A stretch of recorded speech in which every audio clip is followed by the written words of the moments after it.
Everybody's doing as well as can be expected under the current circumstances. Good to see all of you. We're going to call this meeting to order. This is our regular City Commission meeting, August 6th, 2020. Before we move to adoption of our consent and regular agenda, Madam Clerk, do we have anybody with us for an invocation today? No, sir, we don't. Okay, I would appreciate a moment of silence if we could. This was a difficult week in the city of Gainesville. We lost 4 people that were very close to our community, and I would like to keep them in our thoughts as we take this moment of silence. We have Triana Ham, who was a bus driver in the Alachua County school system. She was also very close to me and my wife. My wife taught her grandchildren who she was raising, and she was very active in the now Carolyn Beatrice Parker Elementary School, and her family is in grieving right now. We also lost Andrew Lovett, who was a substitute custodian in the Alachua County school system to COVID-19. A shock to me, at least, was the loss of Dr. Patricia Hilliard-Nunn. Her voice has been one and the same with uncovering and understanding the racist history of our community. And she did it in a way that was so accepting and welcoming and thoughtful and compassionate. She was so gracious to even join us just a few weeks ago as one of the panelists on our telephone town hall on racial justice. And I encourage you to go back and listen to what she shared in that meeting because it summed up her life's work in that short period of time. And then we also lost Porter's neighborhood's oldest neighbor, longest serving neighbor, Mamie Light, who was so important to that community and such a part of the sense of identity that Commissioner Simmons continually reminds us of and encourages us to continue. So if we can keep Ms. Ham, Mr. Lovett, Dr. Hilliard-Nunn, and Ms. Light in your thoughts and your prayers during this moment of silence, I'd appreciate it. Thank you.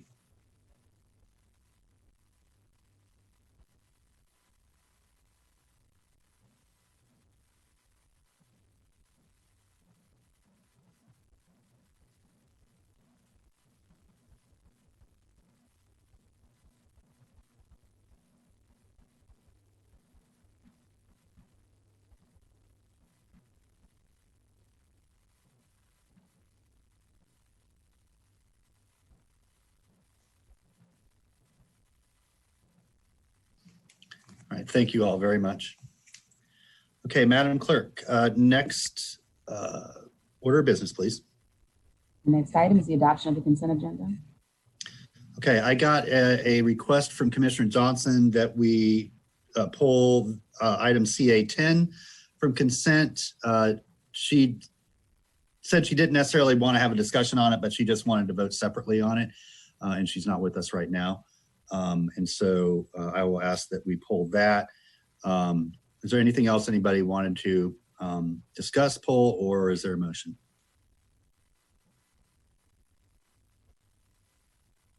Mr. Mayor, I move adoption of the consent agenda with the one modification.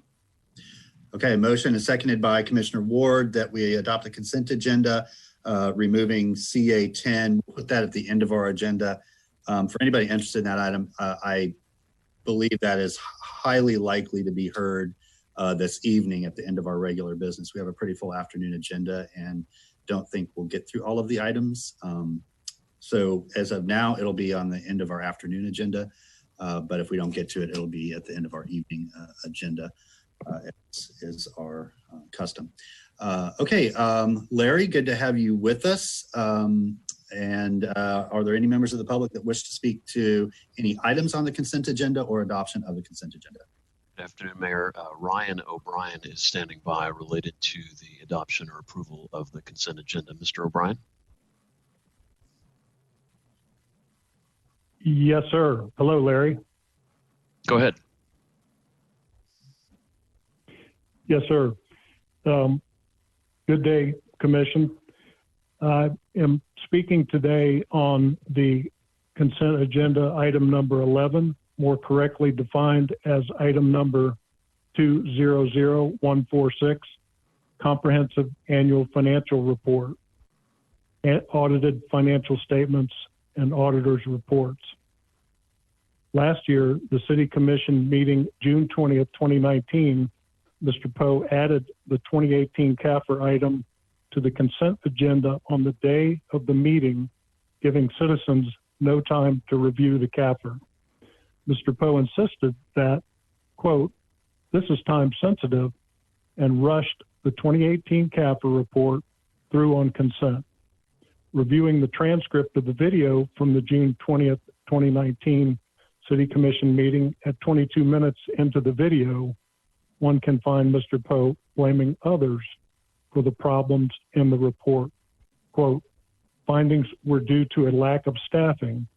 We were not able to keep up with the workload because Mr. Quinn left us sort of mid-year."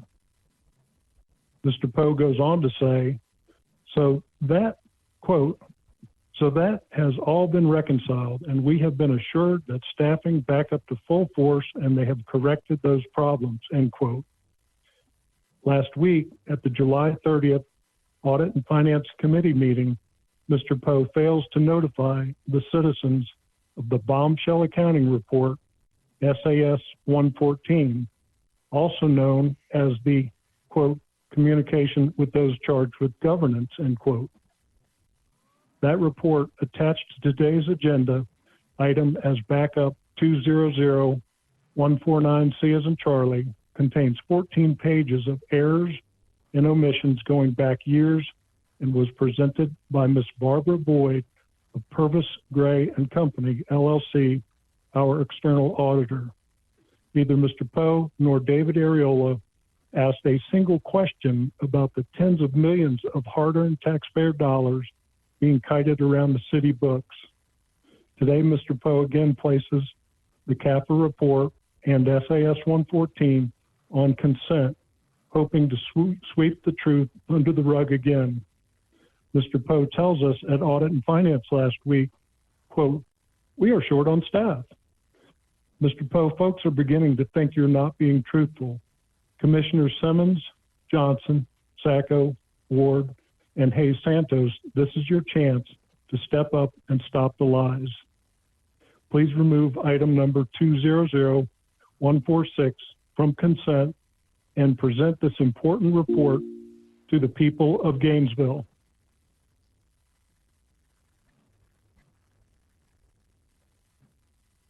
Mayor, I think you're muted. Yeah, are there any other callers? We actually do have someone who's just dialed in, Mayor, and I'm not sure if they're calling about the consent agenda. So if you don't mind, we'll just take a quick moment to screen that call, and then we'll let you know whether it's germane to this item.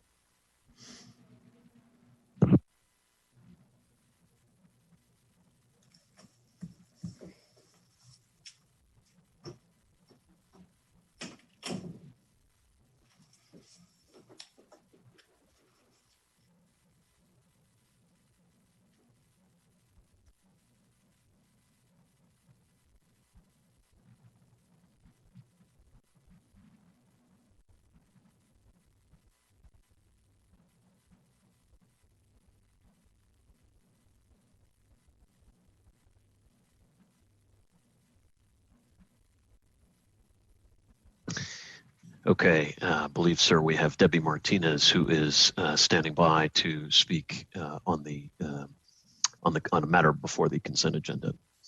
So we will go to Ms. Martinez. Ms. Martinez?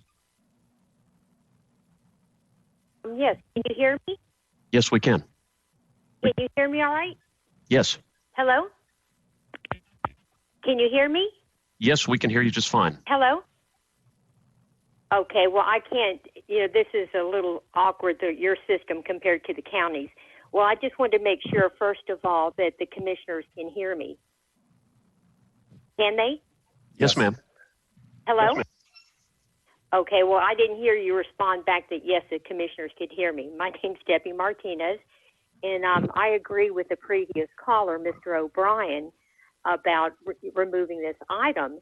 And I would think with all the auditing problems we've had in the past with the city commission, that every single member of the city commission would want to have an extensive conversation about this issue. So I support removing it from the consent agenda, and thank you for taking my call. And Mayor, that's the only other caller we had. So the calling is complete on the consent agenda. Okay, thank you very much. Just for the rest of the commissioners, I think several of you have served on audit and finance. This is the annual transmission of the CAFR report as required by state statute. All of the findings are in that. Management has responded to the findings in the report, which I'm sure you saw and were able to ask questions ahead of time. And we're very thrilled to now have Cynthia Ramos with us as our full-time permanent finance director to try to work through some of these challenges. But we did get the report submitted on time, and management has responded to all of the items, mainly two major items brought up in the auditor's external audit report. So with that, we will go to a roll call vote. The motion is to adopt the agenda with one modification, removing CA 10 and placing it on our regular agenda. Roll call vote. Commissioner Sacco? Aye. Commissioner Ward? Aye. Commissioner Ariola? Aye. Commissioner Hayes Santos? Aye. Commissioner Johnson? Aye. Commissioner Simmons? Aye. And Mayor Pope. Aye, that motion passes unanimously. Madam Clerk, next order of business, please. Our next item is the adoption of the regular agenda. Okay, there are no modifications to the regular agenda. Is there a motion? Mayor, I move adoption of the regular agenda. No modifications. Okay, moved by Commissioner Ariola, seconded by Commissioner Ward. Larry, are there any members of the public that adoption of the regular agenda? No, sir, they're not. Okay, very good. Let's move to a roll call vote. Commissioner Ariola? Aye. Commissioner Johnson? Aye. Commissioner Sacco? Aye. Commissioner Simmons? Aye. Commissioner Ward? Aye. Commissioner Hayes Santos? Aye. And Mayor Pope. Aye, that motion passes unanimously. Okay, next order of business, please, Madam Clerk. Our next item is business discussion item 1, supplementary rules of the City Commission, with the recommendation that the commission review the rules and supplementary rules to discuss any desired revisions.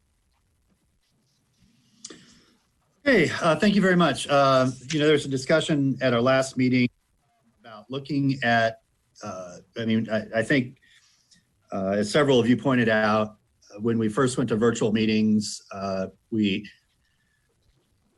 optimistically thought that this was a temporary condition and we'll be able to go back to business as usual soon. That obviously has not happened, and the expectation that it won't happen for a while as we still continue to have significant challenges with COVID-19.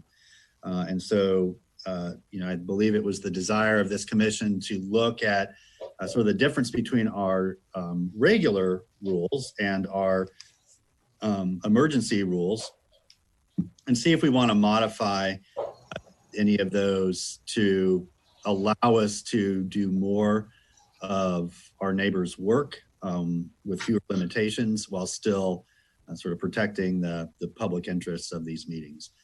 And so, Ms. Shalley, you were just on, I believe that you, if are needed, could speak to the differences if we wanted to look at any differences between our newly adopted rules and our regular rules through the 2 resolutions.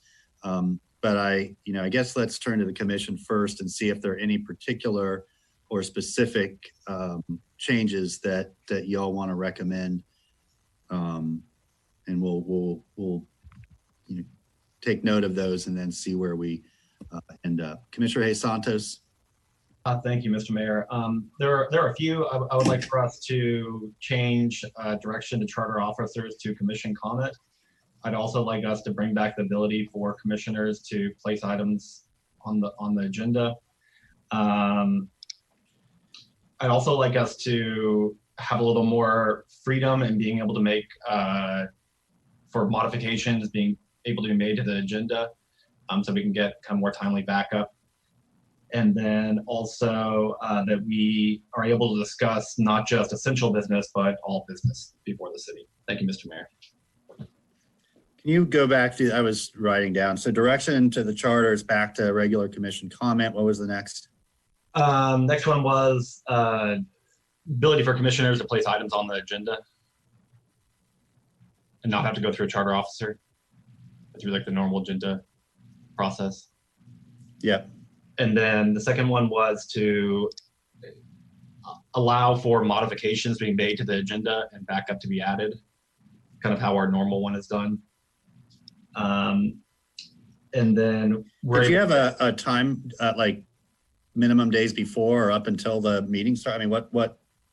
I guess what we have kind of currently, I guess.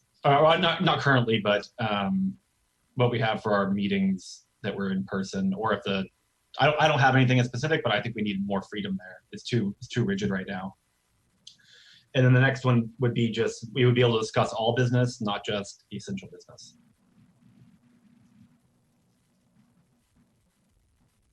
Okay, thank you. Commissioner Ward. Thank you, Mr. Mayor. Yeah, I would concur with those things, particularly the first one, the going back to regular commissioner comment. And certainly allowing commissioners to put things on the agenda. As we've discussed before, we're a deliberative legislative body. And if we don't have a chance to deliberate with each other about things as they come up, then there's no opportunity for the people's business to be brought forward. It's not the charter's responsibility to be in the community and hearing from people. It's ours as elected representatives. And then if we don't have that opportunity to bring things up and speak to each other about them before directing charters to go do things, which is what the current agenda says, it turns the people's business upside down, in my opinion.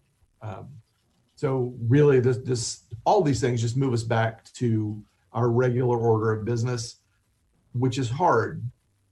It's really hard. But as you mentioned, Mr. Mayor, we can't, we don't know when this will end.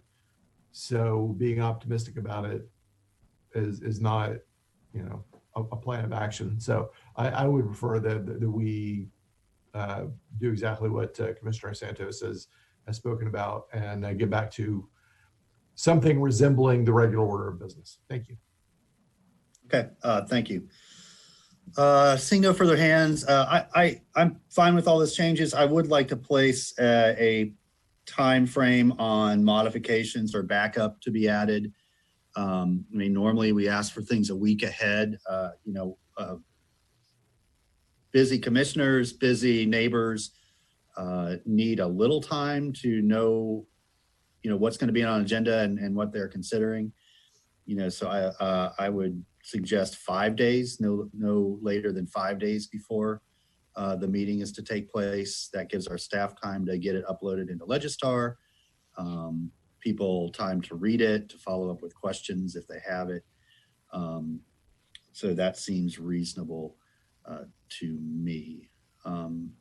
Anybody else have any thoughts or so the motion would be to ask the attorney to make changes in our the resolution governing our current rules, and then that would appear on our next agenda for adoption. Commissioner Arreola. Thank you, Mr. Mayor. I am fine with the rule adjustments. My question is more for deliberation for the board because it's come up a couple of times whenever we've brought up policy discussions, which is a lot of us don't want to be making certain decisions in virtual meetings because and I've heard it from a number of commissioners, and I can't, my memory is failing me right now as to the specific discussions, but I've heard from many commissioners, well, we shouldn't vote on this. We should wait to be in person on this. So I guess my question is, does the commission have a certain desire to set parameters for what kinds of business we should push off until the pandemic passes? I think that's something we consider. It's obviously not something we can put into our rules because it's every commissioner ought to have the freedom to bring up whatever they want. But I would just think the commission needs to start to consider that so that we can start to set up those parameters for the future. Because truth be told, we say we don't know when this is going to end. This isn't going to end. Even when we go back into in-person meetings, the odds are we'll be wearing masks, and the odds are we'll have to limit audience participation in terms of bodies in the room. So, there isn't going to be a semblance of normalcy. And if we're going to govern in that respect, we can make decisions if we'd like, but I think we need to at least begin to communicate about what kinds of decisions we're not going to be comfortable making on virtual meetings. Thank you, Mr. Mayor. All right, thank you. Mr. Feldman? Yes, Mr. Mayor, I just wanted to get clarification on the 5 days. Are we talking 5 business days or 5 calendar days? Because if your meetings are on Thursday, that would put us in the weekend for uploading. I always think in terms of business days, but we'll clarify that in the motion. Yeah, my recommendation would be allow us for your Thursday meetings to upload on Mondays. Okay. We'll take that under advisement. Thank you. Commissioner Santos. Thank you, Mr. Mayor. I think Monday's work too. I guess one thing I would like for us to do is the ability to add an item if it's like an emergency, because currently our rules don't really allow that, and then it has to be added at the meeting, which means we'll probably hear it because it's an emergency, but we don't have time to even know that it's coming up. So I think if we're able to put mods on for kind of emergency things that have to come up or things that are of a more immediate nature, those modifications should be allowed. I don't think they should be something that's happening every day, but we should still be allowed to have that happen. For kind of modifications, I think Monday is fine. To Commissioner Ariola's on what decisions we should make. To your point that we don't know when this is going to end, I don't think we can delay decisions anymore. We have to run the city, and we have to make decisions, and we have to deal with, which is the environment we are in today. So I think we have to make decisions on all business that's before the city, because it very well could be a year from now we're still doing, I don't know, but we can't just keep on delaying things. We have to make decisions. Thank you, Mr. Mayor. Thank you. Commissioner Sacco. I agree with Commissioner Hayes Santos on the daily business, the more everyday items that we have to run. Since I've been here, we've only dealt with the majority being emergency as needed. And I know from not being here that there's a whole world of other decisions that people would like us to decide on and need our deliberation on. And we can't have that unless we modify our rules. And some of them might seem more mundane to other people, but it's the everyday running of the city, and that matters to someone. Even if it's not on par with COVID or our police department or any other big emergency, it still matters to the functioning and running of the city. And I don't think there's a way to set a criteria for what is valid and what isn't, or what is more important for deliberation. I do have one comment on Monday versus 5 days versus how many days. I think if we could stick to 7, that way it's just even, and we know it's 7 and not, which is the amount of time for one thing, what's the amount, how many days for another,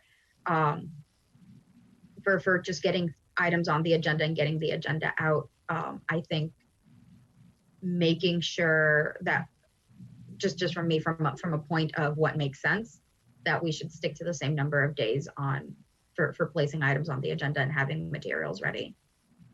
Thank you, sir. Okay, thank you. Commissioner Simmons. Thank you, Mayor. I was going to suggest the 7 day as well, and I also agree with Commissioner Hayes Santos. So I'm in agreement with him, especially with the commission comment.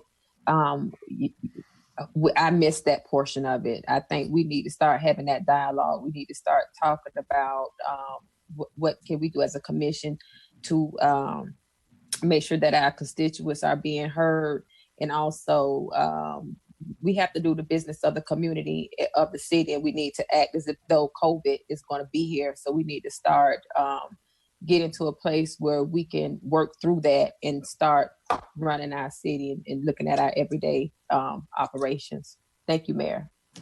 Thank you, Commissioner. Commissioner Ward.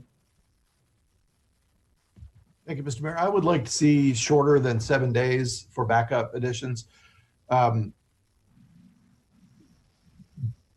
It's not uncommon for people to not look at the backup until, let's say, a week out. That's pretty reasonable.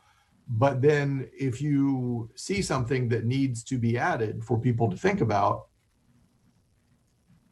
to have a 7-day deadline and just pretend that at that point that there's nothing else to be considered doesn't make any sense. I'd be comfortable with the 4 days so that things can be uploaded on Monday for a 4-day or for a Thursday meeting. That way everybody has honestly had a chance to check the agenda and decide whether there's anything that they need to add to help other commissioners and the public understand an issue better.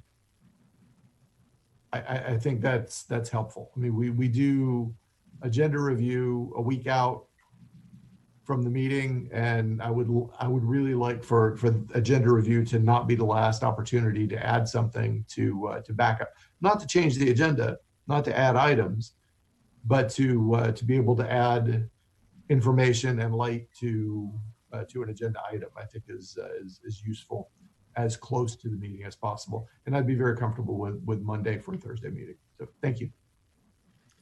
Okay, thank you. Just a quick comment on kind of the larger. I'm fine with whatever the commission decides on. It sounds like the only dilemma is about how many days before the meeting additional backup can be added, and I'm not. I don't have a strong opinion one way or the other. So whatever y'all decide is fine.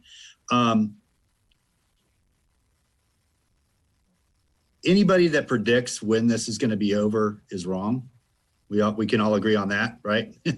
So I think we need to govern under the assumption that we are going to be doing our job in a limited capacity through spring. I mean, really until there's a widespread vaccine that we know works, and we don't even know. I'll follow the developments in that. That there's a lot of guessing about it, the effectiveness, and whether it'll be a sort of like a lifetime thing like smallpox, or an every year thing like the flu vaccine. So we've just got to get on with the city business. We've got too many massive initiatives to tackle. If you look at our strategic plan that we've all agreed on, there's just too much work to be done to say that we're not going to tackle any of that for a calendar year. We're not going to, we just can't lose a whole year of governance because of this. So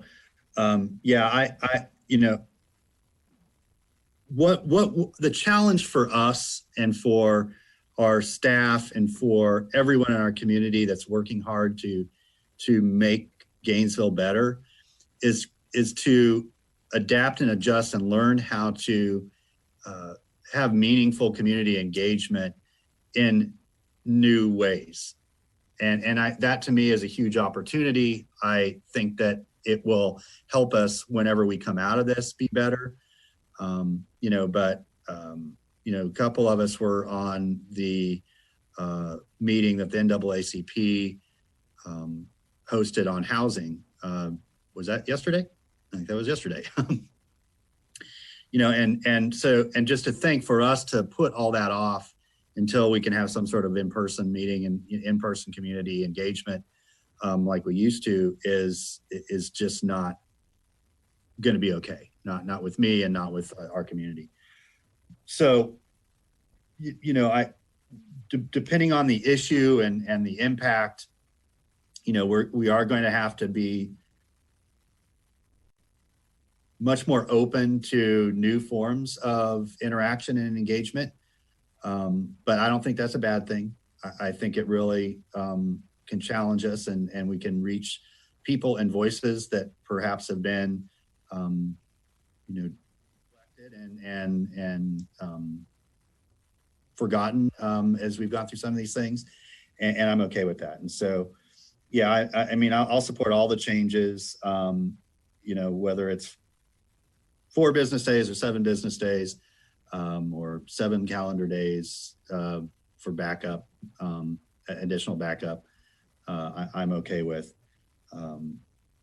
But I do believe these changes are necessary to allow us to really start doing the work that's ahead of us this fall and spring. Back to Commissioner Hayes Santos.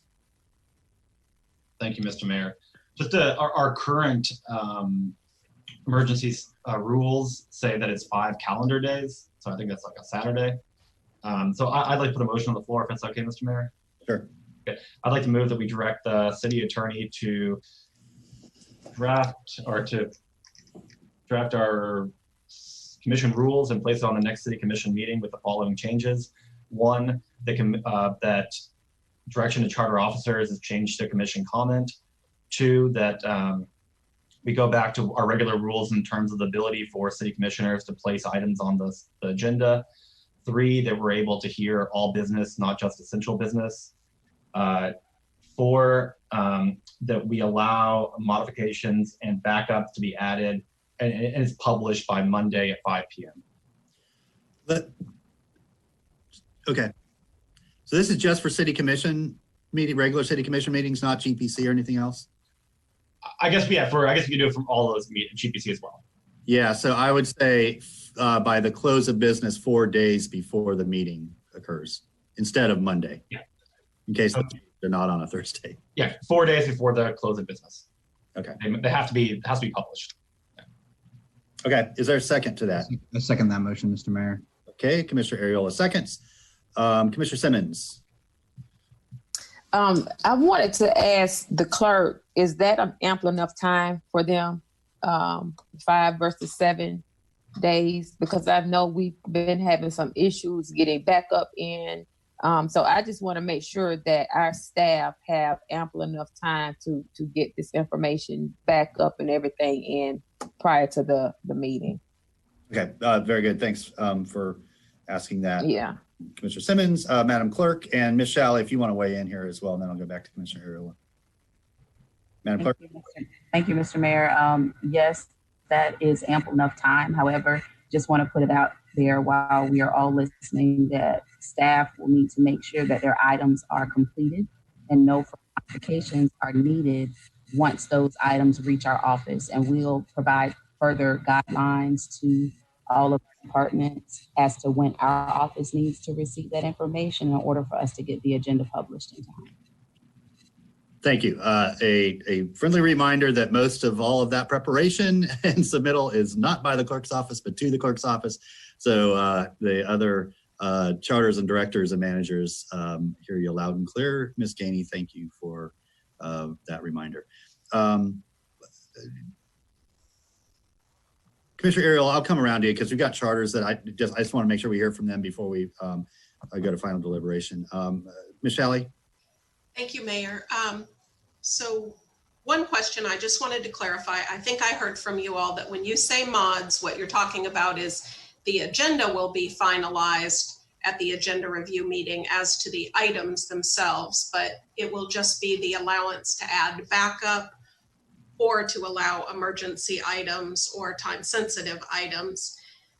And as to the days, I would suggest instead of 4 calendar days, and I think we should write this in days because your different because the rules do cover all of your different meetings, special meetings, etc., that it be 3 calendar days, because what that will mean is for, say, a regular city commission meeting, that would mean that Monday by 5 p.m., that additional backup could be submitted. And then we'll write in there that the clerk will publish it by the close of business the next day. So that should give ample time of course, I'm sure they'll publish it as soon as they have it done, but. Okay, I understand. So we're measuring from the date of publication, not submittal. So everyone would need to submit it 4 days in advance to get it, to make sure it's published 3 days in advance. No, it wouldn't be 4 days unless, I mean, because like say for a regular city commission meeting, 4 days in advance would be on Sunday. Because you count backwards, Thursday to Wednesday is 1 day, Wednesday to Tuesday is 2 days, Tuesday to Monday is 3 days, Monday to Sunday is 4 days. Okay, I understand. So, yeah. I understand. Okay. Okay, Mr. Feldman? And I guess I'm just trying to get some clarification on the word mod as well. So on occasion, we will need to change an exhibit. And if we don't have the ability to make a change, it will push items to the following meeting and the items may be more routine and also, since we have the bulk of the items that end up coming to the commission, I'd like some flexibility to fix errors and stuff that we may find from the time it's uploaded to the time that the meeting occurs. Yeah, I get that. I mean, my issue is what's a minor correction versus a major change that is going to alter the way that the item is, perceived or interpreted by either us or our neighbors. I think that just puts emphasis on staff to, proof and check and verify. And not that things like maybe you catch something the day before the meeting, it can then be brought up at the meeting like, hey, we published this with this address and we realized it at a 1 versus a 2 or whatever. But I think part of this is because we're meeting in a virtual environment, Mr. Feldman, is that we need to do everything we can to make sure all of the information is out there in as close to a final version as possible with enough time to review it, because we just don't have that time to meet sort of in person. So, and then going back to Ms. Shalley, I do think we need to clarify this in the motion, but that was what I heard, is that we'll be able to add things to back up. The agenda will be set with the exception of those things that are considered emergency, or, we have to deal with them because of a time sensitive nature. And that's the way it's been. I mean, that's how it's been normally anyway. The agenda's locked unless there's something out, we've got to get this grant application in or we miss out on it otherwise, kind of thing. Okay, Commissioner Ariola. Thank you, Mr. Mayor. And I just wanted, I'm in support of the motion. I'm also rather indifferent to whether it's 7, 4, or 5 days, although I understand the distinction is important for our staff. I just want to really quickly respond to commissioners. Thanks for your comments. I certainly wasn't meaning to give the impression that commissioners shouldn't feel compelled to bring business before the commission, not at all. Rather, I think this last little back and forth between staff and the commission is sort of a good point to make, which is that business is more difficult to conduct virtually. And that was the point that I was trying to get to, which is that, we've learned over these last few months, we run into either technical difficulties with audio, difficulties with whatever it is. I think at one point my internet didn't want me to be online, so it kept cutting me out. So all I'm saying is just that those realities are going to continue to be a problem. And so at any given moment, those types of things can really sort of be a rock in our shoe for conducting business and moving forward. And that's all I just want us to be cognizant of going forward as we select our businesses, because we've had a couple of weeks here where I think we had like 20, 30 hours on Zoom. And sometimes going back and recalling what we directed and all of that sometimes gets lost a little bit in the virtual translation. And it takes longer. It's more difficult to conduct business. So that's all that I was trying to say. Obviously, the business of our government is something that It will be helpful if we give sort of regular feedback to our officers so that they can make sure that they're implementing the government policies the way that the commission wants it to be done. But at the same time, let's just be cognizant of the fact that the virtual meetings will always have these hindrances. Thank you, Mr. Mayor. Thank you. Commissioner Saka. I think to Mr. Feldman's point on being able to modify materials, or if there's a slight change or anything, I think the rules do allow for that if we agree to it. So I think we would be able to allow the substitution of materials during the meeting if we're in agreement for it. I think it just requires 2/3. So I don't think, Oh yeah, I think it comes back to that point that you had, Mr. Mayor, like what's minor versus major. But as you said, if it's something time sensitive, we can make that decision then and there. Yeah, absolutely. No, we can't. It's just, you know, we've gotten into the habit, and by habit, I mean over decades, of, you know, going and changing things. And look, applicants have done it too. And that drives me crazy, where an applicant, you know, an hour before the meeting will say, well, we have an updated presentation, you know, and it's just not fair. It's not fair for us or the public or anybody else. And so that's more my point. If those things happen, we should be put in the position to agree to them, to agree to allow them. And if they're, you know, if they're just ministerial, then fine. But if they're bigger, more substantive changes, then we as a commission can say, no, based on that, we want to postpone this item and you know, move it to the next meeting because, you know, these are significant changes and we need more time to consider, which has happened by the way. I mean, Commissioner Saka, one time, I don't know how many of you are on the commission when this happened, but at the last minute, an applicant came up and gave us a book this thick that we had never seen before and just started passing it out, you know, at the meeting. It's like, no, like it. So you're right. We have the ability and authority to do that. But I think it should be put to us instead of more of just a routine thing that happens. Yeah. To that, I agree that we need that time frame, that limit of like, this is the date, this is how many days. And I was counting along with a few of you, I think when Ms. Shalley counted back, just to make sure we knew how many days it actually was. But I think we need that kind of firm line of this is it, but we have the option otherwise if need be. Okay, very good. Commissioner Santos. Thank you, Mr. Mayor. And this is to the point on corrections for backup for errors or incorrect information on the agenda. It's in our rules, current emergency rules currently to allow that. I think we should allow that. If there is some glaring error that's out there and it says, hey, we're going to spend, I don't know, on the physical note, it says we're going to spend $1 million when it's actually $200,000 or $1 or something like that.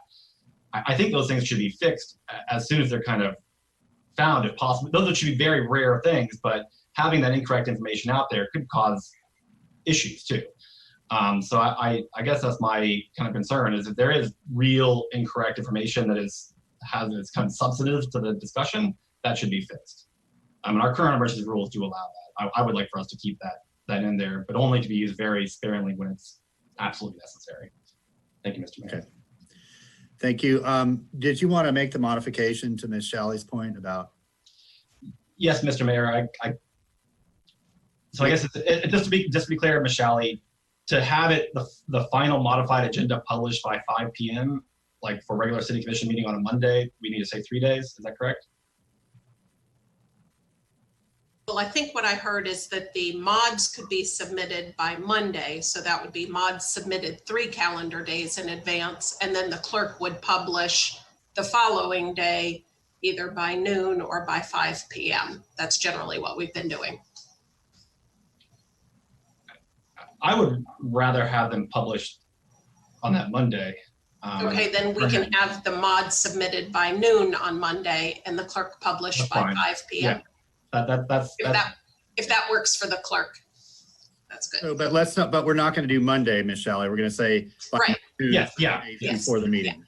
Yes, published by 5 three p.m. calendar days. And then we'll just use the example so that it's clear to everyone. Okay. Sausage being made. All right. Most of you got that humor. I know you all got it. Some of you thought it was funny. I laughed. I had my camera off though. Okay. Commissioner Areola, you agree to that change, I assume? Yes, sir. Yeah, the 4-3. Okay, very good. Okay, so we have a motion on the floor. We'll open it up to public comment on this. Just to go down the list of changes in the motion, we're going to change direction to charter officers to commission comment. We are going to change, we're going to allow commissioners to place items on the agenda themselves directly, as was the case before the pandemic. We are going to allow additional backup to be made no later than 3 calendar days before the meeting takes place by noon and will be published by 5 p.m. And that we will be able to discuss all city business on our at our city commission meetings from this point forward. Larry, turn it over to you. Hello, sir. There are going to be 3 people waiting to comment on this item, the first of which is going to be Matthew Umanos. Give me a second to get him on the line.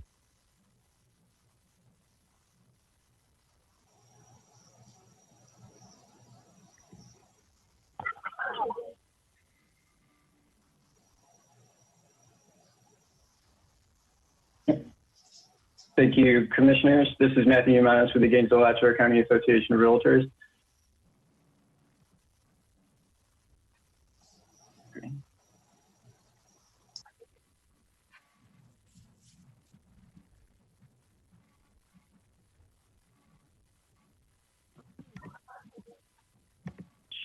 Should I be speaking?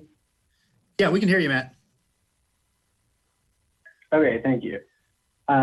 So Monday for a Thursday meeting is difficult because I most likely won't see until late Monday if it's going to be published at 5, or likely Tuesday, which means then you have to drop everything and make that your focus of attention. Being involved, that is part of my job, but those neighbors that are very busy, then they have to decide whether to keep their schedule or change. If materials are not ready, can it really be said that the item is fully ready to be reviewed? And like the mayor was saying, who is to decide what is a minor and what is a major change? Thank you. Thank you.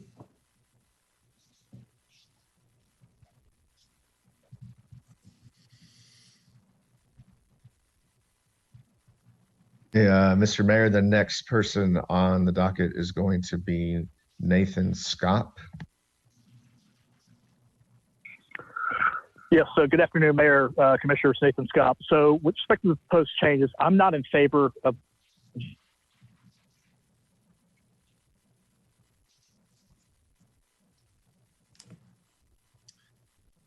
still haven't succinctly been prepared. We, as neighbors, struggle to keep track of what the commission's doing constantly. It's almost a game of whack-a-mole at times. So the concerns I have with this primarily are with commissioner comment. The commission has been notorious for adding things that aren't on the agenda in the wee late parts of the meeting with lack of public vetting or meaningful participation. And I think the public deserves on those items to know ahead of time rather than the commission implementing policies or spending money. The whole GARE thing came up at the end of a city commission meeting. That's an example. Secondly, I'm not in favor of putting items on backup at the last minute. That's been a problem historically for GRU. It's been bait and switch, where backups, one is either never posted, the links don't work, or the backup is substantially changed. And case in point, the presentation that GRU gave on the solar presentation of the UAB was not the presentation that was in the backup. It was materially different in many different aspects. Third, another example of items that are even on consent agenda. You had one come back today, even though you guys couldn't admit that I was correct when I identified 3 or more errors in the contract. And I'd like to thank personally Ms. Shalley for addressing those legitimate concerns, notwithstanding the EEO director saying that there were no errors in the contract. That's clearly not true because that item came back today on consent. And every one of the issues that I identified previously, the items had been corrected.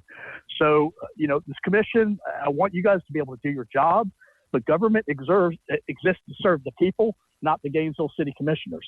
And so in a virtual environment, we need a system that's fair, predictable, and so the public knows what to expect. You guys keep changing this on the fly. So if you publish something on Monday, that's less than 48 hours or about 48 hours before your meeting. And I want to echo the concerns by Matt expressed that, it's hard to keep track of things.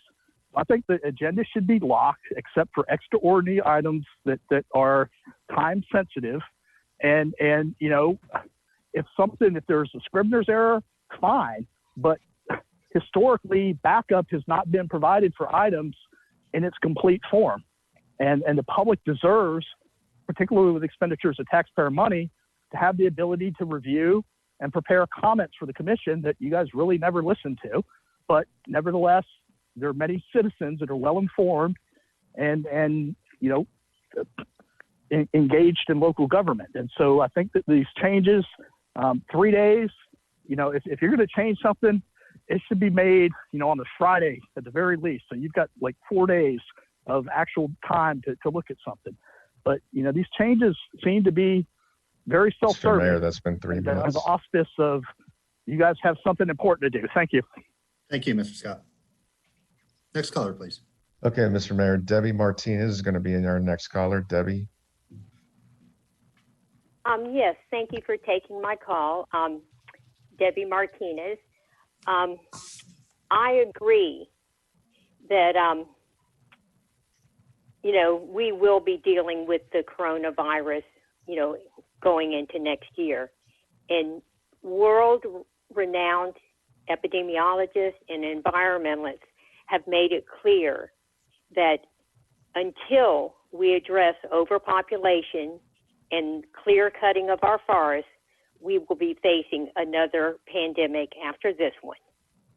And with that being said, I ask this commission to please create more opportunities for citizens' participation during, let me repeat, during the virtual meetings. It's nice to have something before and after, but we need real time for citizens to participate during the actual virtual meetings during real time in order to build the trust and to have a true democracy. Otherwise, I fear that it's going to be very easy for our city meetings to turn into a monarchy. So I appreciate you taking my call. Thank you. Thank you. Have any other callers? Mr. Mayor, we've had another caller come in, but we need to make sure it's germane to this item. So give us a few seconds and we'll be right back. Sure thing.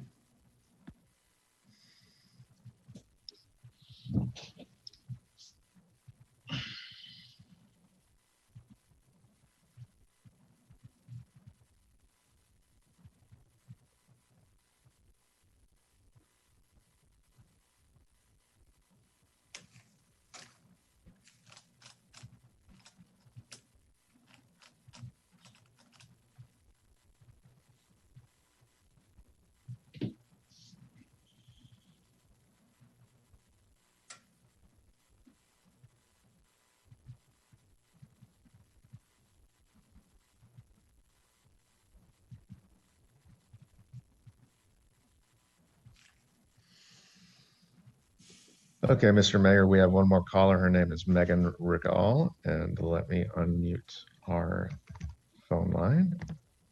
Ms. Rigal, you have the floor. Absolutely. Thank you. Good morning, afternoon. I just want to follow the two comments from Scott and the lady prior to myself. I have never had an issue finding the agenda for the meeting ever. And I really just want to say that since you brought it up that there was an issue with it. I've never had an issue finding it on your website. Sometimes your website is a little confusing, but other than that, it's fairly easy.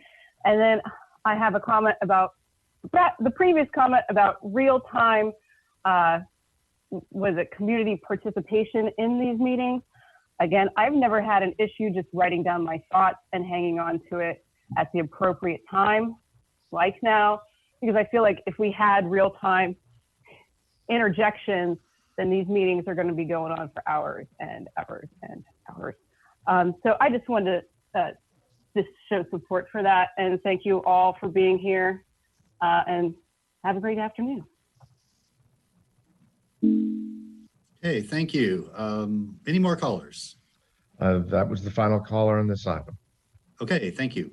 And Willie, we have not met, but it's good to have you with us today and helping us with our community engagement. Oh, no problem. We are working out all the kinks, and I'm happy to be here to help everybody out.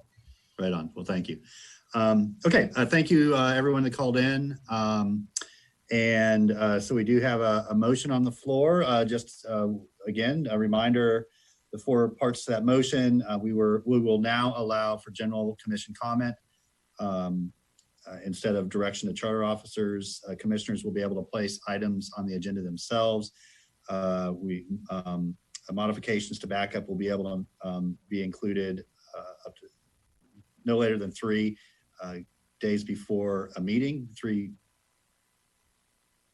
I think that's business days before the meeting. And we'll be able to include all city business on our agendas from now on. And then any emergency items will be able to be added to the agenda if time sensitive after the deadline, which is our rules anyway. Oh, that generated some more hands. Commissioner Ward. Thank you, Mr. Mayor. Real briefly, I just for a point of reference, checked in the last few minutes, and apparently the county's backup goes live the Thursday prior to their Tuesday meeting. Just a point of reference. Thanks. Okay, thank you. Commissioner Johnson. Thanks, Mayor. So the backup is going to still be uploaded 7 days before, but any additional, any additions or any that need to be made will happen up to 3 days before. Is that correct? Yeah. So there'll be a final by 5 p.m. on Monday. But okay. Yeah, only a week before. Okay, thanks. Okay, Madam Clerk, let's go and move to a vote. Commissioner Hayes Santos. Aye. Commissioner Ward. Aye. Commissioner Sacco. Commissioner Sacco. Aye. Commissioner Simmons. Aye. Commissioner Johnson. Aye. Commissioner Ariola. Aye. Okay, and Mayor Poe. Aye, that motion passes unanimously. Thank you, everybody, for your discussion on that. Okay, Madam Clerk, next item, please. Our next item is business discussion. Item 2, discussion of city commission subcommittees with the recommendation that the commission discuss and take action. Okay, thank you, Madam Clerk. So we have a new commissioner with us, not so new now. Still have not met with her at City Hall. so it seems you're newer than you are, Commissioner Sacco. And of course, Commissioner Warren, who served on a few different committees, is no longer a city commissioner. So I wanted to give an opportunity to see if any members of any of our subcommittees wanted to cycle off, which of course, many of you put a lot of time and effort and might want a break to put your attention on other things, or if any commissioners wanted to cycle on to any of these committees, either because it's time for you to get more involved in these particular areas, or you just have more time on your hands, which I can't imagine. So particularly we have the Digital Access Subcommittee, we have the Water Policy and Climate Advisory Subcommittee, we have the Racial Equity Subcommittee. Are there any that I'm forgetting? Those are the big three we have, I know. I'm sorry, Mr. Mayor, what was the second one? It used to be Water Policy, now it's Climate Advisory Committee. I didn't realize that was a subcommittee of the commission. There's two commissioners and two city commissioners and 2 county commissioners on it. So that's one of the appointments that your office makes through that. Yeah. Okay. Yeah, which I think, if I remember correctly, it's still Commissioner Ward and Hayes Santos who have been serving on that. But Commissioner Warren was on racial equity, correct? Right. Okay. So you still have 3. We have 3 members. Mm-hmm. Okay. And there's nothing that says we shall have 3 or 4, or I mean, I think it's whoever wants to participate. I think the only committee that really defines that is audit and finance, that says it'll be the mayor and the mayor pro tem, which is awkward because it's 2 and we can't make motions and things like that. But it's what our rules say. So, basically, I think Commissioner Sacco, what we're doing is giving you an opportunity to let us know if you'd like to serve on any of those subcommittees, and also any of the rest of you, if you'd like to step aside. This is a judgment-free zone. We will not think poorly of you if you want to step aside on any of these because you want to, kind of refocus your time and energy elsewhere. Or if you want to continue serving. So, I think it was just brought to my attention that we hadn't really talked about that since we saw a change in composition of the commission and want to be able to do that. So with that, I'll turn it over to y'all and start with Commissioner Hayes Santos. Thank you, Mr. Mayor. There was one other subcommittee that the City Commission, or I guess the General Policy Committee, formed at the last meeting we had before the COVID kind of became an emergency order, was a zero waste subcommittee. There was a time limited committee supposed to go from May 2020 to November 30th, 2020. And the mission was to explore zero waste policies, gather community feedback, and bring back a draft zero waste ordinance for the full commission. I'd like for us to move forward in that committee, but to change the dates and start it in September and then push it to March 2021, which would give the same time frame, just that. As for myself, I think the climate policy one is one of the ones that you pointed a couple of weeks ago or a month ago or something like that, I think. But the 2 that I would like to, I would still like to serve on the Digital Access Committee, and I'd also like to serve on the Zero Waste Committee as well. Thank you, Mr. Mayor. Okay, thanks. Commissioner Ariola. Thank you, Mr. Mayor.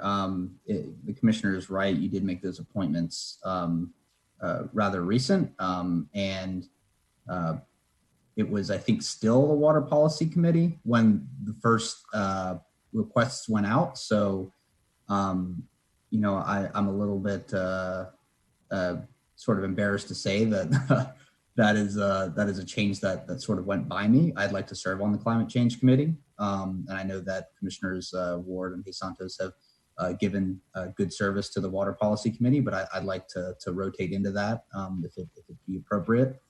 And as far as the other committees, I have served on all of the committees. The directions have sort of morphed over time, and the committees have sort of adapted to change to the different members and different periods of where they are in their policy process. So I got to say, I'm actually pretty comfortable continuing to serve on the committees that I'm on right now. I think that they've adapted well, and so I'd like to continue serving. But I would like to jump onto the Climate Change Advisory Committee, Mr. Mayor. Okay, thanks. You'll need to get one of the commissioners to agree to swap out with you, because that does say that there'll be 2 city commissioners and 2 county commissioners. I mean, we can ask the county if they want to change it to 3 and 3. I mean, we could do that, but that's currently how that agreement is set up. Very well. Then my request goes out to both commissioners if you would. There you go. Or adding that, adding it, and I would like that to be in formal language so that we can get that rolling. So whatever motion gets made, if that can be in that, thank you. Okay, Commissioner Sacco. So thank you, because I do want to be able to serve on other committees and other aspects outside of our general meetings. I don't think it comes to a surprise to anyone that I'd like to replace Commissioner Warren on the Race and Equity Subcommittee. I think that one went without me having to say it, but to Commissioner Hay Santos' point, if we have not yet appointed commissioners, or we haven't, really set out the work on the zero waste subcommittee, I'd like to be part of that one as well. And I think that's where I can 100% devote my energy and give my all without being spread too thin. Thank you, sir. All right, thank you. Commissioner Simmons? Thank you, Mayor. I just wanted to say that I wanted to continue on the Digital Access Committee. I really like that committee. Thanks. All right, very good. And we appreciate your service there too. Commissioner Ward. Thank you, Mr. Mayor. As chair of the Water Policy and soon to be Climate Committee, the Joint Committee, I wanted to point out that later this evening, we have a resolution coming up to consider changing the interlocal agreement. We might, as an accompanying motion, consider that at that time when we're talking about it anyway. The idea of increasing the number of members. I think that would probably be popular at the county because I'm sure, at any given time, more than 2 people would like to serve. Now that it's becoming climate and not just water. Not that water is not a big deal on its own, but as the scope expands, I'm sure that more county commissioners would be interested in being a part of it as well. But again, since we're going to consider that separately, it probably is better when we consider that resolution. Thank you. Yeah, I think that's completely reasonable to request. Commissioner Johnson? Thank you, Mayor. I was just made aware that the Race and Equity Subcommittee is set to expire in October.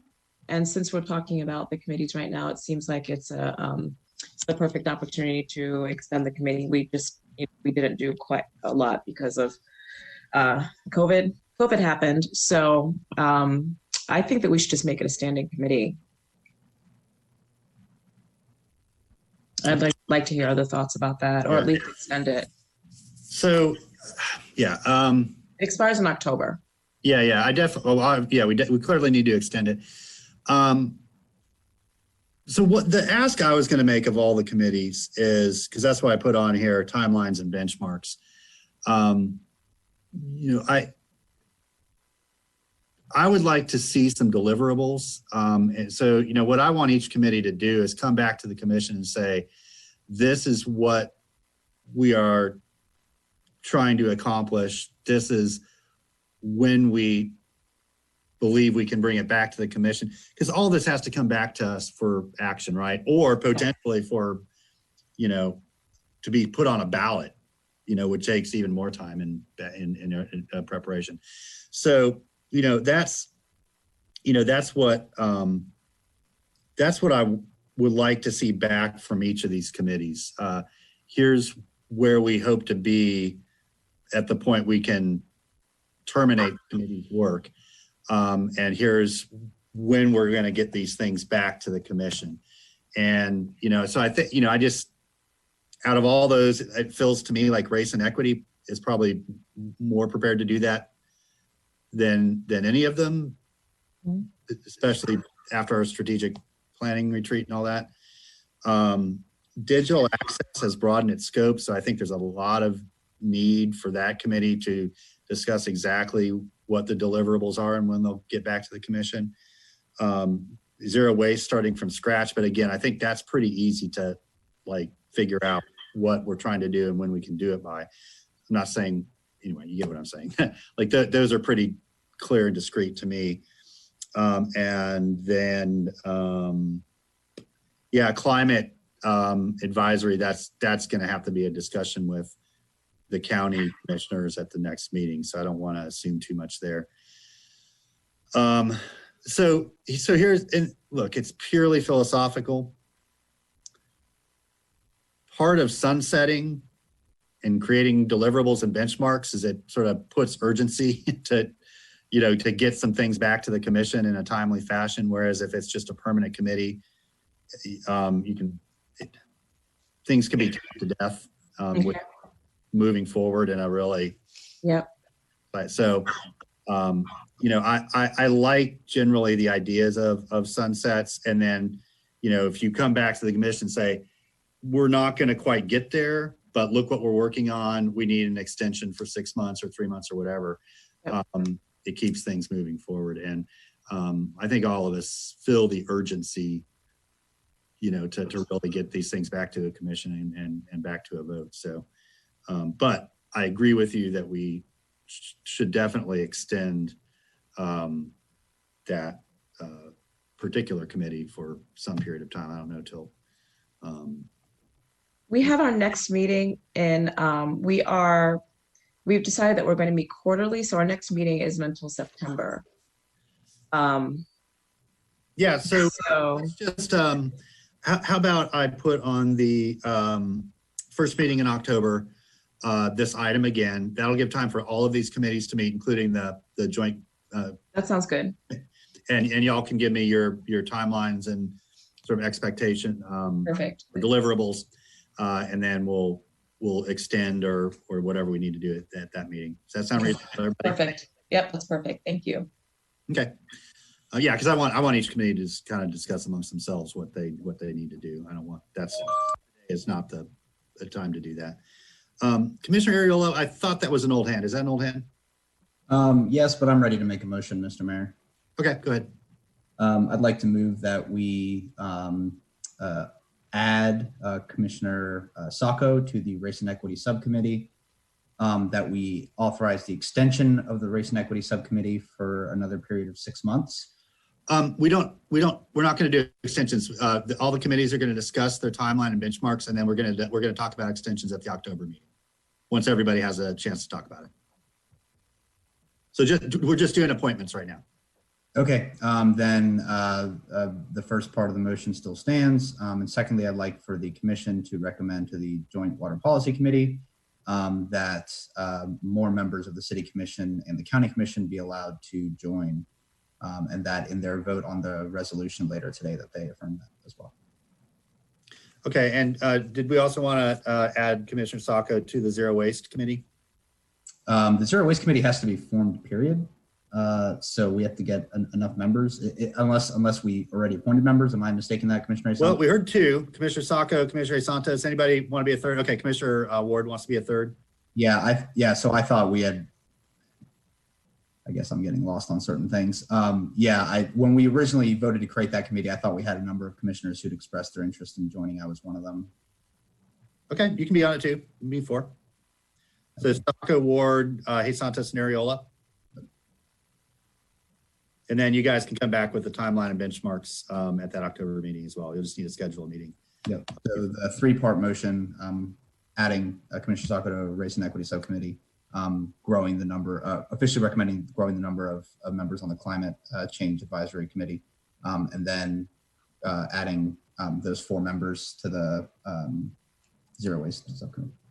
Okay, very good. And I didn't hear it, but I'm assuming changing the joint committee to 3 members each from the city and county instead of 2. Okay. Is there a second to that motion? Commissioner Ward seconds. Commissioner Ward, you had your hand up. You're good? Okay. Then Willie, we will turn it over to you for members of the public who wish to speak on this item. No current members wishing to speak on it. Okay, very good. If there's no further comment, we will move to a vote. Commissioner Simmons, Aye. Commissioner Ward, Aye. Commissioner Sacco, Aye. Commissioner Ariola, Aye. Commissioner Johnson, Aye. Commissioner Hayes Santos, Aye. and Mayor Poe. Aye, that motion passes unanimously. And I'm just going to make a quick request here from the clerk's office. If you will put all of those committee meetings on my calendar as an FYI, so I can tune in if I'm available and free. Now hearing that, you'll probably all schedule them while I'm teaching, so you won't have to have me there. But just in case, because I'm going to be honest, I'd love to be on all of these, and I just clearly don't have time to do it. And I think it's best to not be on them anyway for other reasons. But there are some, especially if I look at your agenda and see some things that I'm interested in, might want to sit in and listen. So Madam Clerk, if you'll just ask for those to be put on my calendar as FYIs, I appreciate it. Okay, Madam Clerk, next item, please. Next item is business discussion item 3. Commissioner Harvey Ward, Sweetwater Park, with the recommendation that the City Commission discuss and take action be necessary. Okay, thank you. I'm going to pass the virtual gavel to Commissioner Ariola for just a moment and turn it over to you, Commissioner Ward. Thank you, Mr. Mayor. Mayor Pro Tem, I think we've all seen some emails with questions about Sweetwater Park and some editorials in the paper, et cetera, et cetera. There's been a fair bit of community discussion about Sweetwater Park.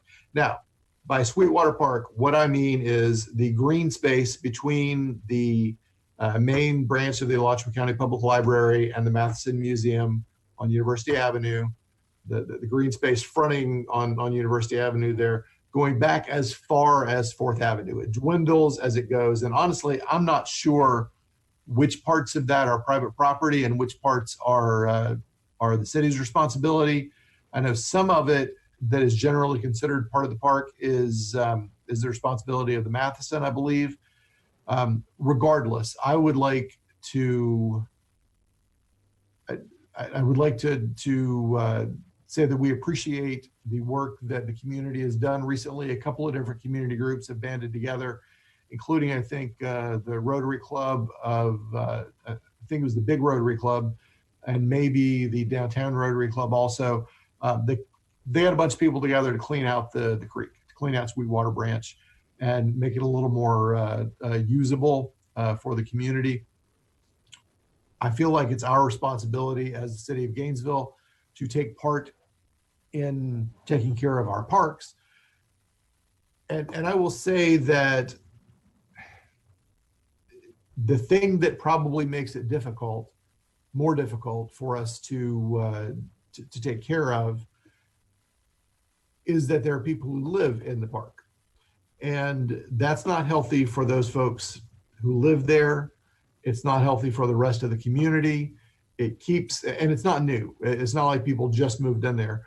I know people who lived in some of the apartments surrounding it or on the edge of it 15, 20 years ago, who immediately upon moving in said, "Oh, what a great park. I'd love to use it." "Oh, I can't use it." There are people who live there.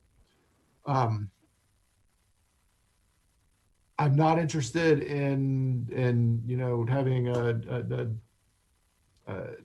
a big thing where we move people out of where they live, but we need to help those folks find better living conditions, and we have mechanisms for doing that.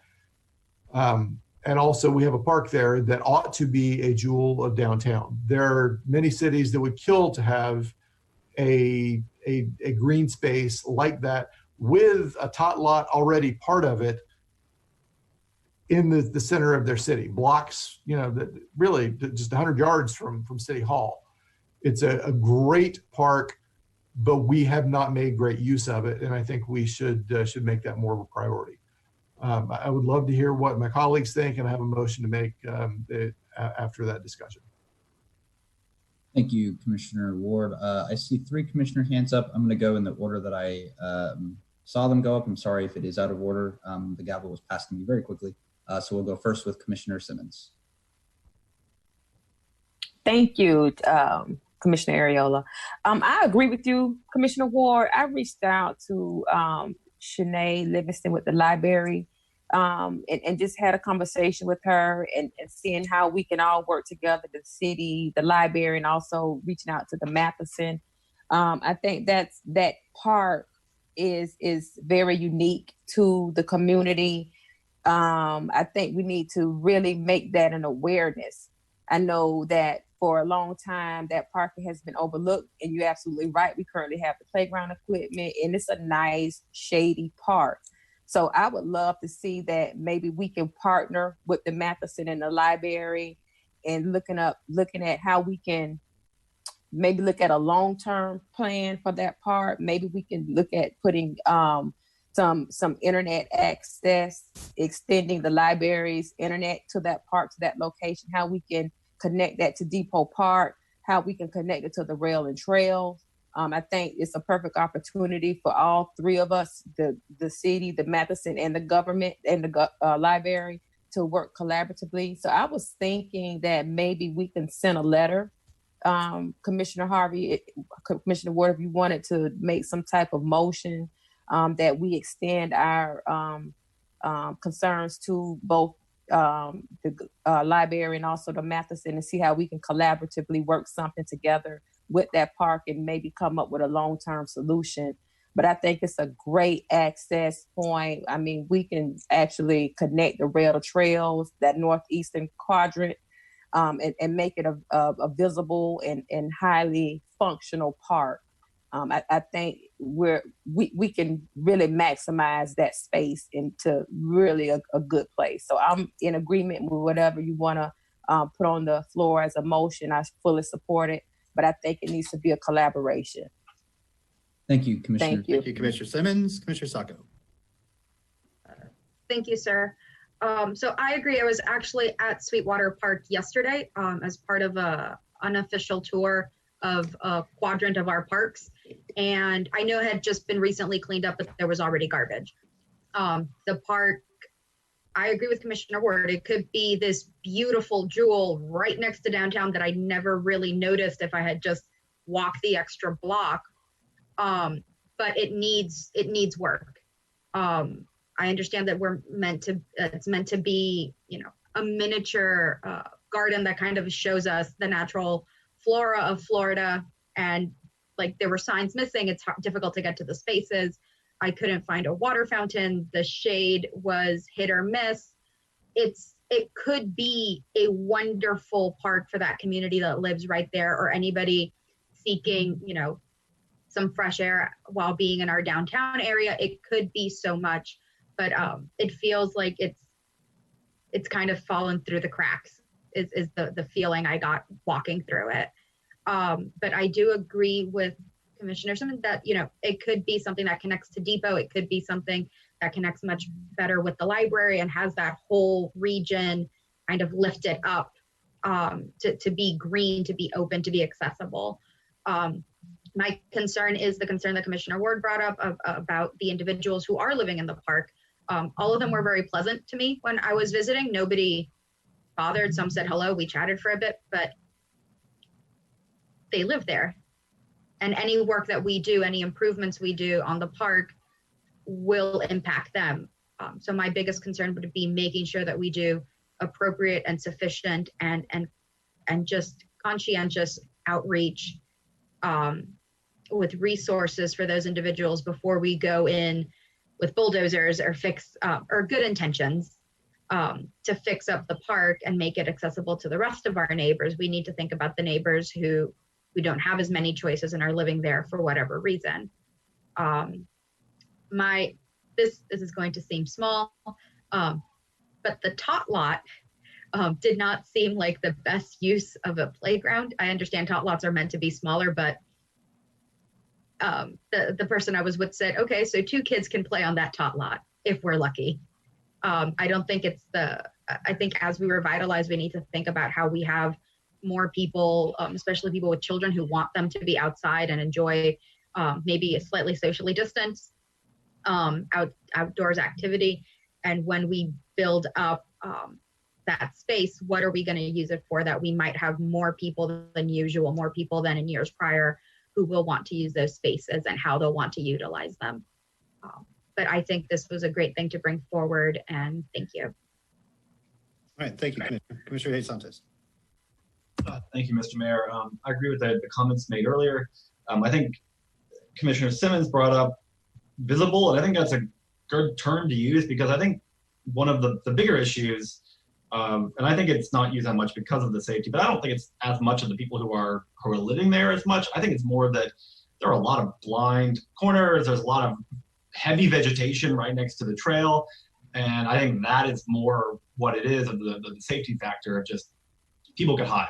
And it's not even just, I think, the people who are living there. I think it's outside of that. I know a couple of years ago, park staff went in there and did take some vegetation from, I think, the 2nd Avenue or I think Second Avenue connection or one of those east-west ones, and that did help a lot. I think that's one of the things that needs to be looked at. It's relatively low cost as well, is allowing kind of better sight lines. One of the other things that happens with that park is the lights don't always turn on when it's dark as well. I think that's one of the things to be looked at. I've gone by there. I don't know what kind of timer they're set on, but they don't work that well.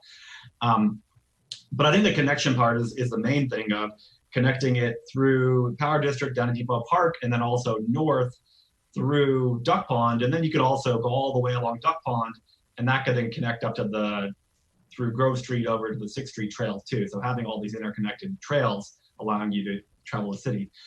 I do have a question for staff, because I think as part of this park, one of the major things is the Power District, and kind of where are we in the Power District? Everything's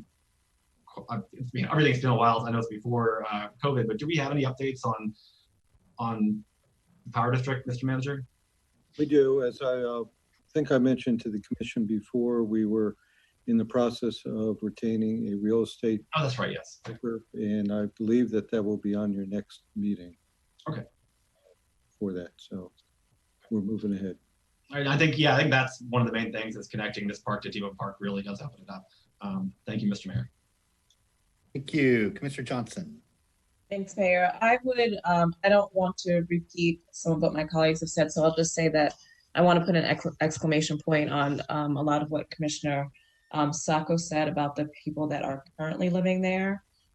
So Harvey, Commissioner Ward, I'm hoping that you'll take into account, in your motion, how we work with the displacement that's going to happen, if we start working on these, because really it's, the issues that we have right now are primarily with the parks where access to good transportation, there's, access to services, and that's primarily where we're seeing the issues. And the problem of homelessness is going to continue to get worse. So I think that in addition to the work that we're doing around the park, we're also going to have to put just as much attention. And I know that you're very sensitive to this, Commissioner Ward. It's something that you care deeply about also, that we're going to have to give just as much attention to the homelessness, the people that are living, the homeless and houseless people that are living in the parks right now. So I think it needs to be a two-pronged approach, because unfortunately there's not many places for them to be right now. Thank you. Thank you, Commissioner Johnson. Commissioner Ward, back to you. Thank you, Mr. Mayor. Absolutely. The first thing, when people brought the idea to me of doing something to make the park more accessible and make it something that is a jewel of the community, my first comment to everyone was, well, people live there. I mean, it's transient, but for a lot of folks, that's home. So that absolutely is something that's been on my mind as we consider this, and I'm going to include that in the motion. So I'm going to go ahead and move that staff bring back to us at the September 3rd meeting a short-term plan for how to make Sweetwater Park more community friendly, and that they reach out to the staff, reach out to library leadership, library district leadership, to the Matheson's leadership, and to the leadership at Grace Marketplace to develop a partnership and come back to us at the first meeting in December with a long-term plan for Sweetwater Park. Okay, seconded by Commissioner Hayes Santos, motion made by Commissioner Ward. Thank you all for that discussion. I look forward to that meeting in December.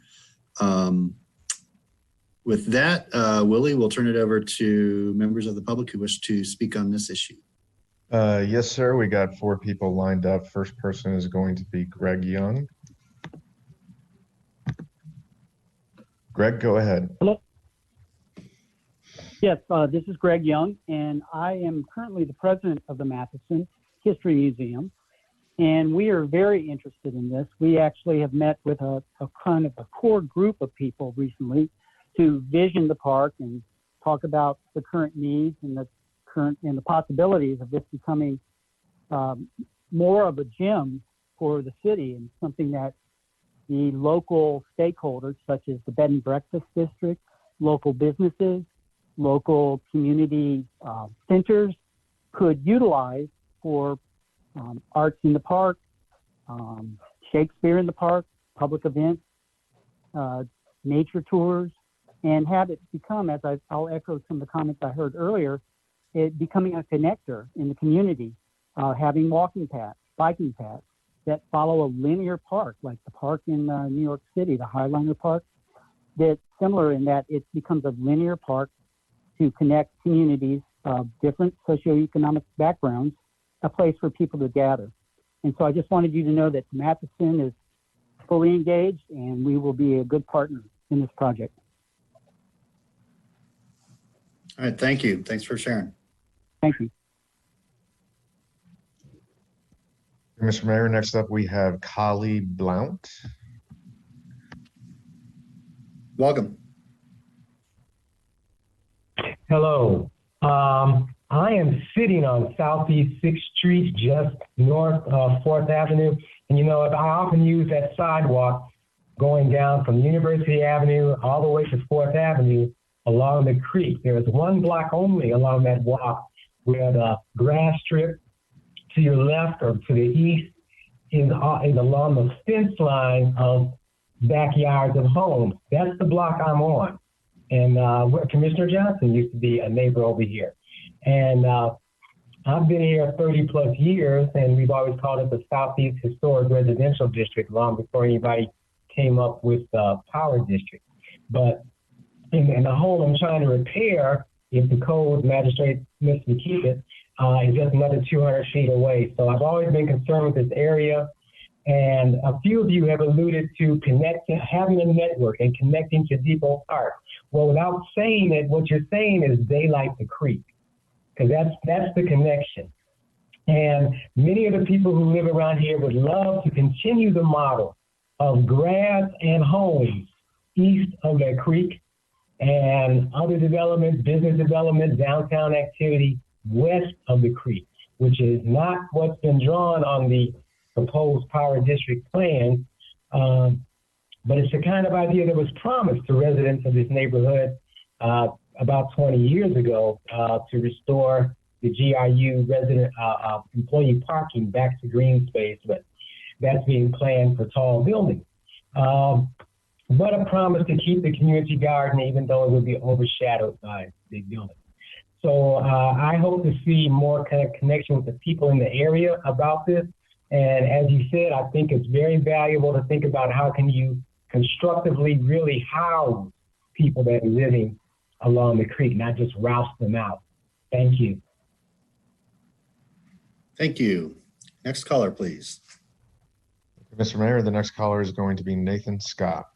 Nathan, go ahead.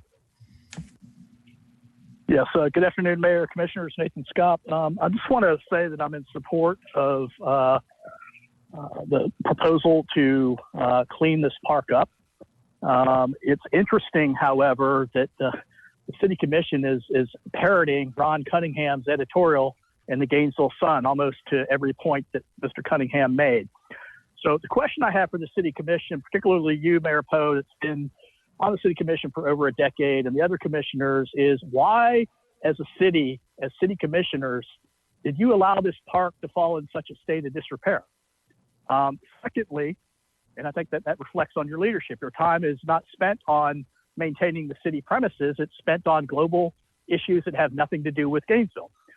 Secondly, the County Commission and the County Commission Advisory Board were very critical of the City Commission's use of wild spaces and public places funding and their allocation of funds to pay for things that arguably the county took exception with.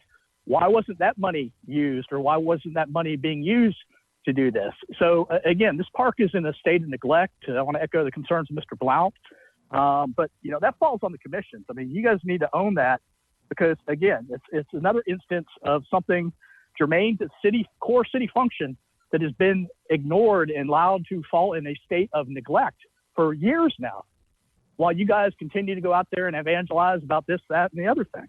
And it's pretty interesting how this commission balances wants to balance its park's first agenda with the right of the homeless to be anywhere they want to be. I mean, people don't use that park because they're afraid to go there and it's overgrown and the city hasn't maintained it. So yes, I hope it could be a nice public space, as it should be, as we pay taxes for. But you know, that just reflects on the failed leadership of the city commission and the need for it to get its priorities straight. So again, I'm in favor of doing this, but you guys are hypocritical once again, where it takes an editorial from the Gainesville Sun for you guys to take action and heighten your awareness because your attention is elsewhere. So again, please fix the park, make it an enjoyable place. I remember when I was undergrad, I used to go down there and it was great. But you know, you guys aren't doing your job with core city governance, and you know, I'm gonna continue bringing those items to your attention. But if you read the Gainesville Sun editorial, it's exactly what you guys just mentioned. So imagine that. Thank you. And thank you for your support for the motion. Any other callers? Okay, yes, sir. We have one more. Her name is Yvette Carter, and she should be on the line. Yvette, go ahead. Good afternoon, Mayor and Commissioners. Yvette Carter, and I'm calling in as a citizen, as a neighbor, and I do call in support of the motion. I am very excited that attention is being paid to parks, especially in this area. So it would be robbery if I did not mention that the newly renamed Cora Roberson Park is also in that neighborhood or in the area. And while it is a beautiful park, it does not have very many amenities. So my question to the commission is really about the wild spaces, public places, and how to get a park prioritized on there. And in addition, to call in support of not only this motion, but looking at other great open spaces in the community, i.e., I'll say again, Cora Roberson Park. And those complete my comments. Thank you. Thank you, Ms. Carter. Good to hear from you. We know we didn't get to see you. Anybody else, Willie? Yes, sir. One more person has called in. We just need to check that he's on this item, and we will be back shortly. And while Willie's checking on that, the wild spaces list was determined prior to voters voting on that. And so wild spaces money can only be spent on things that were on that list prior to the vote of the people. We can choose to move things up or down on the list, although we do that with great caution because that list was determined through a lot of public input and sort of ranking through that committee. But yeah, if something is on there, then it's eligible. If it's not on there, it's not eligible. Doesn't mean we can't spend money on it. It just has to be from other sources besides wild spaces. And Mr. Mayor, the person calling in was calling for a different item later in the agenda, so you can go ahead to the next one. Very good. Thank you. We'll turn back to the commission. Commissioner Ward. Thank you, Mr. Mayor. I just wanted to briefly mention, I appreciate the general support for this, but I wanted to briefly point out that not only this park, but also Cora Roberson Park connect historic parts of the city with each other that don't normally connect. You know, the idea of having historic neighborhoods in the Spring Hill area and the Duck Pond connect through this park is an important thing that we should take better advantage of. There a lot of our parks, particularly this linear sort of park, can bring disparate parts of our community that really aren't that far apart together. And I hope that we can take full advantage of the opportunity to do that. Thank you. Thank you, Commissioner Simmons. Thank you, Mayor. And I just also wanted to add, if the city manager would take a look at the wild spaces list, the Cora Roberson Park was Tumbling Creek Park, and I know that was on the wild spaces, public places listing as a park that would get some attention and some things done, some funding. So if the city manager and his staff can just double check that and see where Tumbling Creek Park is at on that list, and maybe we could give Ms. Carter an update on now with Cora Roberson Park. But I know that it was definitely on the wild spaces list. All right, thank you. Thank you, Mayor. That objection will ask for that update from the. And one more thing, Mayor, and I also wanted to say that our creeks are very important. They do connect to Tumbling Creek, Sweetwater, all those creeks, and our water is so important to our community. And we have to make a concerted effort to ensure that we have our open spaces and our water and our creeks and our parks, that we have them in such a way that we can enjoy them, that our children can enjoy them, that our elderly can go out and enjoy them. So I think at some point we really do need to start focusing on how to have that as a part of quality of life in our historic African American communities and our aging neighborhoods throughout the city. It's too important. Thank you, Mayor. Thank you. Yeah. Without objection, we'll ask for an update. I imagine, Mr. Manager, I just have to think that we're probably going to get a Wild Spaces update in the near future. It's been a little bit of time since our last one.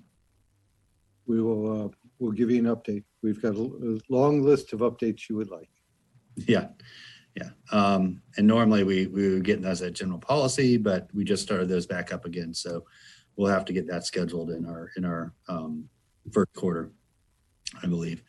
Okay. Thank you all. Let's go ahead and move to a vote, basically to work with several different partners and bring that list of recommendations back at the first meeting in December. Madam Clerk? Commissioner Ward? Aye. Commissioner Simmons? Aye. Commissioner Sacco? Aye. Commissioner Johnson? Aye. Commissioner Ariola? Aye. Commissioner Hayes Santos? Aye. Mayor Pope? Aye, that motion passes unanimously. All right, Madam Clerk, next item. Our next item is business discussion item 4, request to approve a strategic plan for the city of Gainesville with the recommendation that the city, hold on just one moment.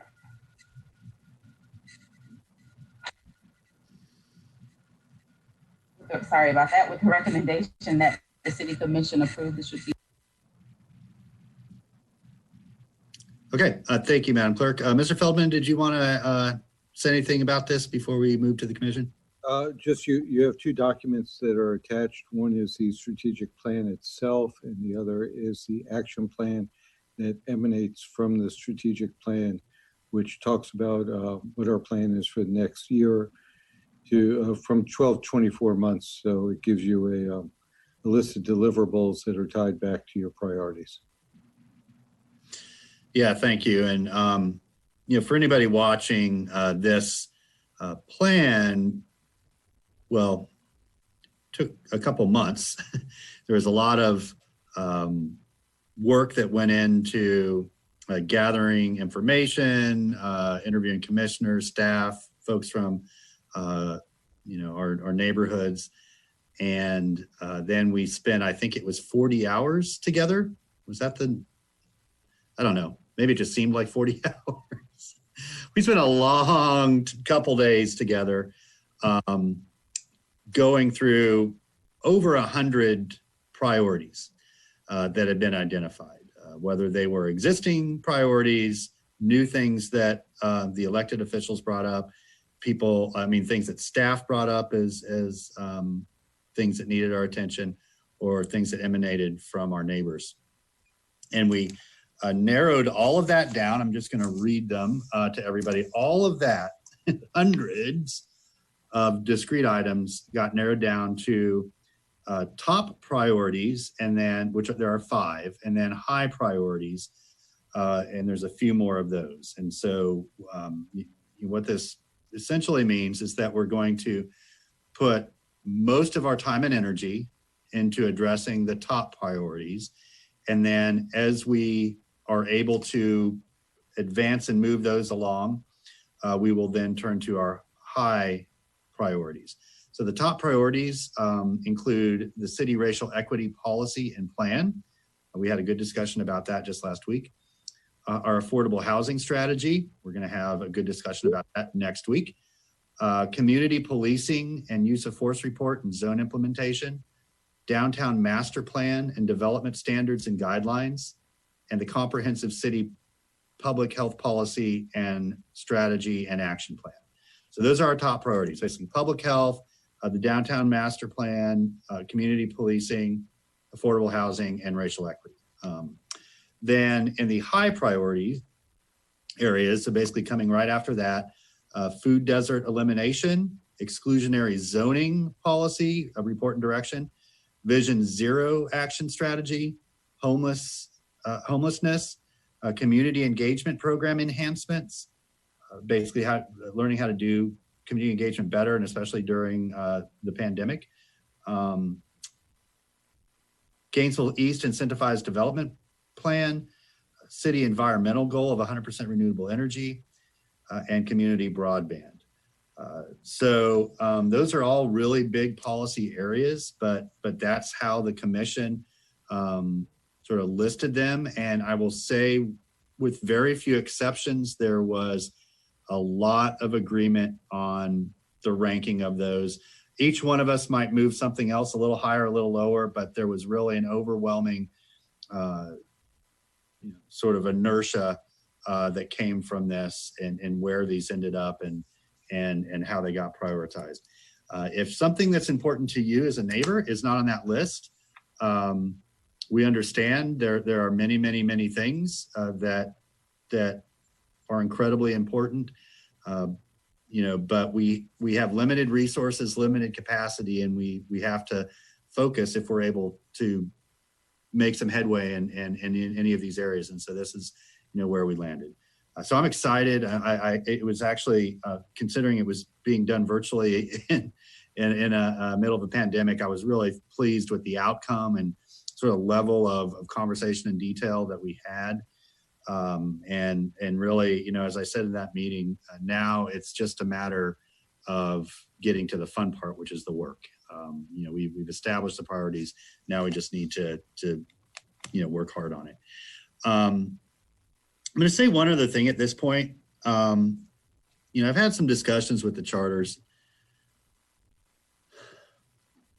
If this is an incredible amount of work to get done in 1 year. In fact, I think if we're realistic, we won't get all of that done in 1 year. We'll hopefully move the dial a long way, but it won't finish. We have to be self-disciplined. Something will come up, maybe next week, maybe in 3 months, that will cause one or all of us to say, we need to address this immediately. And what I expect the charter officers to do is say, okay, we can do that. What do you want us to remove from this list? What don't you want us to do in this list of priorities? Because I can speak from experience, if we always deal with the next latest big thing, the other things will not get done because our staff just cannot. They're human, and there's only so much that they can do and do well. And so we really need to consider, and it's okay if something comes up that is of a greater priority and importance to us as a commission in December or in March. Fine, let's bring it up, let's have a discussion, but then let's be very honest with one another and say, this is more important than X that we prioritized back in July. And so we want staff to redirect their efforts to that instead. And so when our charters do that, please don't interpret that as them trying to push their priorities or say they don't want to do the will of the commission. They're doing their job in keeping us honest to what we can and can't do as an elected body. So with that, I'll turn it over to Commissioner Johnson. Thanks, Mayor. We don't have a presentation on this, right? We're just discussing? Correct. Okay, great. So I wanted to find out a couple of things. If we will have an estimated time frame for filling in some of the race and equity initiatives that we have. I noticed that the time is missing on at least that piece of it. That's my first question. So that's an item signed to a different charter than me, so I would defer to that charter to. Okay. Time frame. Okay. Ms. Marshall, can you comment? Did you hear the question? If not, we can have Commissioner Johnson repeat her question. I did not hear the question. Oh, so the question, Ms. Marshall, is when will we have the times for everything to be kind of completed in the city racial equity policy and plan?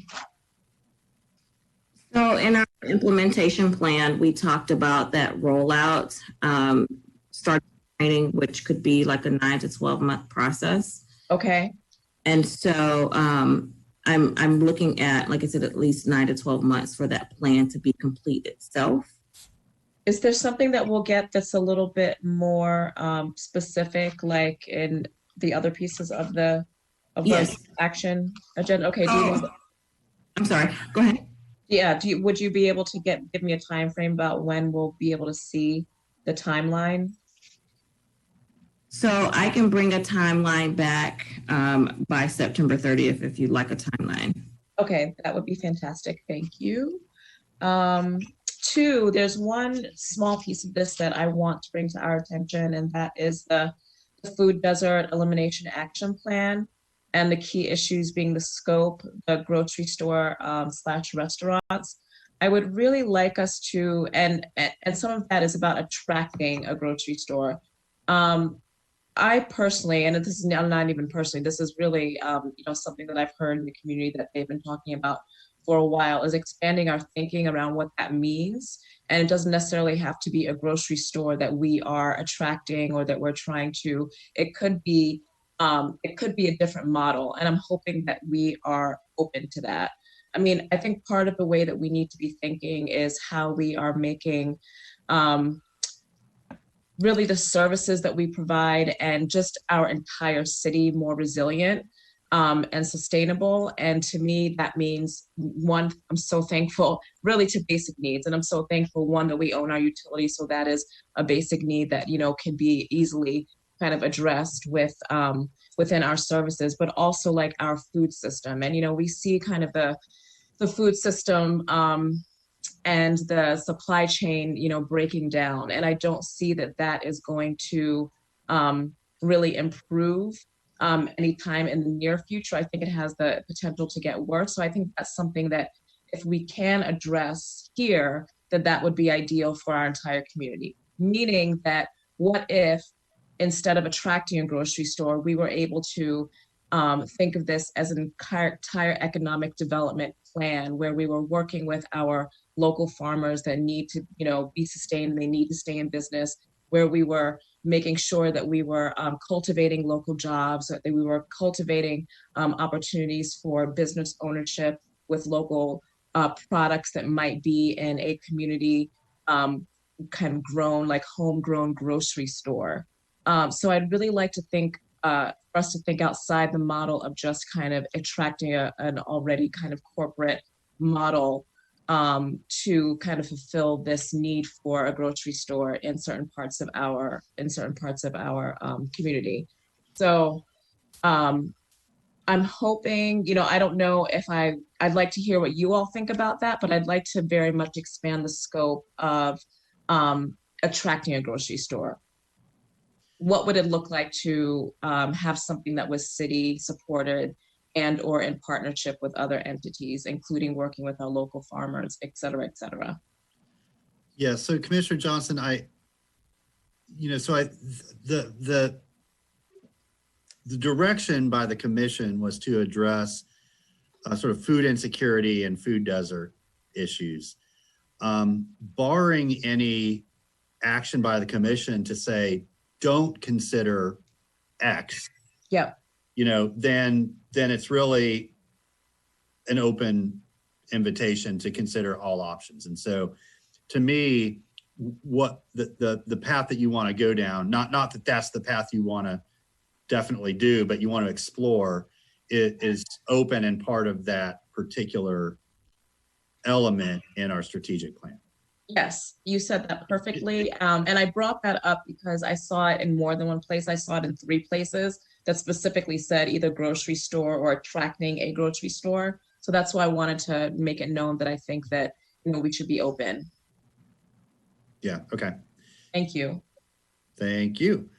Commissioner Ariola.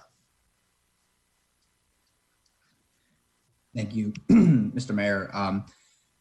A few points I want to make. First, I want to go back to one of the points you made, Mr. Mayor, about being very, very sort of open to charter pushback about what we bring forward. I would hope that that is also extended to commissioners whenever commissioners want to push back when we are starting to move off of our discipline track.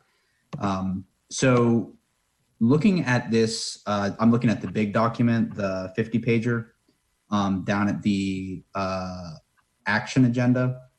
And I think that, and this is sort of what Commissioner Johnson was getting into, and I do want to contribute to that example that you were talking about the food desert. But really quickly, I want to talk about the high-level stuff.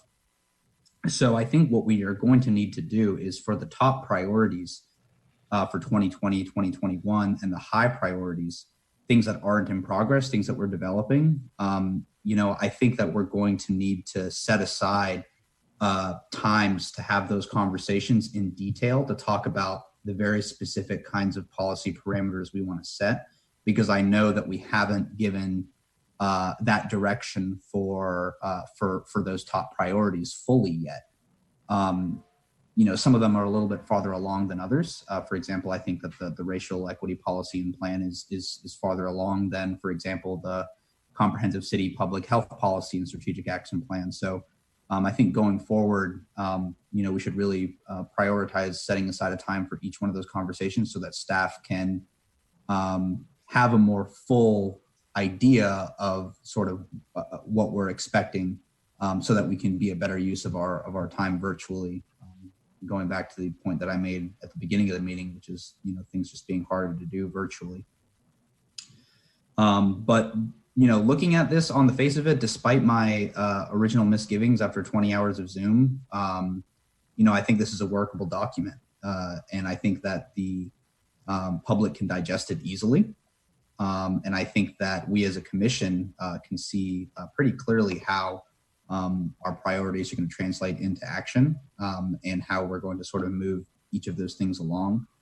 I think that as a commission, we're going to have to, Mr. Mayor, to use your word, work on our discipline in terms of how this plan interacts with our own sort of individual commissioner desires for our research policy team, because I don't want us to feel as though we can't ask our research team to go and research, more and more items that may not necessarily be, for example, immediately, it may not immediately pertain to one of these top priorities, although that should be our goal. I think that at the same time, as things come up or as other policy items, become something that we have to deal with, I think that it would be helpful to be able to at least have preliminary research done.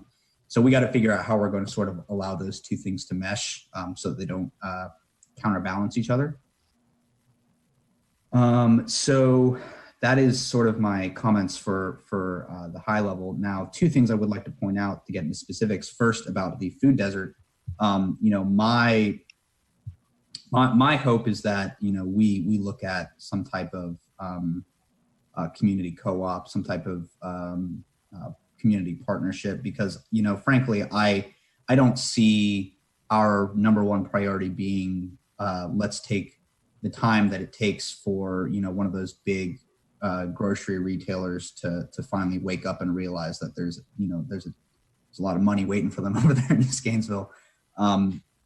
And I think it would actually be really great for the community to see that, ideas that come from the community, because, the Eastside community has been pining for this for a long time, to see that their ideas can come to fruition from partnerships with their government. I think that would also go a long way.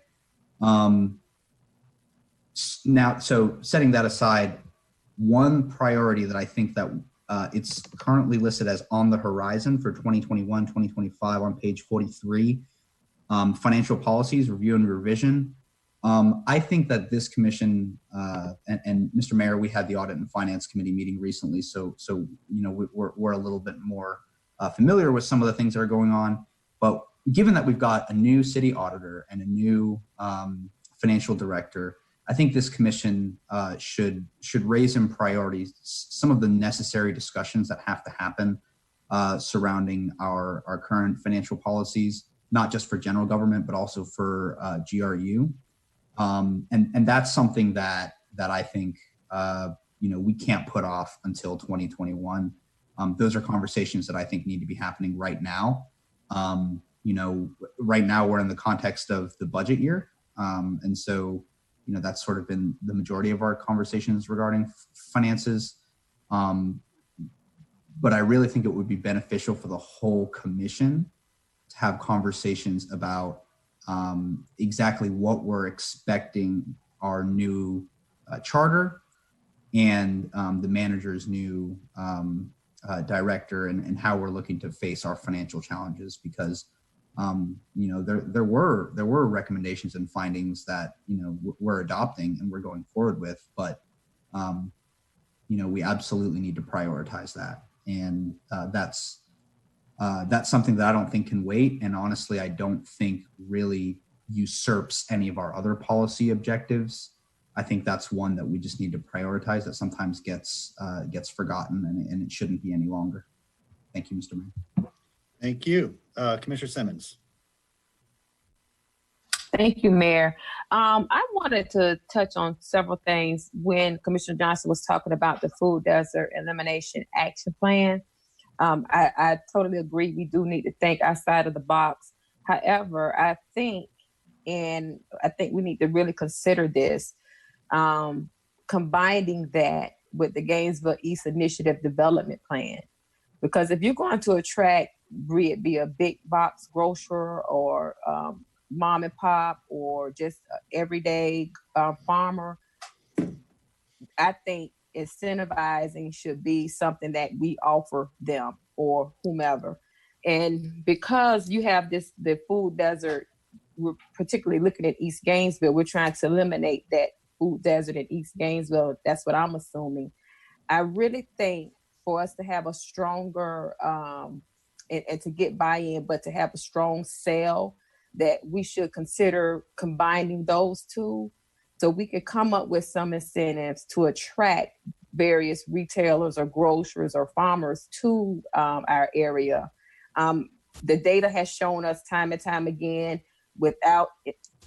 9 times out of 10, if you do not have anything to incentivize the potential retailers, particularly East Gainesville, they're not going to come. If we're looking for for-profit organizations or institutions or whomever to come and invest in East Gainesville and to help us eliminate that food desert, we need to really have some incentives in front of us. So I really strongly want you all to consider maybe we combine those two or have that food desert as an arm or an extension of the Gainesville East Initiative Development Plan, because I think those two go hand in hand. You cannot do one without the other. And that's just my opinion. And I think, again, it's just a stronger sale, a stronger and better package if we have some incentives laced into it as we look at trying to attract retailers or grocers in our area. So that's just something to think about. Also, I agree. I think we need to start looking at set some times for our top priorities. I know we've been working with the city racial equity policy, and of course that's further along than other priorities we have listed. But I think we need to start setting some timetables, having staff come back with some updates, tailored and particular to our top priorities for 2021. I know I've been working with coming up with some public health policies or initiatives, and been working for several months, well over several months on this topic. We were supposed to have an update, and I think that was canceled. I'm eagerly waiting to maybe bring that back. And I know that our policy team had to make a left turn in midstream to address some other issues that we were having as a commission. But I think now we need to really start looking at our priorities, start having some dates, some time limits, having some feedback, and at least having some base points so we can start figuring out where we are what are our next steps, and continuously have a flow and a dialogue on our top priorities. I think we cannot afford to sit this on a shelf. I don't think we need to let other things distract us from focusing on our top priorities. And we need to have something either every other month or some type of deadline, time limitations, or phases on what our expectations are and where we are and how we can continuously be consistent in focusing on our priorities. But I really want you all to consider combining the food desert with incentive package and maybe working it as a solid, complete package. So that's it for right now. Okay. Thank you, Mayor. Thank you. And I just want to sort of observe that there's going to be a lot of intersection between many of these items. And so I think Commissioner Simmons, you point out one big one. And I think there's, looking at this list, there's going to be others as well. And so we'll expect and depend on staff to look for those opportunities of intersectionality and how we can, leverage opportunities that help us move more than one of these, along simultaneously. We're not gonna figure out every detail today, but I think it is important that we get a quarterly update on our strategic plan. So I'm thinking the first meeting of every, at first GPC meeting of every quarter, we just get a strategic plan update. And give the opportunity for commissioners and neighbors to ask questions about, where are we? What do we need to do? Where are the decision points coming? And that will help us, I think, with some of the concerns that you have, Commissioner Simmons, and frankly, that I think all of us have to make sure that this work gets done. Commissioner Johnson, and then we'll turn to the city manager. Thank you, Mayor. This is just a thank you to the city manager and all the charter officers that worked on this, because it really was clearly an incredible amount of work to kind of get everything together and then bring it back to us and distill it down so that it's very clear what's going to happen in the next year. So it really was it wasn't too fun being on those calls for, days on end, but I feel like the product that we have is well worth it. And I'm really actually very happy about the direction that we're headed in. So thank you to everybody that worked on this. An incredible amount. Yeah, thank you. If we can get all or most of this done during a pandemic, we will have had a good year of work. We'll have something to be grateful for. Mr. Feldman. Well, Mayor, Commissioners, first, I want to again thank you all for the hard work that you put into. I know, sitting in front of a computer monitor for hours and hours is not easy, but you were all tremendously engaged in discussion and helped frame a lot of issues for me, and I know for our staff, and probably for the other charters as well, but I don't want to speak for them individually. So our plan is on the items that are within our purview. We're going to give you a quarterly update on that. We're going to be meeting monthly with our staff to make sure that we're not hitting any stumbling blocks. But I also want to just take a second to tell you what the timetable will be for future plans, because this work needs to be done annually, because things do change.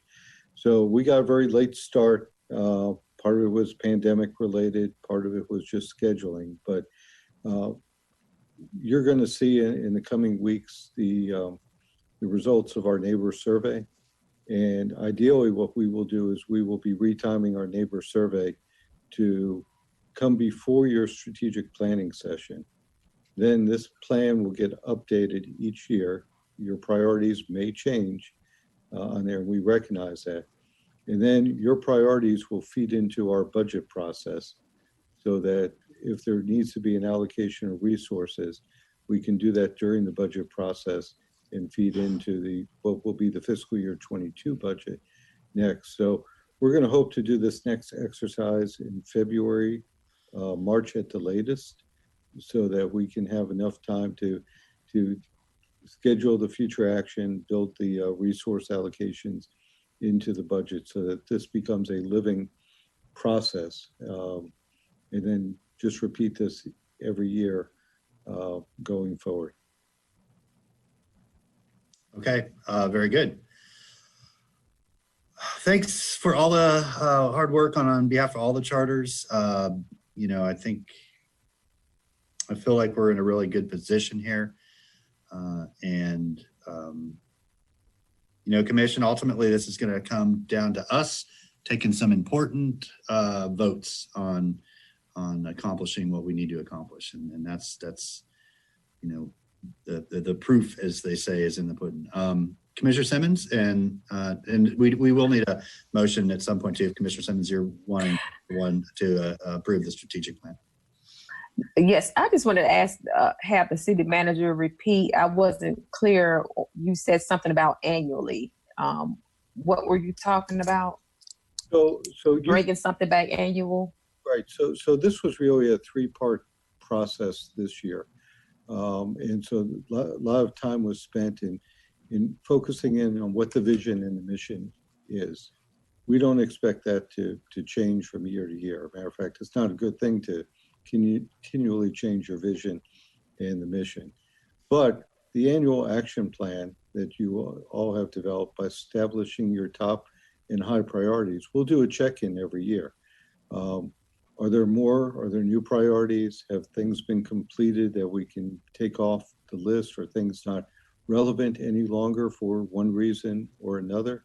Have things risen that are more important than the top and high priorities that you've established now on there? And so that needs to be part of an annual plan. And just because something is not listed as a top or high priority doesn't mean that we're not going to be working on it.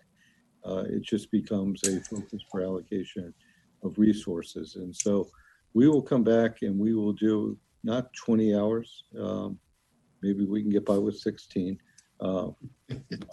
hours of work in the February and March timeframe to refine them. Okay. It needs to be a living document because priorities do change, and we need to be focused on the fact that we need to be flexible and adaptable. Okay, thank you. Well, Mayor, I would like to make a motion that we approve the strategic plan. Okay. And item number 191181. Right on. Thank you very much. Commissioner Simmons moves and Hayes Santos seconds that we adopt the strategic plan. Very, very good. Willie, let's turn it over to you to see if there's any members of the public that would like to speak on this item.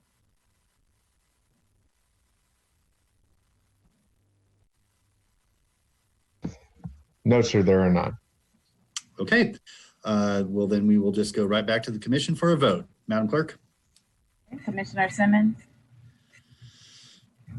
Aye. Commissioner Ward. Aye. Commissioner Sacco. Aye. Commissioner Ariola. Aye.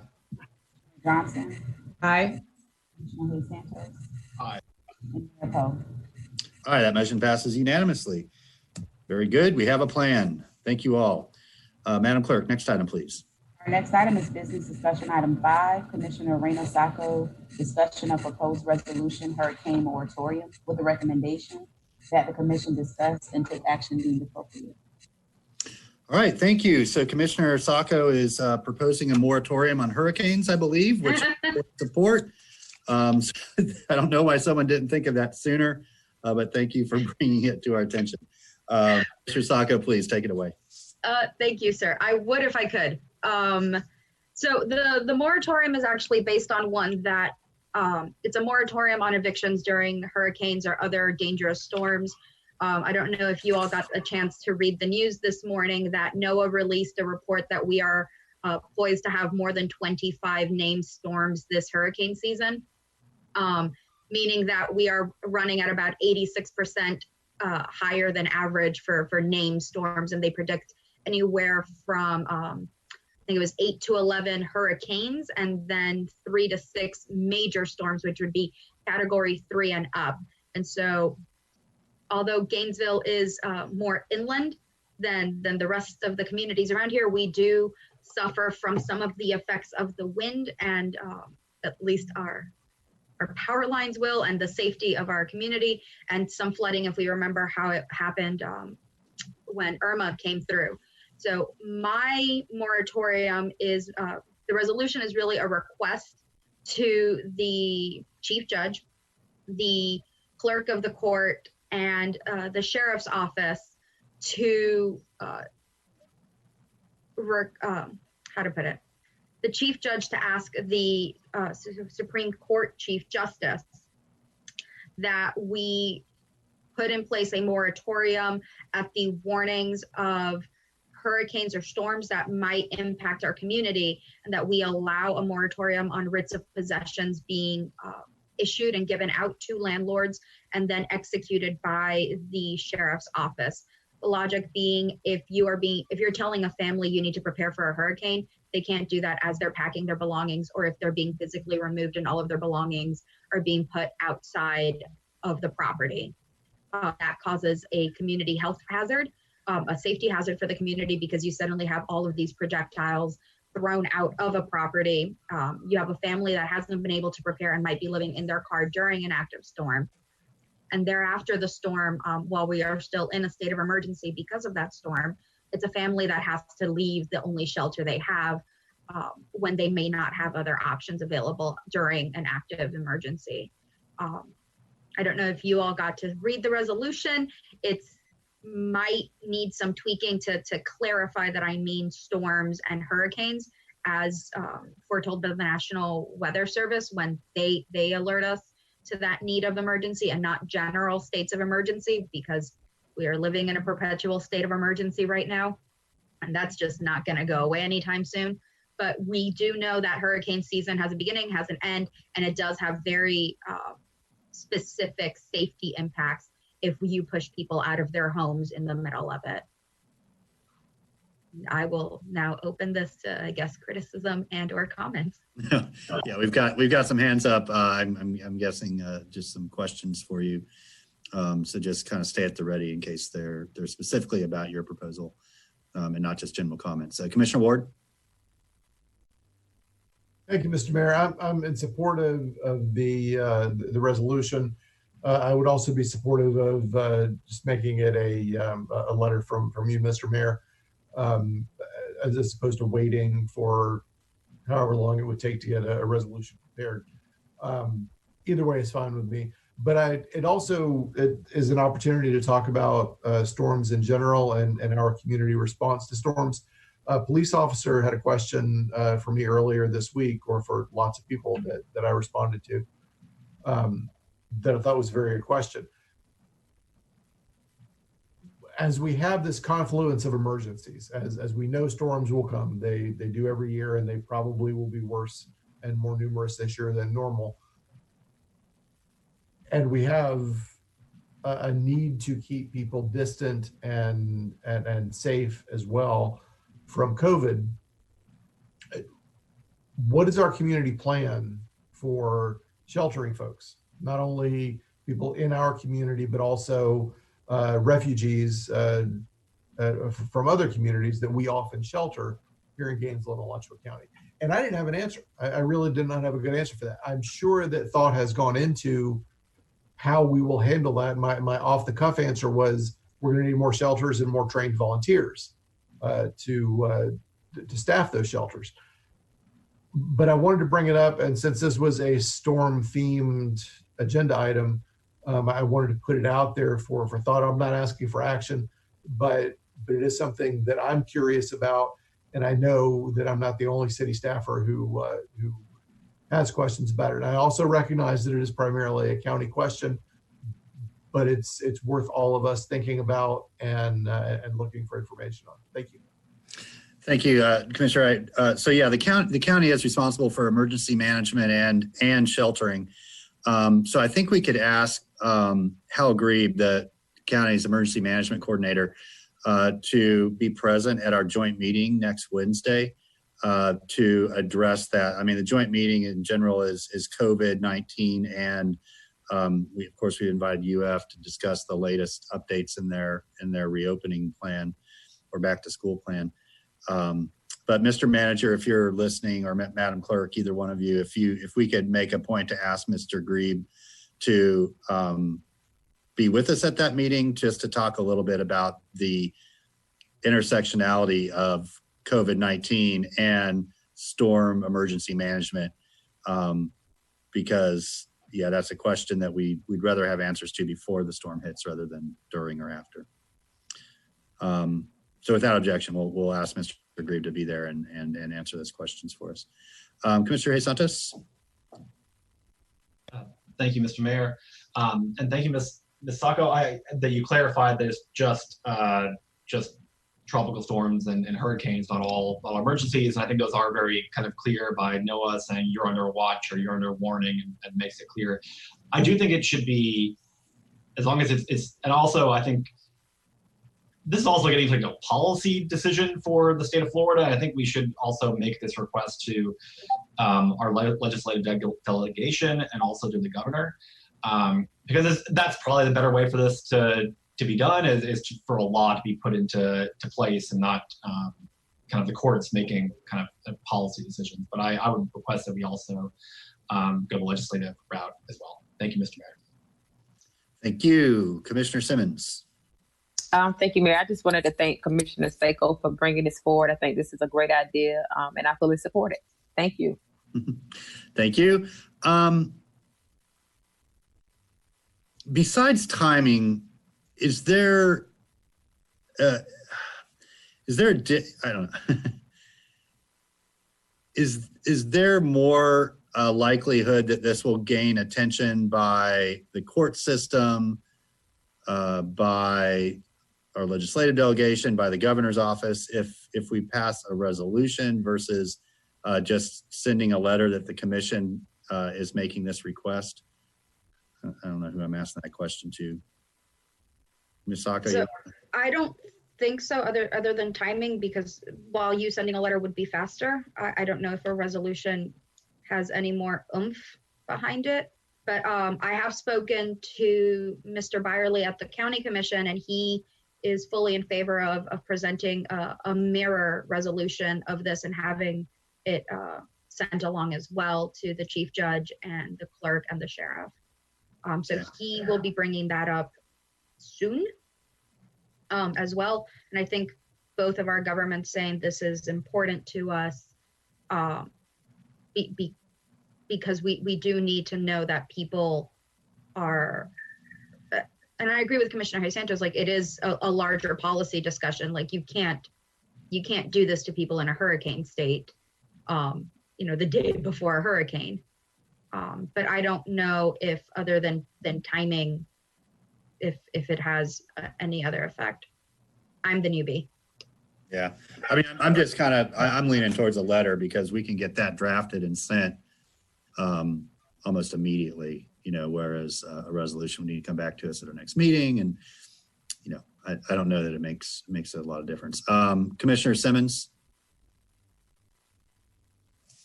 That's an old hand. Okay, Commissioner Santos. Thank you, Mr. Mayor. We can do both. I do think if it's something we want to push, a resolution is probably a good idea, because then that gives something that other cities then pass as well. And I think for something like this to work, it will take multiple cities across the state of Florida and multiple governments. So I think a resolution, I think we can do both, but I do think if we want this to actually happen, a resolution would make it more likely because other cities will pick it up and pass it. Thank you, Mr. Mayor. I love your sense of optimism. I do think we should forward this to the Florida League of Cities and the Florida League of Counties and ask them to disseminate it amongst their membership, because I agree. I think if we can get a lot of our cities and counties behind this, it will gain more attention than just little less. Commissioner Simmons? Yeah, and you know what? You guys just reminded me, I am on the resolutions committee. So if you want to... Yeah, so we can ask I think that'd be great. Yeah. Absolutely. And then I think Commissioner Cornell might be pretty active with the League of Counties or Association of Counties, I think. So we could ask him to do this on Tuesday as well. Okay, Commissioner Sacco, you want to make a motion? I actually had one other question, and it was on my notes and I was reviewing frantically. There was another question similar to the moratorium, but it's action that we can actually take. And it was about our utilities and shutoffs during similar situations. And I don't know what our current policy is, if during storms or watches, if we storm watch or warnings, if we shut off those utilities, or if we have any policy in place at the moment, or if we've changed that because of COVID, or where we are that. I don't know if Mr. Yeah, Ms. Pilarski, you want to talk about our approach towards shutoffs and billing leniency during storm events? Yes, Mayor. We, as far as I can recollect at this point, we don't undertake shutoffs during storm events. I'm not sure, quite frankly, about the before and after part of that. I'm not sure about the amount of days before and after, but I can get that to you. Okay. I'll take that. Thank you. Yeah, just give us an update. I know that we in the past have done whatever we can to keep people's power on, including, payment plans and other things, but that I'd love to have Bill sort of think about how he's going to approach that as we have gone through COVID-19 and how that changes things as well. So, sure. Yeah, maybe next meeting you can update us on that, Mr. Pilarski. Sure. Thank you. Okay, Commissioner Yeah, I'm Sokol, ready. make a motion. So I move that the mayor send a letter to the chief judge, the clerk of the court, the sheriff's office, and the Florida League of Cities, or I guess not the League of Cities, but the chief judge, the clerk, and the sheriff, requesting that they refrain from issuing and executing writs of possessions during storm and hurricane warnings, during storms and hurricanes, and thereafter if we are still in a state of emergency, and that staff draft a resolution to that same effect to bring back for adoption on our next meeting, and that we draft a letter to the Florida League of Cities informing them of our resolution and our intent. Is that mostly okay? Sounds good. Commissioner, second. Everybody clear? All right, very good. Commissioner Simmons, is that an old hand? That's an old hand. Okay, thank you. Okay, Willie PI, do we have any members of the public who wish to speak to this? Yes, sir. We potentially have two, but we have one for sure. Her name is Sarah Pohl. Let me get her on the line. Sarah, you are on the line with the city. Mute off. Yes. Hello. Thank you very much, commissioners, for taking the call. I want to say there's been a big problem with your tech today, with people waiting to speak on other items and being kicked off and not coming through. And you need to leave a little bit more time for your reps that are helping you get us onto you to get to us and back and forth, because you cut off a bunch of people on the last thing about strategic plan. But I want to speak about this resolution, and I want to tell you I am a cancer survivor. I am high risk. I am all alone. I have many medical problems, and in the past I've been approved for the medical shelter. I want to tell you I spent 3 weeks before this hurricane came through, this last one, 3 weeks calling everywhere I could think of, fire rescue, city, county, every department you can think of, non-emergency, 311, 211, nobody, no information, asking who's going to update the medical needy stuff, who's going to do what, and where is the shelter. I'm going to tell you at 12 noon on Saturday was when somebody finally told me, oh, I'm not in my office, so I can't update anything. Nobody, I left my name and phone number all over the place. Nobody returned any calls. I'm not the only one. This is the same kind of thing that goes on with the COVID. You have to have a medical shelter available for us. If we lose our power, many of us have medications and things that have to be refrigerated.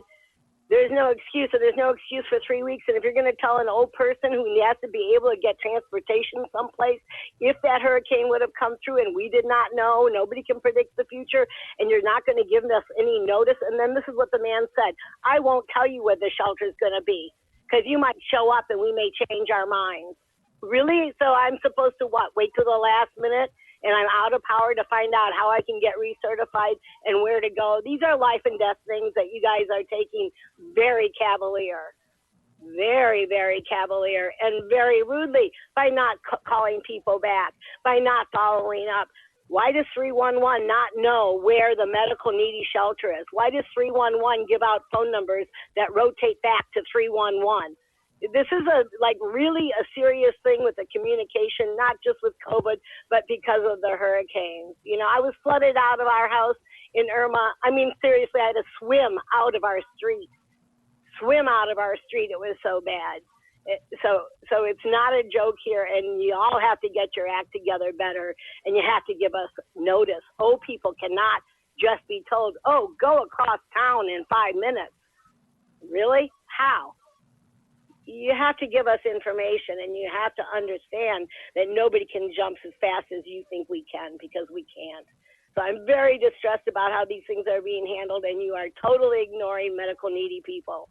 And there's many of us. We have the highest rate, and you can check with Chuck Chestnut. He knows we have the highest rate of issued handicap stickers in our county than any other county because of the medical facilities, because of the transplant things that go on in Shands and everything else. We have more handicapped, elderly, and sick people in this county than any other county. Because we have very limited services, and all the regional, our whole region, North Central Florida, they feed into here too.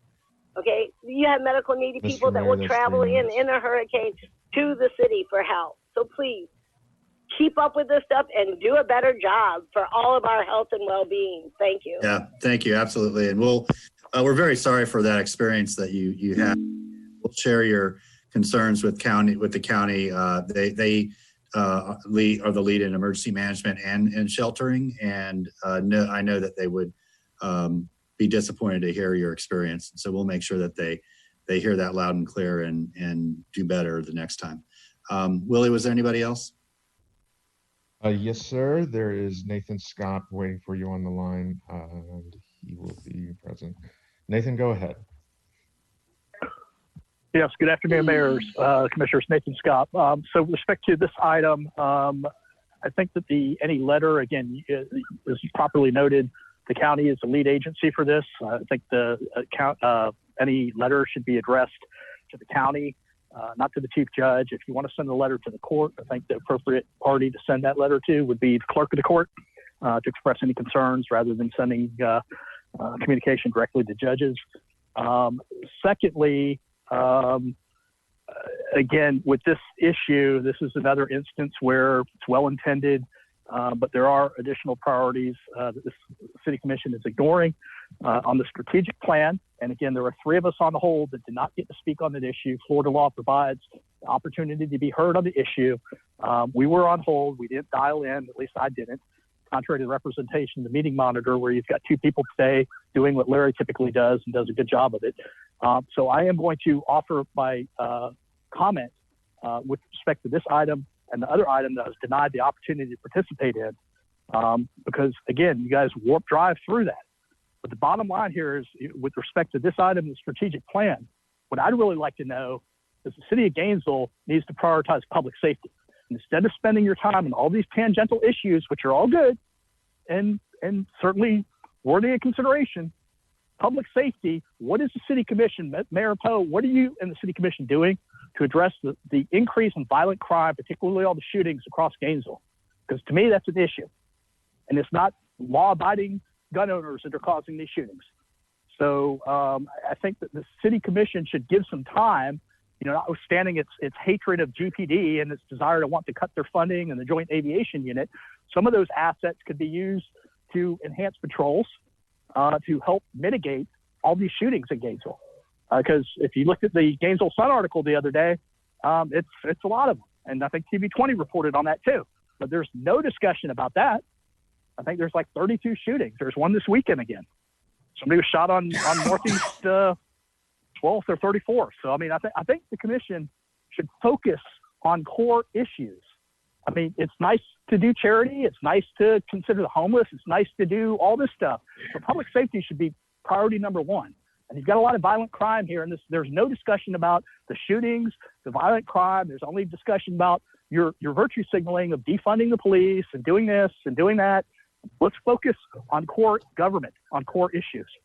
Because, again, public safety is a big issue. And the neglect of that park is evidence of that neglect of public safety.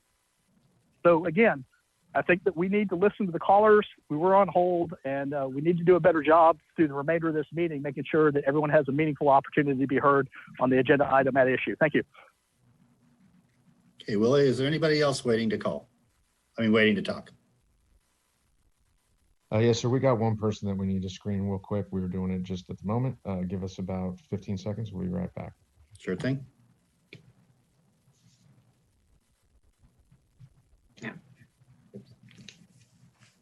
Mr. Mayor, in the meantime, I ask a question about agenda management. Of course. So we are nearing the resolution portion. Are we going to wait until 5:30 or are we going to move right into it? No, we're going to take up the body camera issue that was pulled from consent, and then we'll take a break until 5:30. Thank you. Actually, Ms. Shalley, we need to wait till 6, don't we?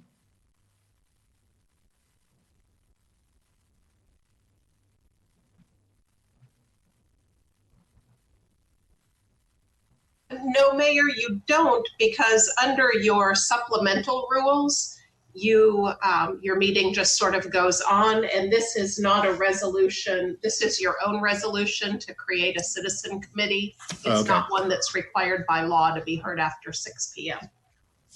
Okay, so we'll probably do that before break then too, Commissioner. Hey, Mr. Mayor, we do have one more person on the line. Her name is Shauna Johnson. Shauna, go ahead. Oh, excuse me. Shauna, go ahead. You have the floor. Hi, everybody. It's Shauna. It's good to see your faces. I just wanted to make just a quick comment about Commissioner Sacco's resolution. I think I have no problem with it. I did just want to put in a comment about looking into getting, not involving GPD or the Sheriff's Office in an effort such as the one that she was describing. I just feel like there could be other ways that we could help people without involving even more policing. That's really my only comment, that if we could look into something else other than using, our resources in GPD or in the Sheriff's Office, I think that would be a better direction to go. That's my only comment. I hope you guys have a great weekend. Bye now. Thank you. Bye-bye. Anybody else, Willie? No, sir. That was the last commenter. Okay, thanks. Commissioner Mayor, Sacco, I think I know what you're going to say, but let's go in order here. I think it's specific to GPD doing evictions, which they don't. But Commissioner Santos. Thank you, Mr. Mayor. I just had a clarification on the resolution and what we're talking about. We're talking about tropical storms and hurricanes, because you said storm events, and we get like thunderstorm warnings and on almost a daily basis, stuff like that. We're not talking about those, correct? Okay. No, sir. All right. Thank you, Mr. Mayor. Sorry, I'm just thinking like from 3:30 to 4:15 p.m. Yeah, so we'll make that clear in the resolution: tropical storm and hurricane events. Commissioner Ward. Thank you, Mr. Mayor. Just very briefly, I wanted to address the person who called in about emergency situations, about lack of shelter and information not being clear. As you noted, Mr. Mayor, that is the county's purview, but most citizens really don't, most residents don't really know the difference between the city and the county, and they shouldn't have to. The services should be seamless for folks, and that is, again, something we should bring up on Wednesday at our joint meeting. I'm not looking to put the county under the bus, but we need to have a more seamless, we need to insist on a more seamless delivery of those emergency services, because I know, and we all do, I think, from having people reach out to us during storms, how confusing it can be to look for information. And I think it's incumbent on us to lead that discussion with the county of how we, if not at this meeting, then at some meeting, of how we better provide a seamless set of services for emergencies. Thank you. Okay, thank you. Commissioner Sacco. You were right. I was going to comment. GPD does not, it is not involved in evictions. However, by law, the sheriff is. And so it's only the sheriff and her deputies who can enforce a writ of possession, which is to take back the physical premises and, if need be, physically remove a tenant who has lost their eviction. So it is the sheriff and her deputies who have that authority. And that's why we kind of need to include them in this process, because they are ultimately the ones who can enforce this new policy or choose not to. Yeah, and it's I mean, I get where Ms. Johnson is going. I mean, I think it's part of this larger discussion of what functions can government carry out with some means other than law enforcement. And I think that's where she was going with this. But right now, the law does not provide a mechanism other than the sheriff. They're the ones that are legally charged with ultimately doing this, which again, I mean, if we can get some change in Tallahassee that would allow for more alternatives, then that would certainly enable the county to do things a little bit differently. But right now, that just doesn't exist, unfortunately. Okay, well, let's move to a vote, basically to ask for this moratorium, this resolution for eviction moratorium to be brought back to us at our next meeting. And what I'll do is I'll wait to send any letter. I'll send the letter along with the resolution once we pass it and send it out to all those folks that you asked to do. Just basically as a cover letter with the resolution attached. Madam Clerk. Commissioner Ariola. Aye. Commissioner Johnson. Aye. Commissioner Sacco. Aye. Commissioner Simmons. Aye. Commissioner Ward. Aye. Commissioner Hayes Santos. Aye. And Mayor Cole. All right, that motion passes unanimously. Thank you, Commissioner Sacco, for bringing that to us. Okay, Madam Clerk, let's go to the RE1 first, and then we'll go to the consent item that was pulled. Okay, absolutely. RE-1, interlocal agreement establishing the Joint Water and Climate Policy Board and resolution establishing the creation of a Citizen Climate Advisory Committee, with the recommendation that the Commission approve the interlocal agreement and authorize the mayor to execute the same. Okay, thank you. Now, we could do two things. We could take action now and then have a discussion with the county and bring back an amendment if they want to increase membership from 2 to 3, or we could wait on this until after that discussion. So, I mean, I think there's no harm in doing it today and coming back if they want to add, so we can get things going and get the Citizens Advisory Committee advertised and get that moving. But I just want to throw that out there since that kind of curveball came in earlier today. Commissioner Ward. Thank you, Mr. Mayor. Yeah, I concur. I would like to explore expanding the size of the committee on both sides of the street, but I also want to get this moving because I think the county's already taken action on this. I could be wrong, but I think they have. But there is urgency to get the Citizens Advisory Board up and running on this, and I would like to move forward rather than waiting another meeting or two to approve this. Okay, is that a motion? Yes. Is there a second?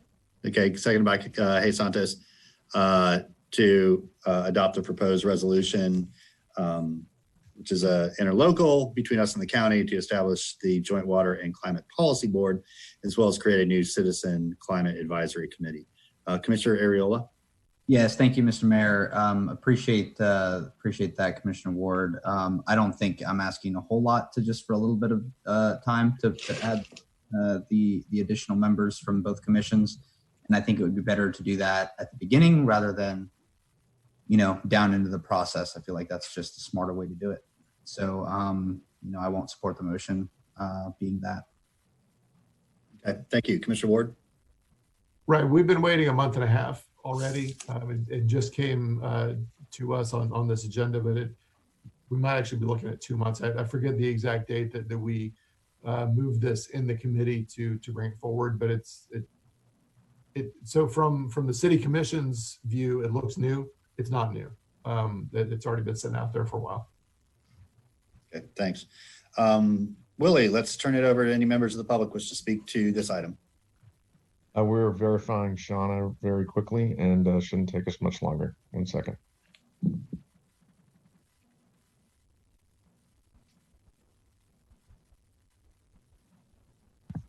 She does not wish to speak on this item, so we are good to go.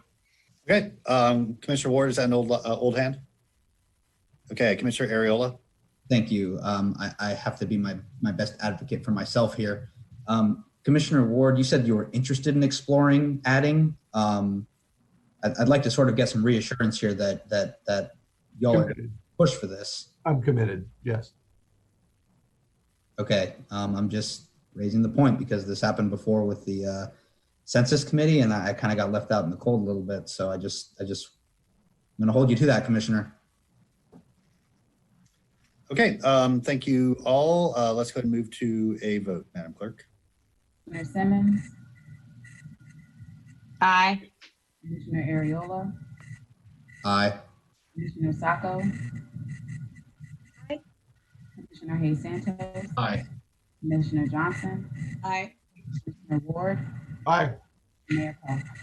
All right, that motion passes unanimously.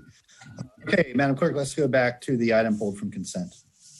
Yes, sir. Item CA10 on page 8, body worn cameras, with the recommendation that the City Commission authorize the city manager to accept and execute the agreement for the purchase of the body worn cameras and any other necessary documents subject to review by the city attorney as a form of legality, and to approve the expenditures as outlined in the approved MOS form and quote. Okay.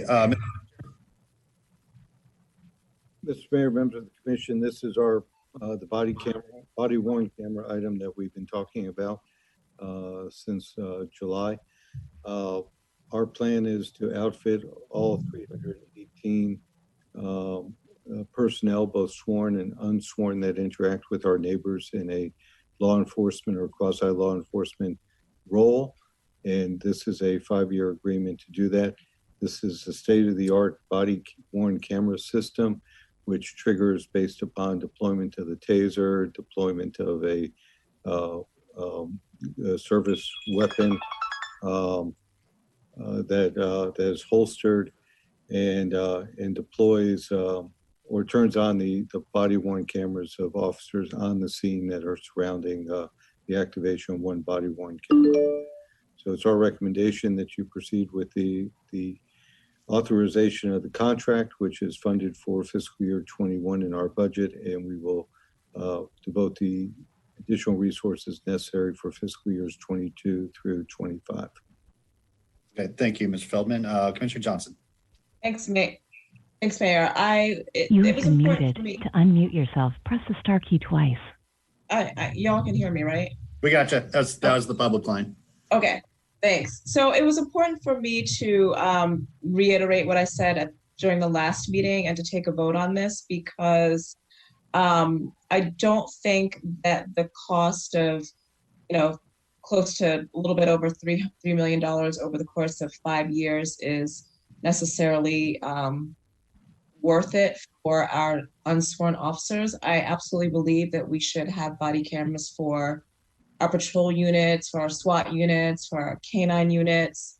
But I can't see us, especially in this with the financial instability that we are going to continue experiencing, to justify increasing our budget, $600,000 every year.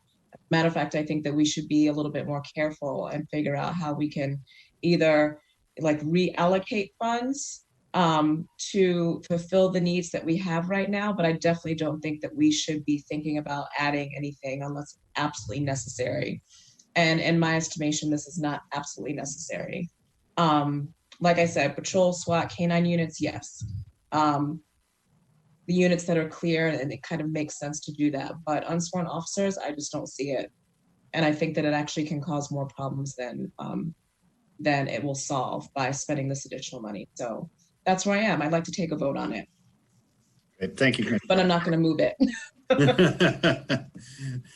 Smartly done. Commissioner Sacco.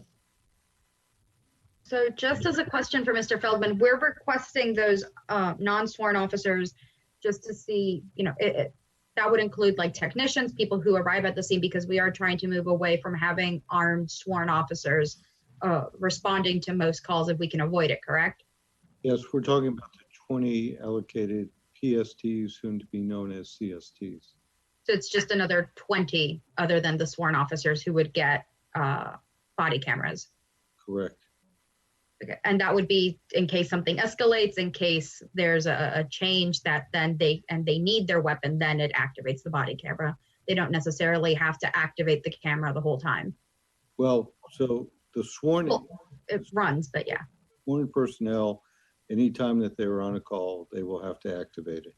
The non-sworn, anytime that they're on a call, they would have to activate it, but they don't carry a weapon. So there's no taser or weapon that automatically triggers it.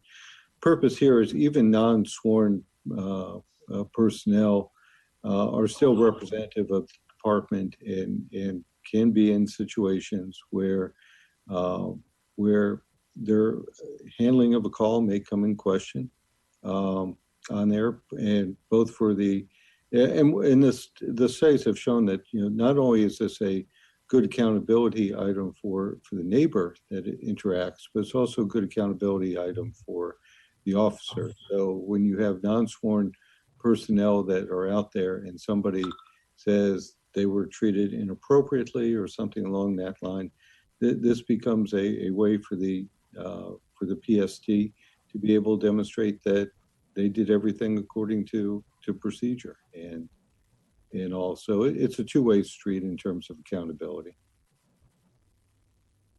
Okay. Thank you, sir. Hey, Commissioner Ariola.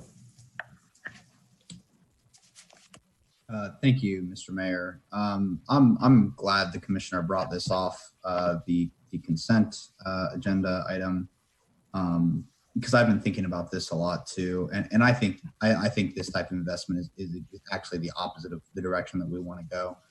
I'd be happy to discuss the evidence that shows that body cameras are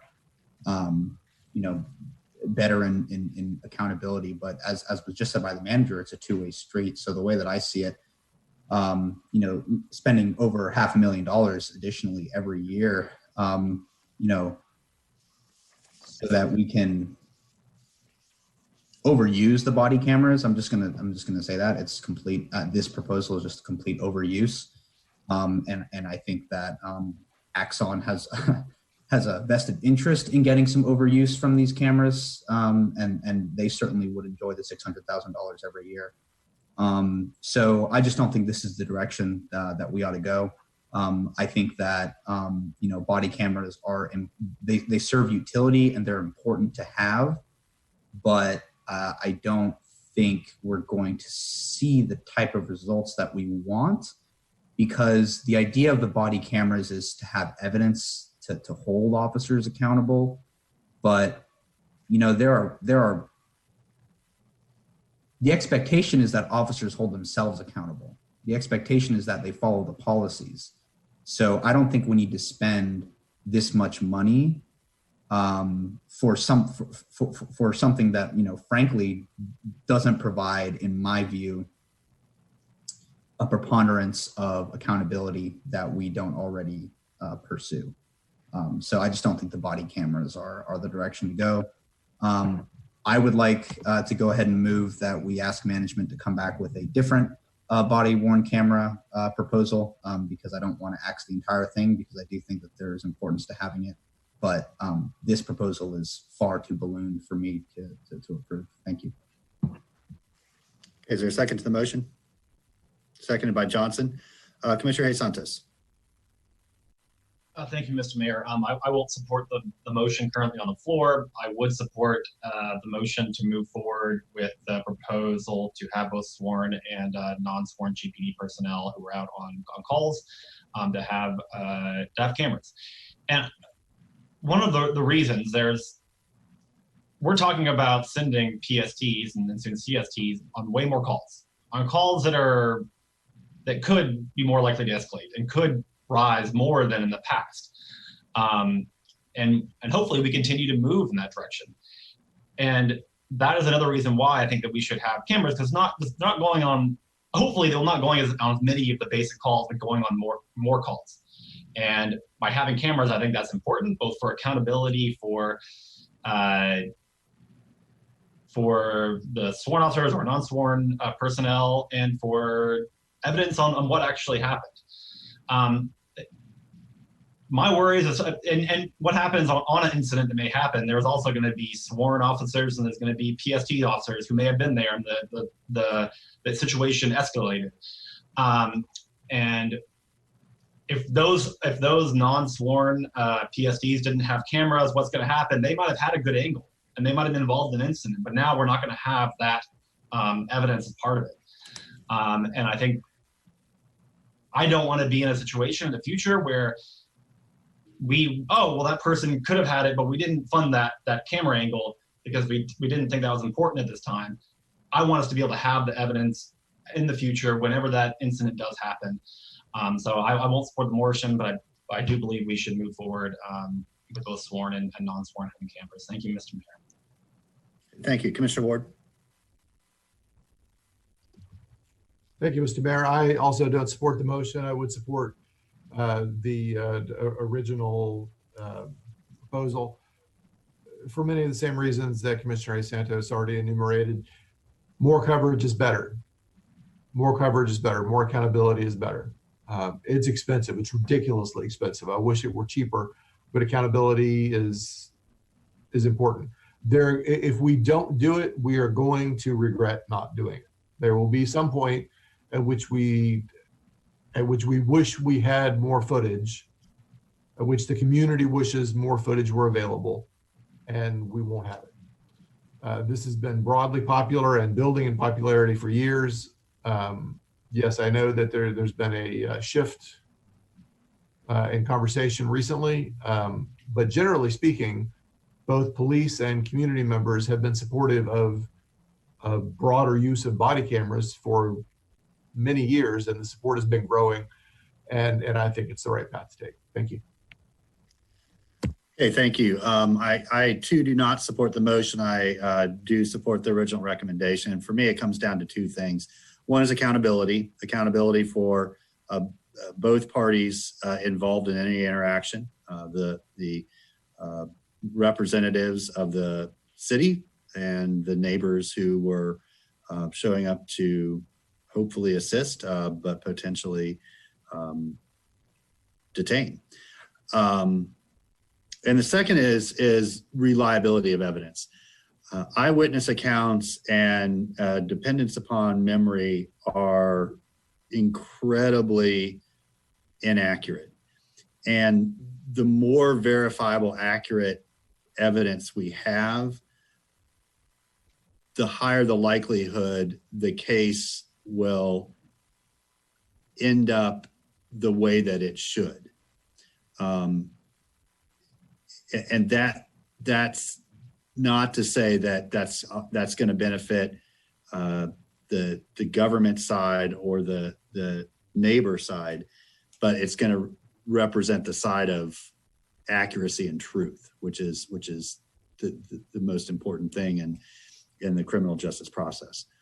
And so, I've thought a lot about this.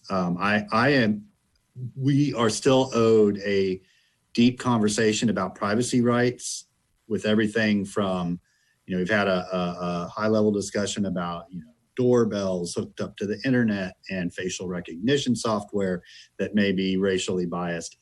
And this is part of that discussion, but I'm much more comfortable with the standards that have been set through the courts on privacy protections, especially under the Fourth Amendment, to make me comfortable with how this can and can't be used and how it protects people's privacy unless it is needed in a case as evidence. And so, I think Commissioner Ward, 2 years ago, we frequently had people demanding that we have body-worn cameras and, letting us know in no uncertain terms how little we supported the people because we were unwilling to do that. The perspective has clearly changed a little bit in that time. I try not to, I understand that there are valid arguments both for wearing them and not wearing them, for spending money on them and not spending money on them. I'm simply trying to look at what's in the best interest of our neighbors, so they receive great service and that there's a level of accountability, and that we make sure that we have the best quality evidence possible if there is a circumstance that requires someone to be in a position where their guilt hangs on reliability of that evidence, or innocence, hangs on the reliability of that evidence. So I think it's important that we move forward with this program. Okay, back around the horn. We'll go back to Commissioner Johnson.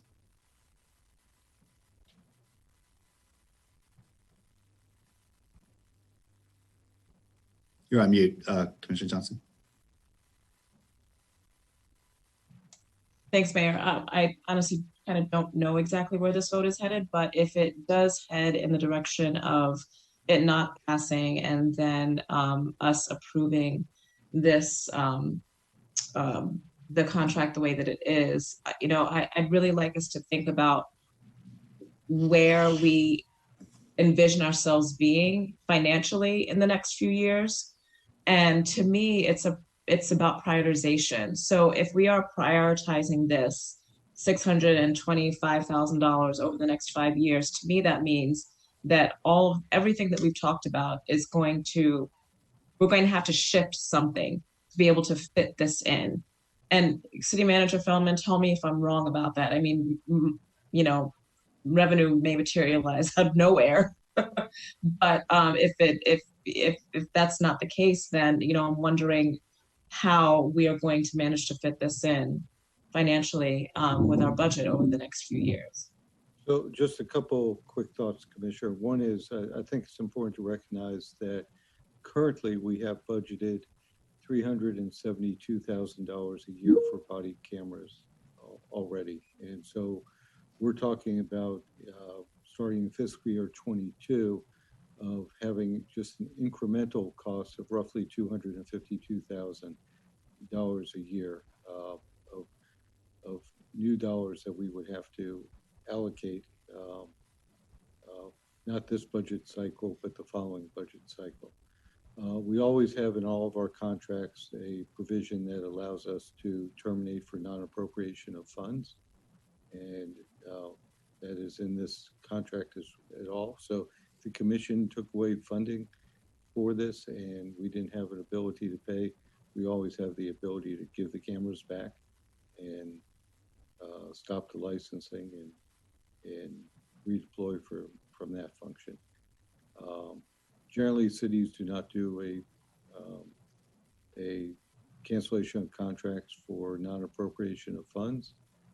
I haven't seen it done in 35 years that I've been doing this, but it is an option that is out there. Okay, thank you. Thank you, Mr. Feldman. Thank you, Commissioner Johnson. Commissioner Ariola. Thank you, Mr. Mayor. So there's a hypothetical that I want to give because I always like to come back to this when we talk about GPD policy. You mentioned the facial recognition technology. We still have not received at least in the Digital Access Committee, my recollection is that a majority of commissioners asked for those policies to be vetted out as to when that would be used. So hypothetically speaking, someone reviewing body camera footage could then run screenshot of any face in those footages in that app, and we still don't have any say as to when that's supposed to be used. So, you know, there's a lot that hasn't been discussed about going down these pathways that I still think we do need to discuss, which is why the motion is to bring back another proposal. Because to go back to Commissioner Johnson's point, this is a $3 million commitment. And I don't know of how many items we take a vote on with that much of a commitment when we have commissioners raising serious concerns about it. And we go forward with it without at least taking another shot at it. Because while we do have some money budgeted for it, you know, that's not for the entire term of the contract, and we have the freedom to decide that. So, you know, I for one will tell you that, you know, while there is sort of added layer of protection and accountability for video footage, you know, video footage is also really dependent on a million factors. Lighting is a huge factor in video footage. If the angle is taken at poor lighting, you know what I mean? So it's not this save all that I think that insurance companies think that it is. And I think that, you know, it's been made out to be by some arguments we've heard, and it's expensive. So I mean, I've made the arguments that I can. You know, these cameras won't be worn by officers when they're off duty, and that conduct then is also important. So, you know, I just don't, I don't want this to be seen as the special wand of accountability that we think that it is, because it's not. And PDs will tell you the same. Although PDs will also tell you that there needs to be a significant change in policy for how these cameras are implemented and operated. I just don't think that they would recommend spending $3 million, which could go towards literally anything else. Okay, thank you. Commissioner Simmons. Thank you, Mayor. I would like for the city, Commissioner Ariola brought up an excellent point about the facial recognition. And do we know, or do we have any information from the from the makers of this equipment about the facial recognition, how that will be used? Do we have any? He's absolutely right. That has not came to the Digital Access Committee. We haven't talked about a policy about that. And that's a concern for me, because any innocent person or just anybody that may be in the vicinity or may be nearby, face get picked up, recognized, and it's off to a third party. And so we haven't vetted that out. And I'm interested in hearing about that, City Manager. So we do not send our body camera footage out to third parties. It's stored on cloud servers that only we have access to. It's almost like an evidence locker. But I will ask the chief to chime in about the when body cameras get used. And I have not heard when you take a screenshot and run through the facial recognition. I'm not saying that it can't be done, but I haven't heard that it is done. But let me ask Chief Jones to speak to that. Can you all hear me? There we go. Okay. All right, I got Inspector Campos in here, and he'll bring you up to where we are with that policy. So we have a draft policy on facial recognition, and when it's used, we're still going through some of the fine tuning of it before we present it. But the question was asked, do the body-worn cameras have facial recognition capabilities? Axon does not have that as part of their evidence.com suite. So it's not something that's inherent to that system. However, with any video system, we can take a still shot of the video and use it in our facial recognition software under the parameters of what our policy will allow us to do. And so when can we expect that back to us, Chief? The facial recognition portion. I think we were going to bring that back at your next digital access meeting in September. Yeah, hang on just a second, sir. We got some technical difficulties. We're not trying to ignore you, but we're going to bring it up a little bit louder. Can you repeat yourself again? So I answered it, Chief. We're going to bring it to the September Digital Access Committee meeting. Okay. As I told the committee last time, we were shooting for April, but we got a little sidetracked with other activities. Okay, so your September meeting, now we can hear you better. September meeting, then we will bring that back to you then at that time, Mr. Mayor. Mr. Mayor, I would like to get that policy and take a look at it. So that's where I'm at for voting. I just want to make sure that we have something in place, and I'd rather wait until we get that back at our digital access committee, take a look at it and bring it to the commission or however. But I want to take a look at that policy prior to voting. Thank you. Thank you, Mayor. Thank you. Commissioner Ward. Thank you, Mr. Mayor. So my understanding is that the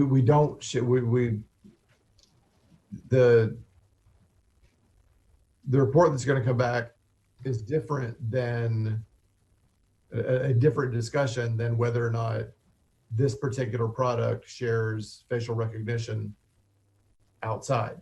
My understanding is that it does not. Is that correct, Mr. Feldman? Correct. So there's not an automatic facial recognition interface. So pictures don't go off and we don't facially recognize it. And I'm not aware where we have taken a picture off of a body camera and have run it through facial recognition software like Clearview. And again, Chief Jones or Chief... That is not a component of this particular package. I think what the... So Chief, hold on a second. So again, I think what we're trying to verify here is whether you have taken body camera pictures off of the existing 107 cameras and run them through the facial recognition software that we have procured. No, no, we have not did that. So that's not what we do. So no. So the other thing I wanted to say is that it's absolutely true, to Commissioner Ariola's point, that things like lighting and angles absolutely have a bearing on the quality of the evidence that we can get from these body cameras, which is why I want more body cameras. That is correct. I want more people wearing them. And that's what this does. That's where I am. Thank you, Mr. Mayor. Thank you. Commissioner Santos. Thank you, Mr. Mayor. A question for Chief or Inspector Campos. My understanding of when we use, if we use the facial recognition, it is only when we're doing like a criminal investigation. Wouldn't use it just like, hey, we're gonna run all of these videos through it to see if it catches anybody. We're looking at a specific situation and we're trying to identify. Is that correct? That is correct. Chief? That is correct. And to your point, Commissioner Ward, about more cameras, I was looking at the kind of the abilities of these cameras, and I believe this is true that when they all interconnect, I think the microphones all interconnect, which then you get better sound as well because they're getting it from different angles. So the more cameras you have, I think the better quality that you will get because I believe the system is designed to work in tandem. Thank you, Mr. Mayor. Thanks. And ultimately we're discussion here about whether to marginally increase the use of body cameras. We're already using them. Our officers that are going out on calls are using them. It's really a question about, do we want the other members of our other community builders that go out and answer calls and assist our neighbors, sometimes in dangerous situations, to have that same level of evidence and support. And again, I this isn't a right and wrong thing. There are good reasons to not have body cameras at all. There are good reasons to have them. Right now, it just comes back to accountability and reliability of evidence, and they bring more of both. And to me, that's a good thing. So I still can't support the motion, but I mean, we're all kind of repeating the same points here. So at some point we need to listen to our neighbors and then move back to a vote. Commissioner Simmons? Yeah, Mayor, I was just going to say you're absolutely right. What's on the table right now is, do we want the other 20 PSTs to have this technology? But I think we've been asking in the past for a universal policy regarding cameras, and we just have not gotten that yet. And so that was my concern. You know, we're actively going out, and there's the city commissioner, the city manager is asking for funding to get and purchase cameras, but currently there's no policy in place. So that was my concern. We need to get the written policy. We need to look at it, and we need to get it in place if we're going to go down this path of having body cameras and having cameras. We have a body. If I would like to interject, we do have a body-worn camera policy in place right now. So we do have that. The facial recognition. The facial recognition. Right. Okay. But as far as the body-worn camera, we have a policy in place for that. We have a policy in place that is 2 years old. Okay. Yeah, well, let's stand corrected on that, Chief. Yeah. Thank you for that. Yes. Thank you. And we can make sure that you get a copy of that if you would like that right now. Yeah, sure. I would love a copy. Thank you. And just send it to the commission through the EA. Okay, we'll send it to you, but we do have. And you know, I am equally concerned and focused on the privacy policy issues. I agree. And I'm looking forward to that conversation because it's something we need to, very much put front and center and help our neighbors understand that policy as well. So I agree with all that and have actually been talking about that with this group for a while, when we used to still meet in person. Okay, well, the motion is to basically delay this action and to come back with some other options. So we'll move to Willie and any members of the public that wish to speak to this item.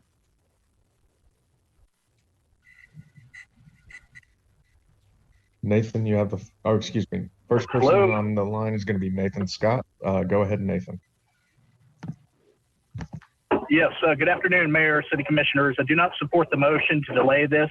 I do support the staff recommendation. I do believe body cams for police and the SPTs provide a very useful benefit, not only to our dedicated law enforcement officers to protect them, but it protects the city from liability, and it also equally protects members of the community from alleged wrongs. So I'm not sure why certain commissioners would be opposing this, other than they don't like what the cameras might show. I mean, case in point, but for body cams, you wouldn't have footage of inebriated Andrew Gillum in a hotel room with drugs and male prostitutes present. So, I mean, I think that's a useful benefit to tell who's telling the truth and who's not. But you guys don't seem to like that. Secondly, with respect to funding, again, funding is available. It requires some incremental funding. There should be some grant money certainly available for this valuable purpose. If not, grants should be pursued. But it's hard for me to take the City Commission seriously when they say, how are we going to fund this when you guys give $15,000 away indiscriminately to undocumented persons of taxpayer money? We're spending over $127,000 for gear training for a couple days of training. I mean, it's funny how you cherry pick in terms of the benefit provided versus the cost of lawsuits versus the other things you spend our taxpayer money on.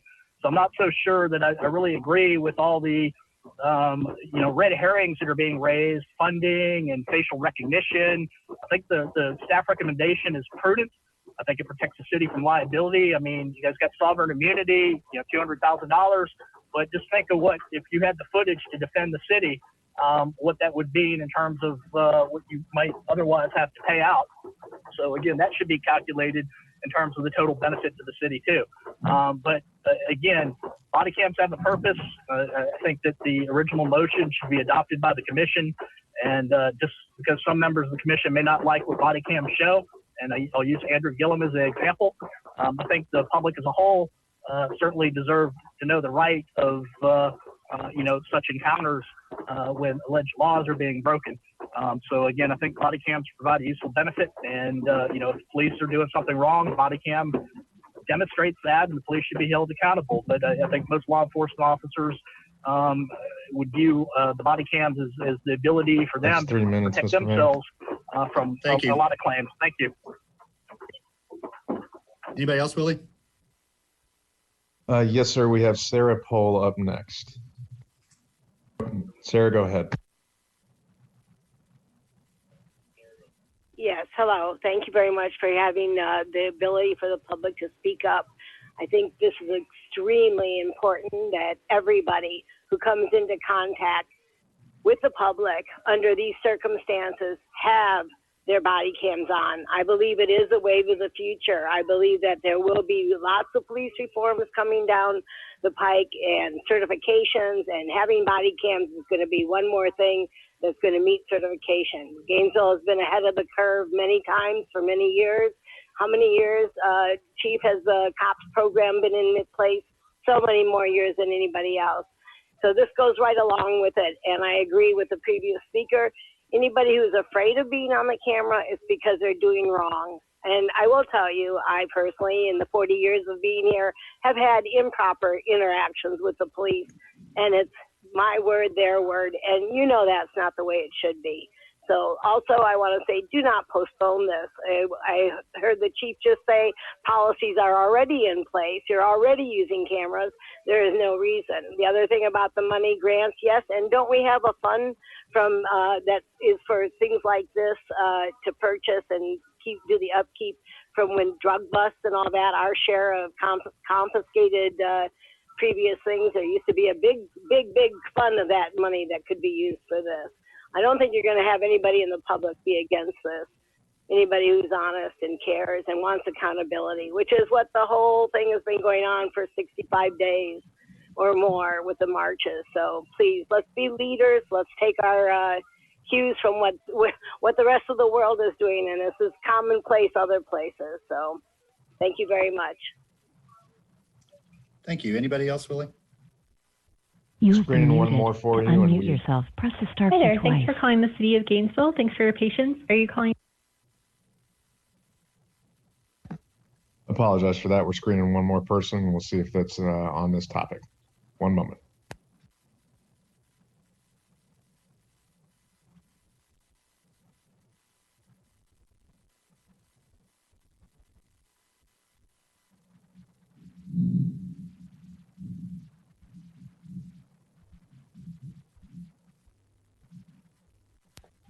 Okay, Mr. Mayor, we have Tracy on the line to comment on this issue. Tracy, you have the floor. Thank you, Commissioners. I just wanted to briefly say I do support the motion to delay this action. While I do support body cams, I also believe that there's not enough information to make the decision at this time. The $3 million is a huge commitment. I would like to see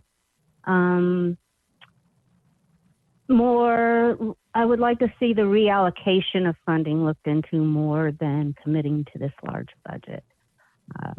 And that's all I have. Thank you for your time, and thank you for your work. All right, thank you. Anybody else?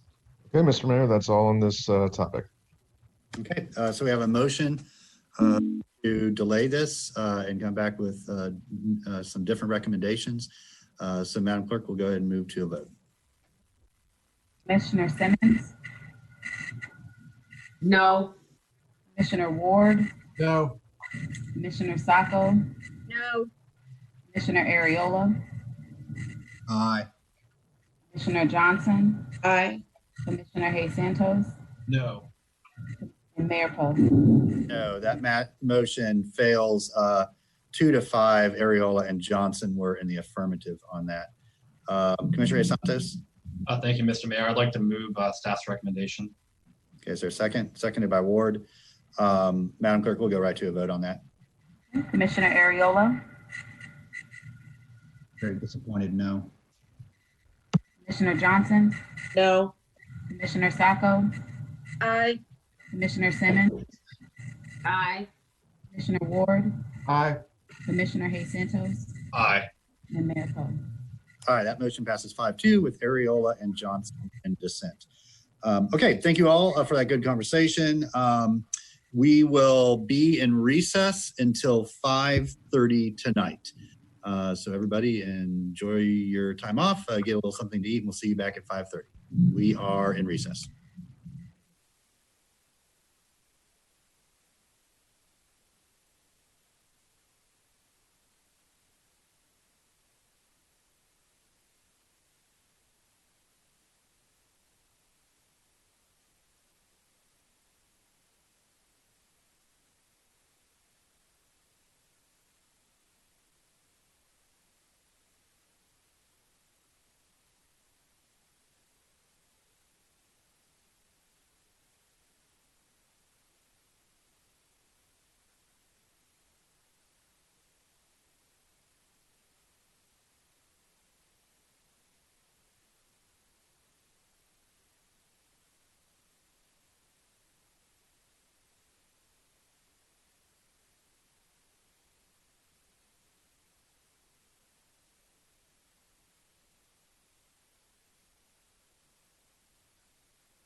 back to order and hope everybody had a nice break. We are now on RE2, Resolution 2, and I believe Mr. Feldman wanted to make a remark before we got into this. Yes, thank you, Mayor, members of the commission. You have two attachments to this item. The first attachment is a schedule of what the changes are in summary, and then starting on page 4 of that attachment is what's known as attachment A and goes all the way to page 40. That attachment A should be the attachment to the other item that is attached to this item, which is the resolution. So in essence, attachment A does not belong on this first piece, but rather on the second piece. But all the information's there and been made available to our neighbors. So I'm comfortable with you going on if Ms. Shelley is as well. So all the information's there. It's just combined a little differently than we otherwise could have. Correct. Page 4 to 40 of the first attachment should be with the second attachment. Yeah, with item B. Okay. Very good. So with this, I will recognize Ms. Fiore. This is, as you all know, every quarter we do an amendatory budget as things shift around. Less money gets spent on certain things than we budgeted for.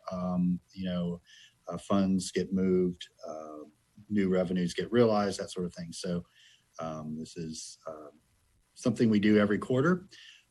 And the Audit and Finance Committee recommended to the Commission to adopt the resolution, including the amendments. So with that, Ms. Fiore, I will turn it over to you.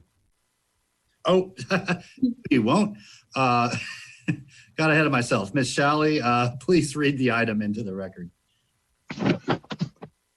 This is RE-2, third quarter amendment through June 30th, 2020 to the fiscal year 2020 General Government Financial and Operating Plan Budget, a resolution of the City Commission of the City of Gainesville, Florida relating to the government budget for the fiscal year beginning October 1, 2019 and ending September 30th, 2020, amending resolution number 190397 as amended by resolution number 190880 and resolution number 191115 by making certain adjustments to the general government financial and operating plan budget and providing an immediate effective date.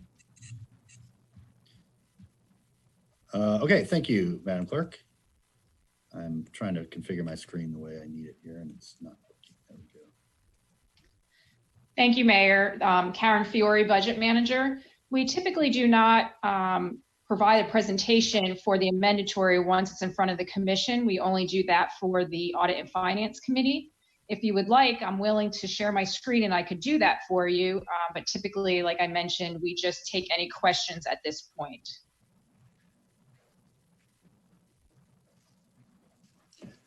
I'm here, yes. I think, Ms. Fiore, if you just hit the highlights that you went over with Commissioner Ariola and myself, this is really typically what we do. Anything that sort of jumps off the page or is out of the ordinary to share with the Commission.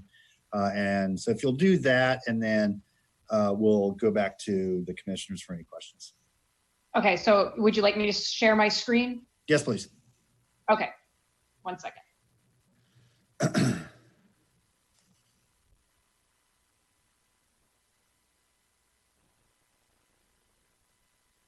Okay, so I'll start with the general fund. Again, I'm going to go really high level on this. I'm not going to read every single line. Throughout the document, you will see multiple times correcting carry forwards. That happens typically all year long. So in the beginning of the year, we, if there's budget left over from, say, the prior year for a capital project, we go ahead and roll that budget. But then there's still adjustments that are being made for the first couple months in the beginning of the year that may go back. So it's like a back and forth transaction that's happening. So we're correcting those carry forwards for those budgeted items. The other item, I would make note that if you go down to fund.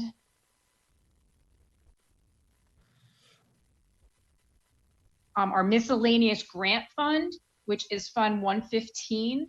Here you can see that we zeroed out quite a few of GPD grants, and you'll see that multiple times in this document as well. So as the grants close out, we just release those funds back to fund balance so that the departments are not able to continue to spend on those projects. So that was for $248,000. In our transportation concurrency fund, that's Fund 116. Here you'll see that we recognized and allocated multiple projects for the UF Context Area Agreement. In Fund 123, which is our special revenue fund, here we have some ongoing projects, specifically with the fire department, where we recognize and allocate budget for certain things such as car seat checks and operation care. So this is a reoccurring note that you see every quarter. In the General Capital Project Fund, Fund 302, we had a public information request for this item, which it shows the GCRA Hartwood loan repayment for $1,100,000.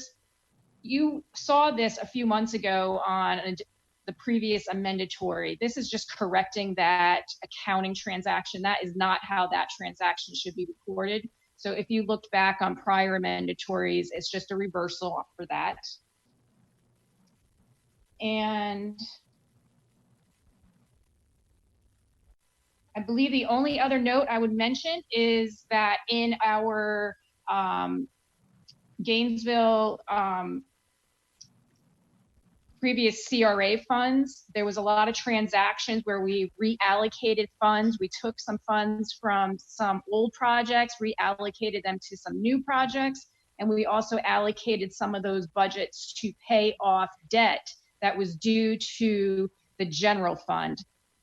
These were not loans with banks or any type of debt service. These were simply loans that came from the general fund. So I think that's kind of high level, Mayor, unless you have any additional questions. No, thank you, Ms. Fiore. And so let me go back to the commission. And we do have Commissioner Simmons. Thank you, Mayor. I have a question, and you kind of hit it at the end when you talked about the GCRA reallocation of fund. Page 34, note 6, where we look at and this is pertaining to the Fifth Avenue Redevelopment Trust, when we transferred from the historic Heritage Trail to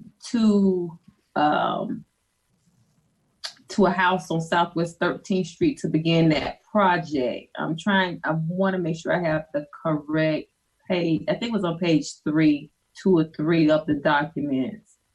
And I just wanted more information about that. It was on page 2 of that report. Yeah, so it's in Fund 613, which is the Fifth Avenue Pleasant Street Redevelopment Trust Fund. And here we transferred funds from the Historic Heritage Trail to the University House on 13th Street for development in the amount of $542,000. A couple things here. Again, as projects are budgeted, sometimes we don't know the true cost of the budget of the project. So sometimes there's extra money in certain projects and we have to transfer back and forth. So as staff realizes that, hey, this new project is going to require more than that project we already allocated, let's use some of those funds so we're not holding up any of the funds. Also, timing of projects come into play here. So there's sometimes when, we think we're going to be able to do a project in the summer, and then it turns out there's some issues with the property, and it's going to be delayed for another year. So instead of sitting on those funds, the staff decides to transfer to those other projects. In this case here, I actually received an email from Sarah, if you don't mind, I can just read you what that project was for if you would like that much detail, or I can forward that email to you explaining what the project is about. But that's the reason for the transfers. I would love you to continue, please. Okay, sure. I just have to get my email. Take me 1 second. Okay.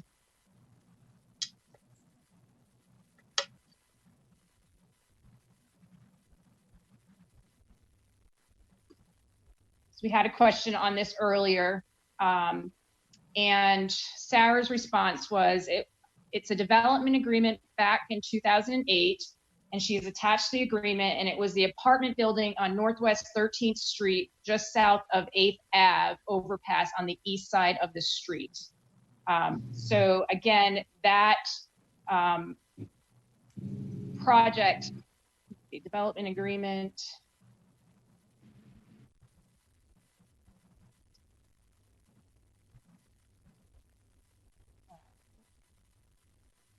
And while you're getting additional information on that, I don't know if Ginger is on this, our auditor.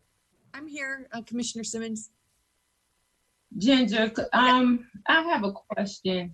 When I'm looking at these type of projects and we're seeing where funds are being transferred from one project to another project under the assumption that this project, we need funds to complete this project, so we're taking funds from this project to complete this project.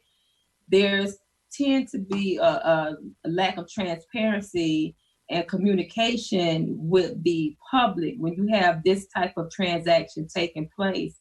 And what I'm concerned about is that I would like to know who makes the decision to move what to what, and is the board or the advisory boards made aware of this movement?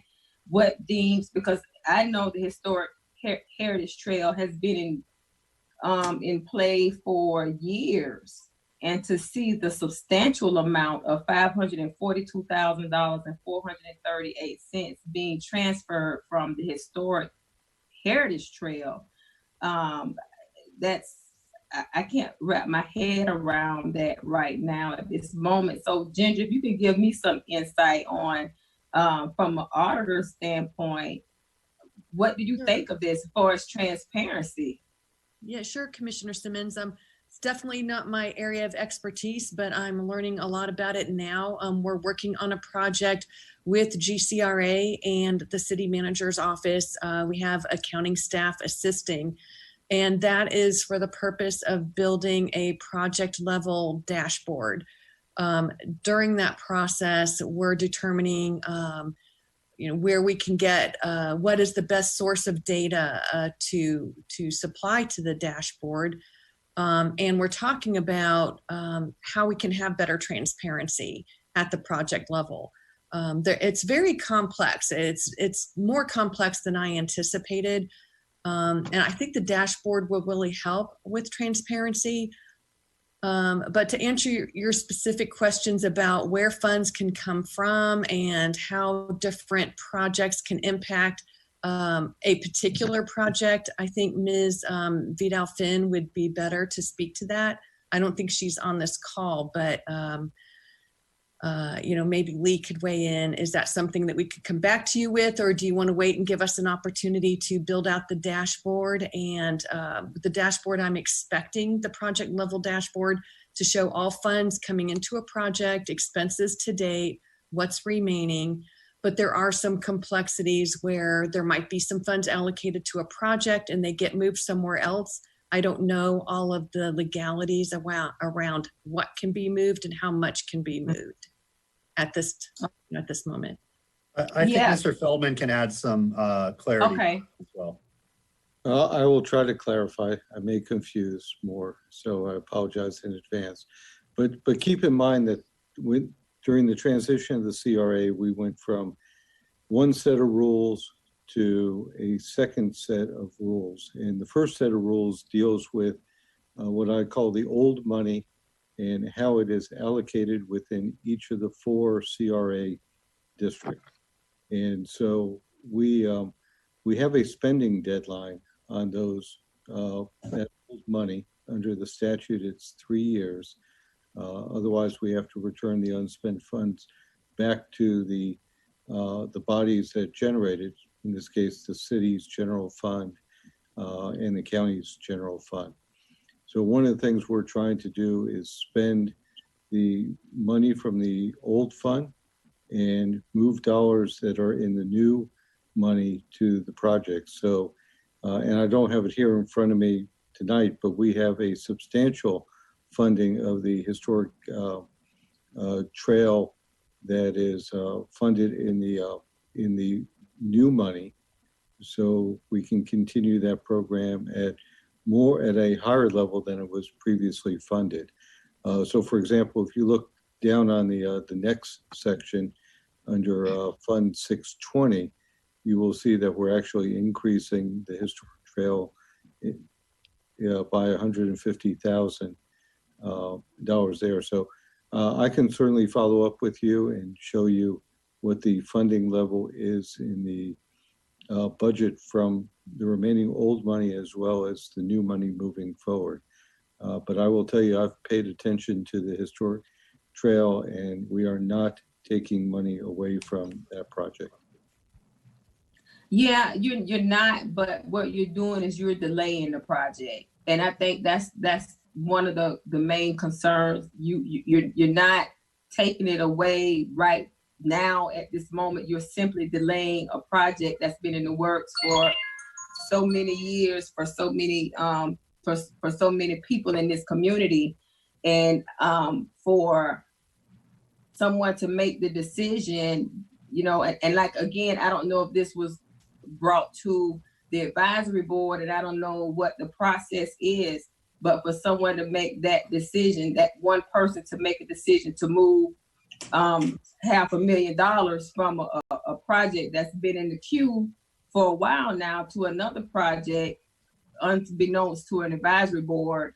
I'm not sure how this goes over with that community when you actually see something like this taking place.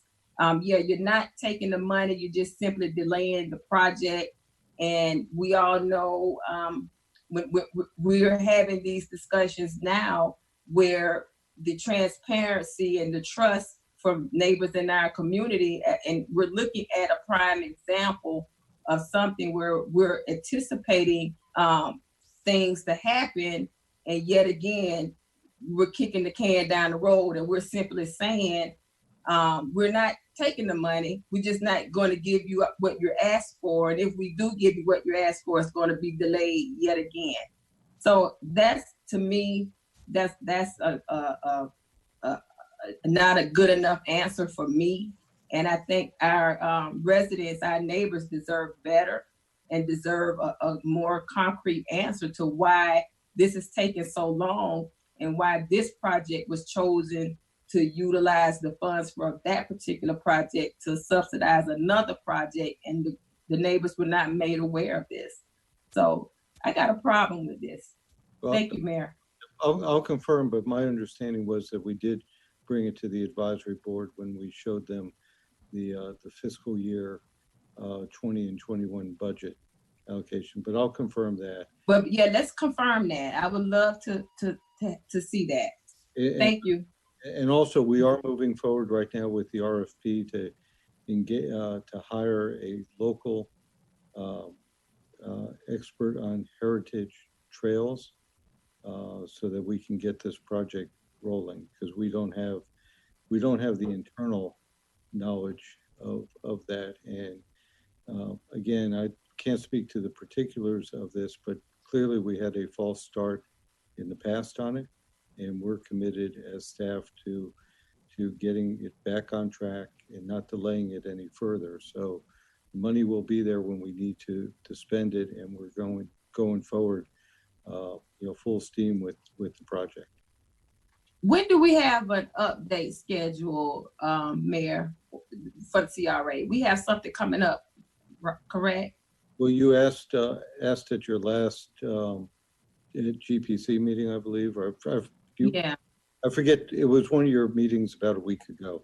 And so we're in the process of getting that scheduled. At that time, Ginger, do you think you can have us an update on the dashboard and where you all are on that? Yes, I'd be happy to.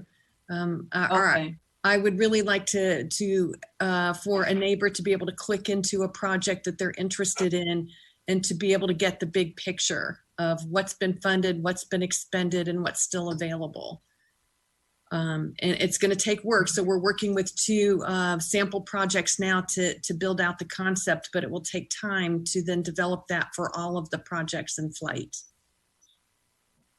Okay. Thank you, Mayor. Thank you, Commissioner. Appreciate it. Commissioner Santos.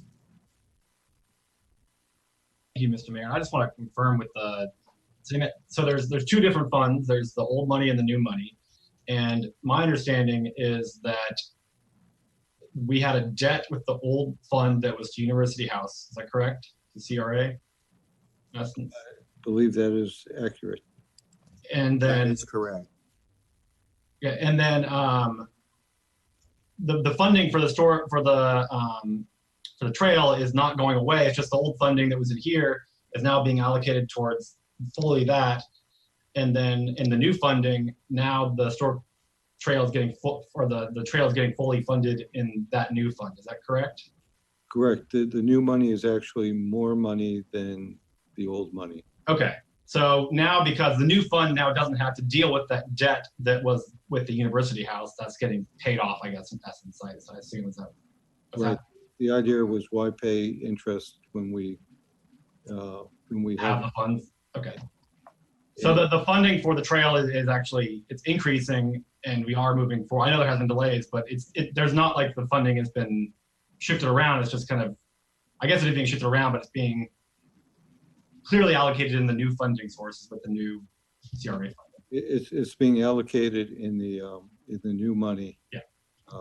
On there. So, because my concern is, and my direction to our staff was, if we have to spend the money under the required period of time where it goes away and it's not there to spend it all. And we have to clean up our projects, get the ones that we can spend the money on now, get those done, so we don't run up against that 3-year point where we have to write a check back to the county. All right. Thank you, Mr. Mayor. Commissioner Simmons. Thank you, Mayor. So yeah, the money is being shifted around.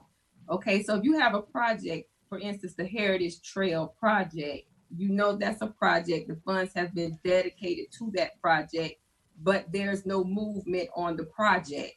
So if the money is just sitting there and there's no movement on the money that's been allocated to a project, and lo and behold, we have another project down the road that needs some money, since there's no movement on this project, obviously, let's go and just take a look at this project and see how we can compensate that a year later or 2 years later. And you know what, we'll utilize that money, and we still have the same project that's was already had money for that project that was dedicated for that project. We're just gonna prolong the project, utilize the funds in another project, and whatever happens, because in my opinion, that project is not as important as this project. So I have a problem with that.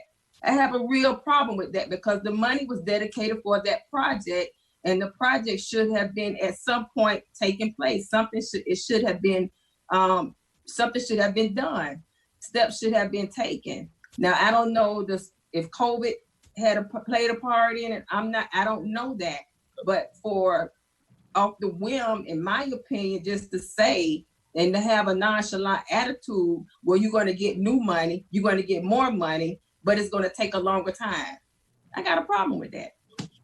Commissioner, I'll take the heat for this one. So one of the things I heard about the Heritage Trail was that there was a lot of community angst by our neighbors about how the project was done, how it was designed, that there wasn't real community participation in it, and that the person, the entity, and I don't know who it is offhand, did not take into did not have experience in heritage trails, and that that we needed to rethink how we did that. So I told staff that I wanted to bring on a professional that has experience in historic trails in historically Black neighborhoods, and to go ahead and proceed to get that professional on there. So that part of the delay, I will certainly take the hit on, because I want to do this project right in that regard. On there, and I did confirm we did bring this to the advisory board at their June 16th meeting, so they were aware of the reallocation. This past year?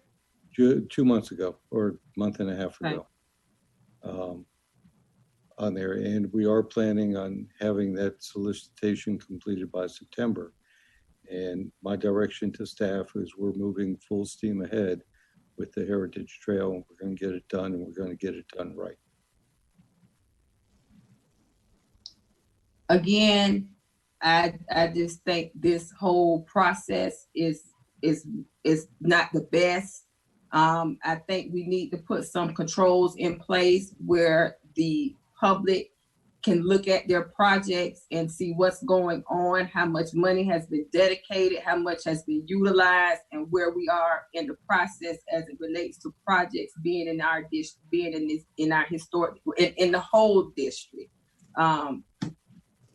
This is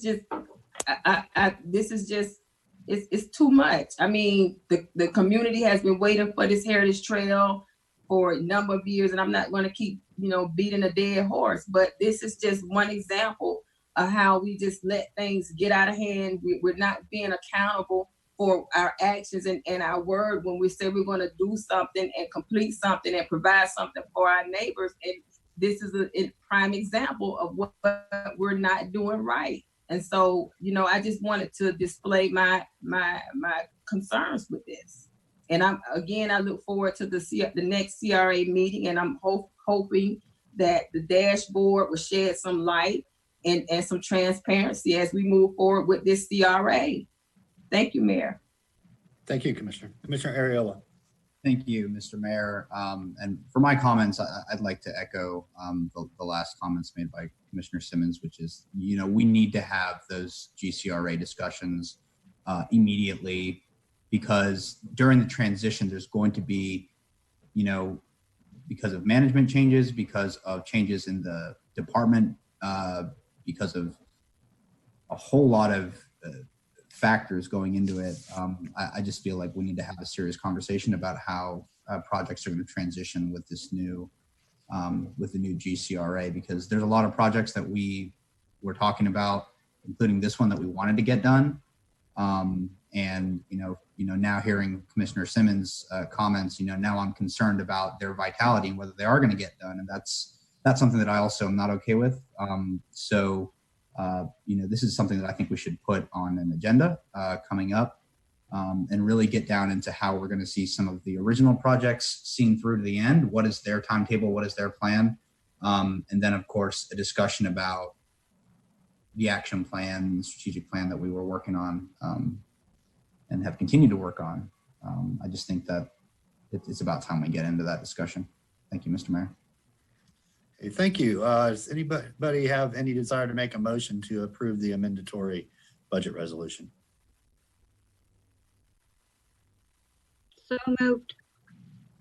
Is there a second? Seconded by Santos, moved by Commissioner Sacco to approve the third quarter amendatory budget resolution. Willie, do we have any members of the public that wish to speak to this item? Yes, sir. We have one. This is Brian O'Brien. Brian, you should have the floor. Thank you, sir. On this item with the third quarter amendatory, I really appreciate Commissioner Simmons asking some questions to force accountability, as this problem has existed. Hello? Hello? Pardon us, that was a hiccup on our part. We're fixing it right now. Please go ahead. Okay. Will you reset the clock, please? Yes, sir. 3 minutes? Oh, yes, sir. Go ahead. We have reset the clock for you. Thank you very much. I appreciate the opportunity to comment to the commissioners and the public on today's. You have been muted. To unmute yourself, press the star key twice. Okay, are we live? Yeah, we got you, Mr. O'Brien.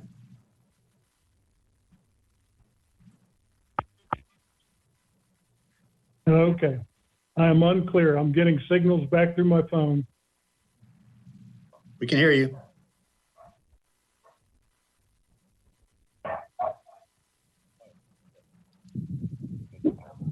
Go ahead, Mr. O'Brien. Hello. You're live. I appreciate the opportunity to comment Mute off. to the commissioners and the public on today's. It sounds like you might have the broadcast on in the background, sir. If you could mute that, just go ahead and speak to us. Well, sir, I don't have any indication whether I'm coming through to you or not. You are. You're coming through and live. saying that I'm muted. Go. Okay, sir. Could you please reset the clock? Yes, sir. Thank you. Okay. Thank you, commissioners and neighbors, for allowing me to address this item today. The third quarter amendment through June 30th, 2020. And I especially appreciate Commissioner Simmons getting into the actual line item details of how and why and who approves this money being kited around the city accounts. This has been a longstanding problem at the city of Gainesville, and more detailed reports are available, such as the SAS 114 report, which was on the consent agenda for this morning, and the commission did not allow us to get into the detail of that. It's very important that large sums of money are being transferred around from account to account without the will of the people or the decisions from the commissioners to allow that type of foolishness. I think Commissioner Hayes Santos said it the best. The money's been shifting around. And that is the reason that you have 14 pages of errors in your financial reports that the mayor refused to bring to comment today. And they are some serious large amounts and tens of millions of dollars. The items that I'd like to ask about today are the Deferred Compensation Trust Fund. On page 1 or 2 of this item that we're discussing, it says that they're reducing to zero per audit note as revenue should not be budgeted, $20,750,000. Folks, we need an explanation for this type of activity. The next item, Downtown Redevelopment Trust Fund, says transfer from Power District Development to Fund 620 to pay off debt, $521,000.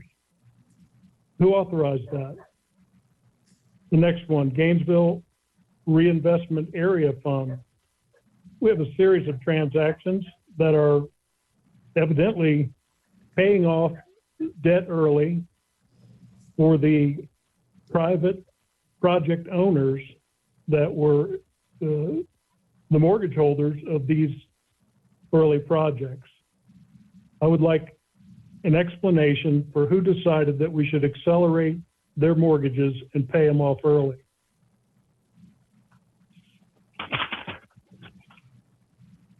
Moving on, we go to page 7, and I would really appreciate Ms. Fiore explaining to us that sometimes they have extra money.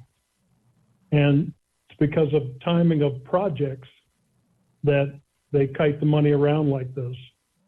That's a fascinating concept. Mr. Mayor, that's 3 minutes. Fund titled 115 needs explanation. There's $13,970,000.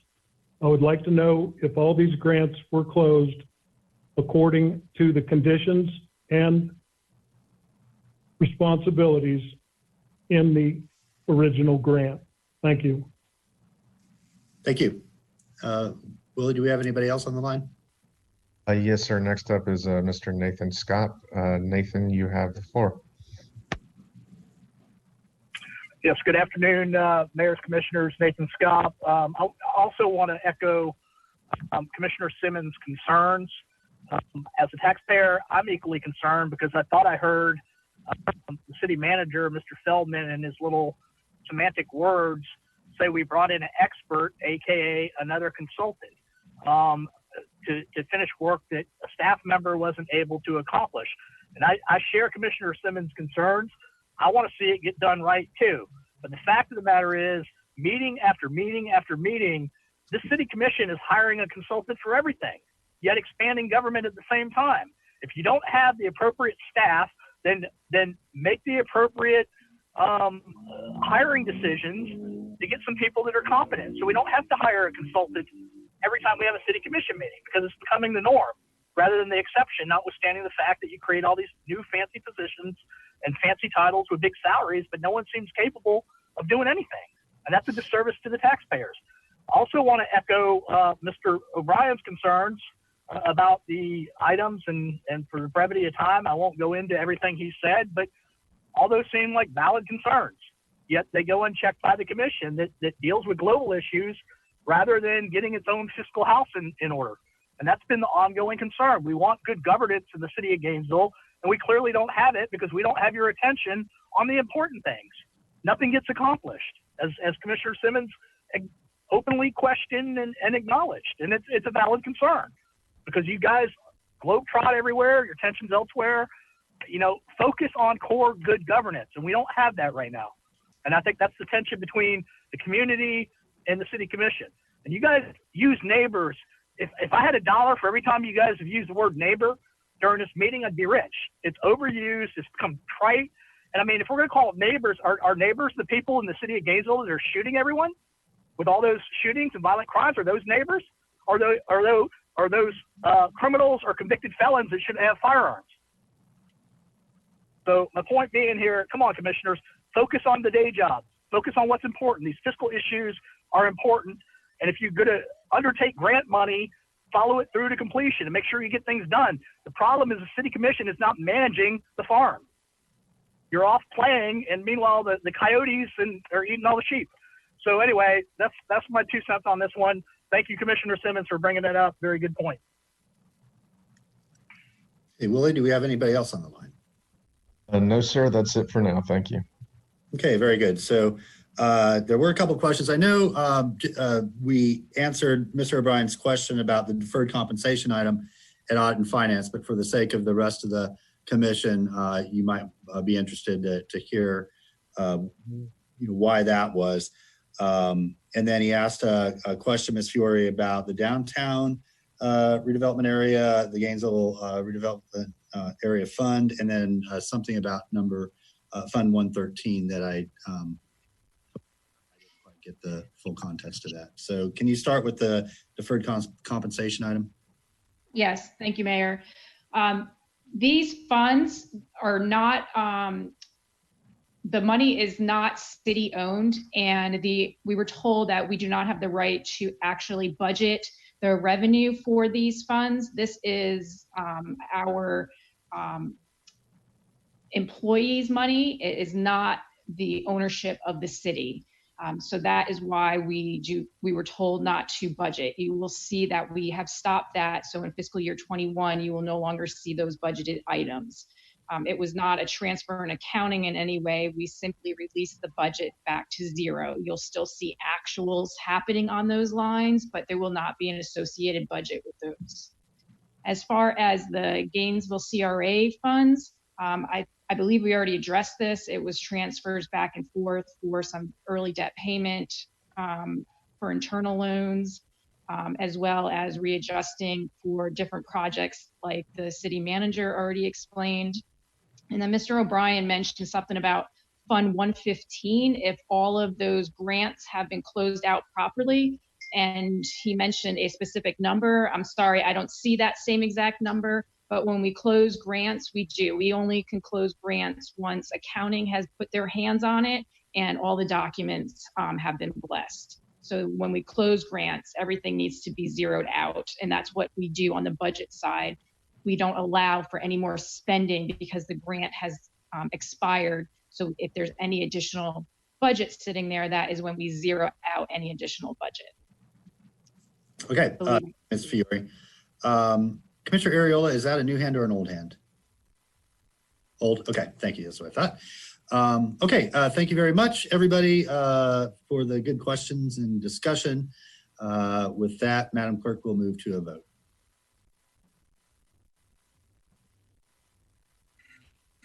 Commissioner Ariola.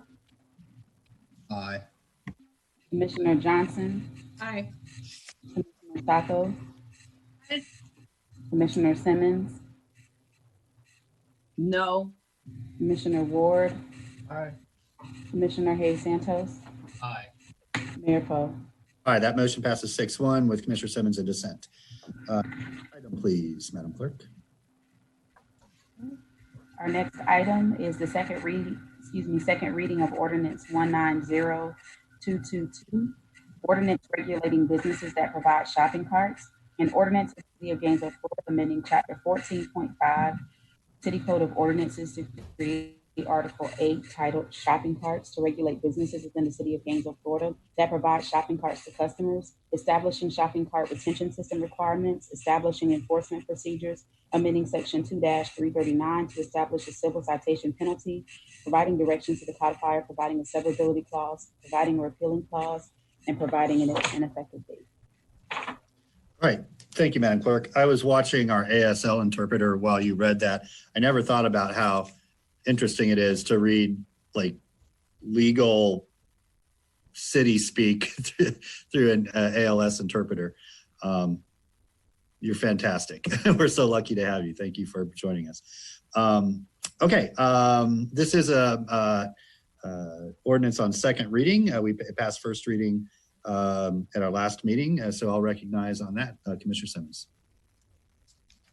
Thank you, Mayor. I move to adopt ordinance number 190222 on second reading. Is there a second? Seconded by Hayes Santos to pass the proposed ordinance 190222 by title only. Mr. Willie, do we have any members of the public that wish to speak to this item?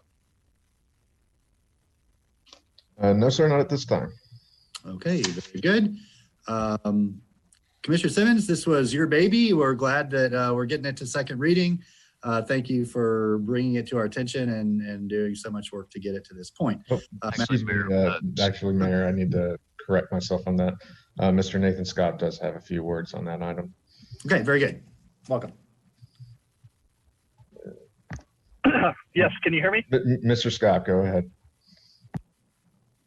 Yes, good evening, Commissioners, Mayor Nathan Scott. Again, I do want to speak to this item. Again, no one likes shopping carts around, but you know, the bottom line here is the commission should ask itself, what is the public purpose in putting a whole additional layer of regulation on businesses that are trying to survive in the midst of a pandemic and probably a recession? And it pains me. Again, I'm not saying what you're proposing here is not well intended, but it pains me that we have time for this and we have time to impose requirement after requirement after requirement and additional burdens on business owners, property owners, and the city really needs to stop. I mean, because you have more important things that the city should be focusing its attention on. You know, you got parks that are in neglect. You have incomplete audit findings dating back to 2014. You have fraud, theft, and waste systemically across multiple departments. But that doesn't get the attention of the city commission that it deserves. Neither does the shootings in Gainesville recently. But we have time to put additional restrictions on businesses. And I just question the reason and the logic behind all that. I'm not saying it's not well intended, but like somebody said in the last agenda item, you need to get your priorities in order. And this isn't one of them. So thank you for your time. I'm sure you guys will pass this unanimously, but you know, heed this, heed what you're doing to businesses. I mean, you're making it more expensive. This renters' rights is going to increase rental rates through the nose, and it's going to further detract from affordable housing. So your actions are contradictory to the goals that you're trying to establish for the community. Thank you. Okay, thank you. Do we have any other callers? You have been muted. To unmute yourself, press the star key twice. Hi, Mr. O'Brien. Are you there? Mute. Sorry about that. We're checking with one more person that called in on hold. We're not sure if he's on this item or the next, but give us one moment.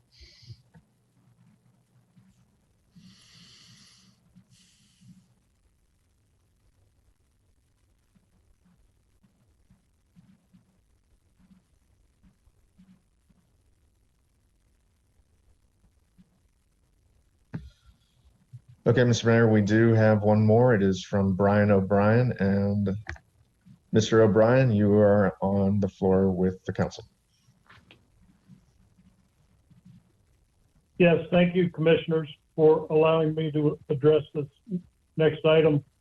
I just want to say that I agree with a lot of the things that Mr. Scott said, that, you know, this is an important issue, but this pales in comparison to all of the other issues that we're dealing with as a society and as a city. And you have no business wasting your time having all these interns running around writing position papers and making up new ordinances when there's important business to be taken care of. Please focus.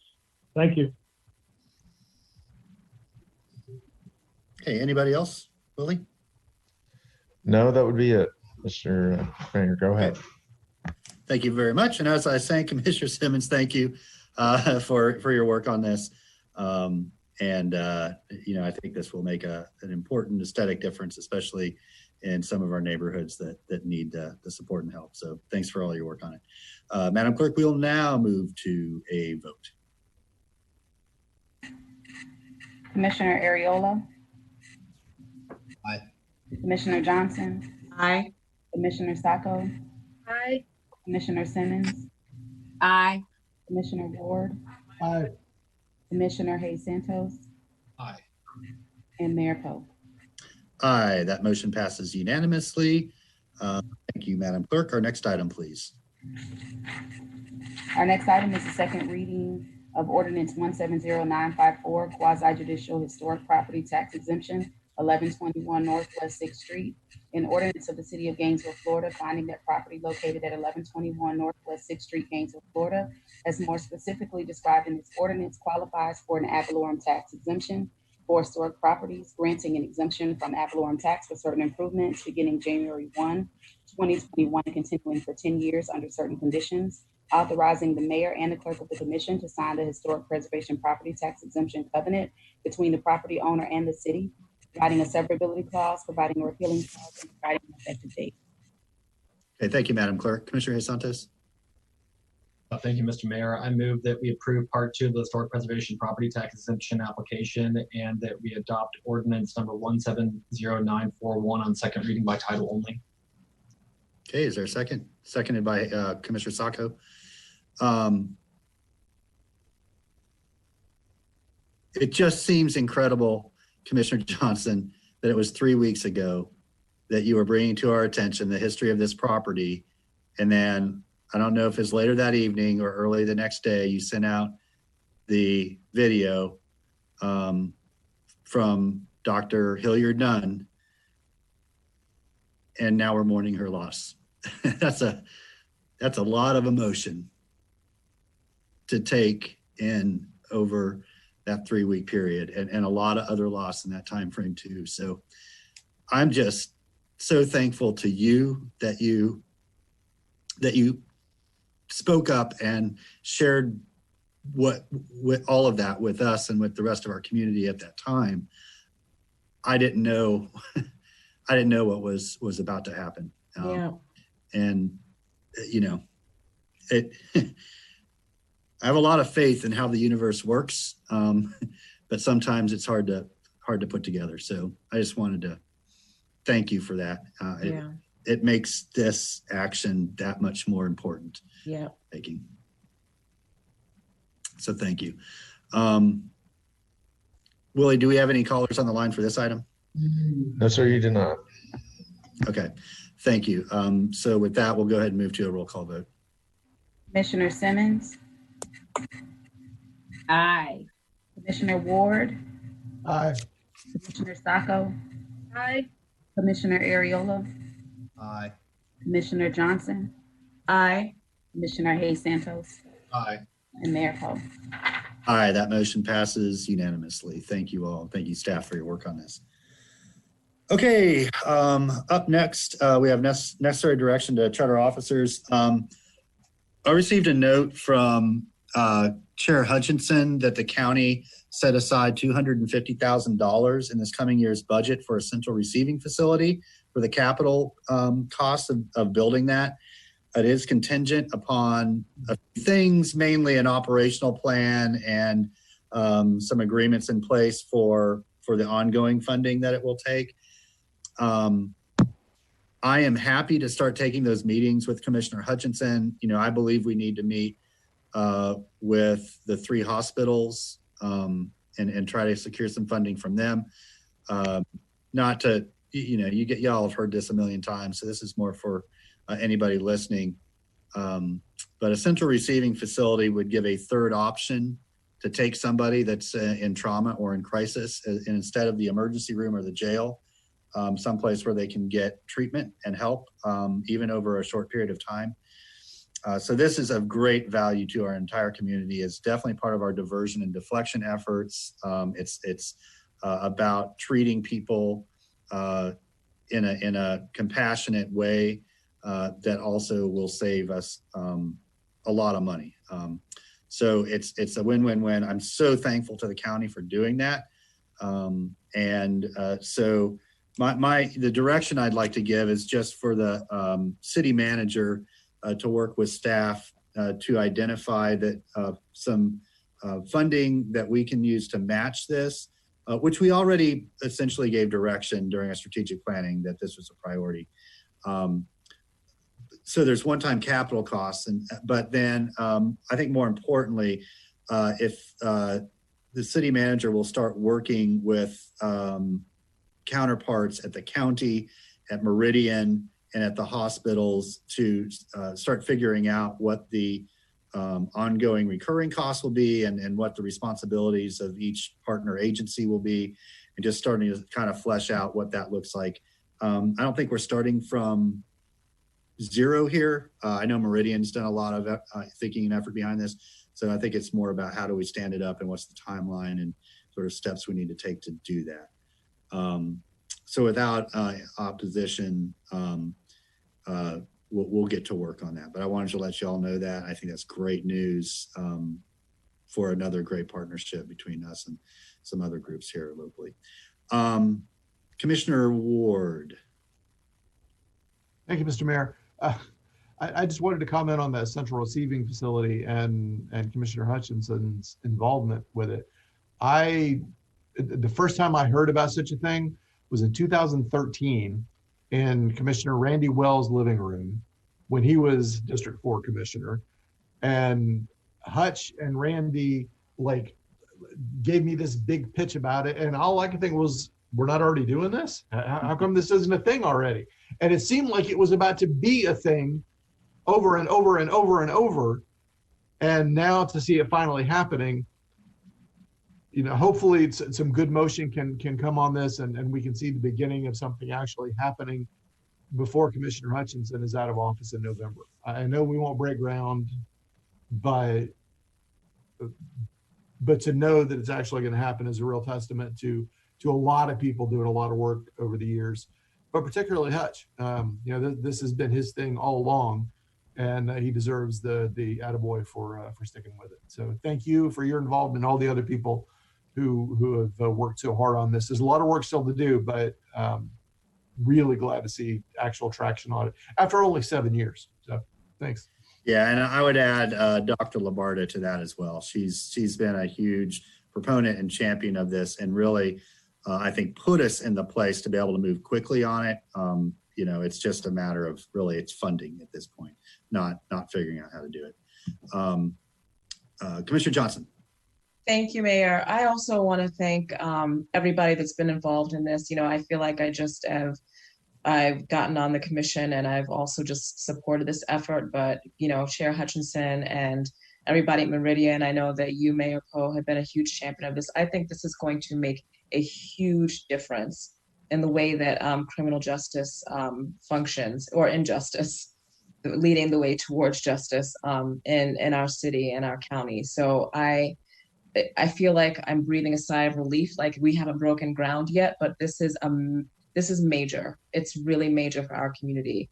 And I'm hoping that people recognize the impact that this is going to have on keeping people out of jail, because essentially the jail is very much used to house people that are either sick or need help in some kind of way that we are not able to provide to them. So this is huge, keeping people out of the criminal justice system. So thank you for everybody that's worked on this. Yeah, thank you, Commissioner. Commissioner Simmons. Yeah, I just want to echo what everyone else is saying. I think this is great. And I just want to thank you, Mayor, for your leadership in this and also being involved with this. I think this is going to make a big, big difference. And it's so positive. So again, everybody that's been involved since the very beginning, 7 years ago, Randy Wells, he's included in this. Thank everybody for being forward thinking and looking at ways how we can make an impact in our community. So this is great. Good job. Yeah, right on. Thanks, all. I'm going to quote Commissioner Ariola quoting Jim Valvano: "Don't give up, never give up." Stick around long enough, things can happen. Just want to remind our neighbors that we've got a couple big meetings coming up next week. On Wednesday, there's a joint city commission, county commission meeting that will involve the University of Florida. We're going to get an update from them on their, welcome back and reopening plans, and talk about a few other things COVID-19 related as well. At around the same time, the school board has also scheduled a meeting to give their latest sort of overview of their back to school plans. Unfortunately, those are scheduled at the same time, so the school board meeting will be available on YouTube, and we'll help them get word out and be able to help people find that meeting if they want it. And then the next day, next Thursday, the city is having a general policy committee meeting to discuss a wide variety of housing issues and equitable development and a potential moratorium on development in certain neighborhoods. And there's going to be a lot of reading material that's attached to that. I'm hearing from the clerk, and I know our staff has put a lot of work into providing some information to us as well. And so that's going to be a meeting you really want to be prepared for, do your homework for, and everything that you read is really interesting stuff. And I don't know, I'm a wonk, so I find it very interesting and very, engaging. But it's, I think it will be a lot easier to follow along and participate in that conversation if you're able to read all of that supporting material. So, that should be published. If it's not, it should be out there by tomorrow. And then that meeting will be at 1 o'clock next Thursday. So we look forward to that. Besides that, everyone, please be safe, wear a mask, stay home if you can, stay apart. More and more of our brothers and sisters are contracting COVID-19. Some of them are dying. and we have school right around the corner. This is a very stressful time for everyone. So just support your neighbors, support your brothers and sisters, and be as safe as possible, because we're going to have a really challenging next 6 weeks or so here. And with that, respect every one of you, love every one of you, and we will see you all next week. This meeting is adjourned.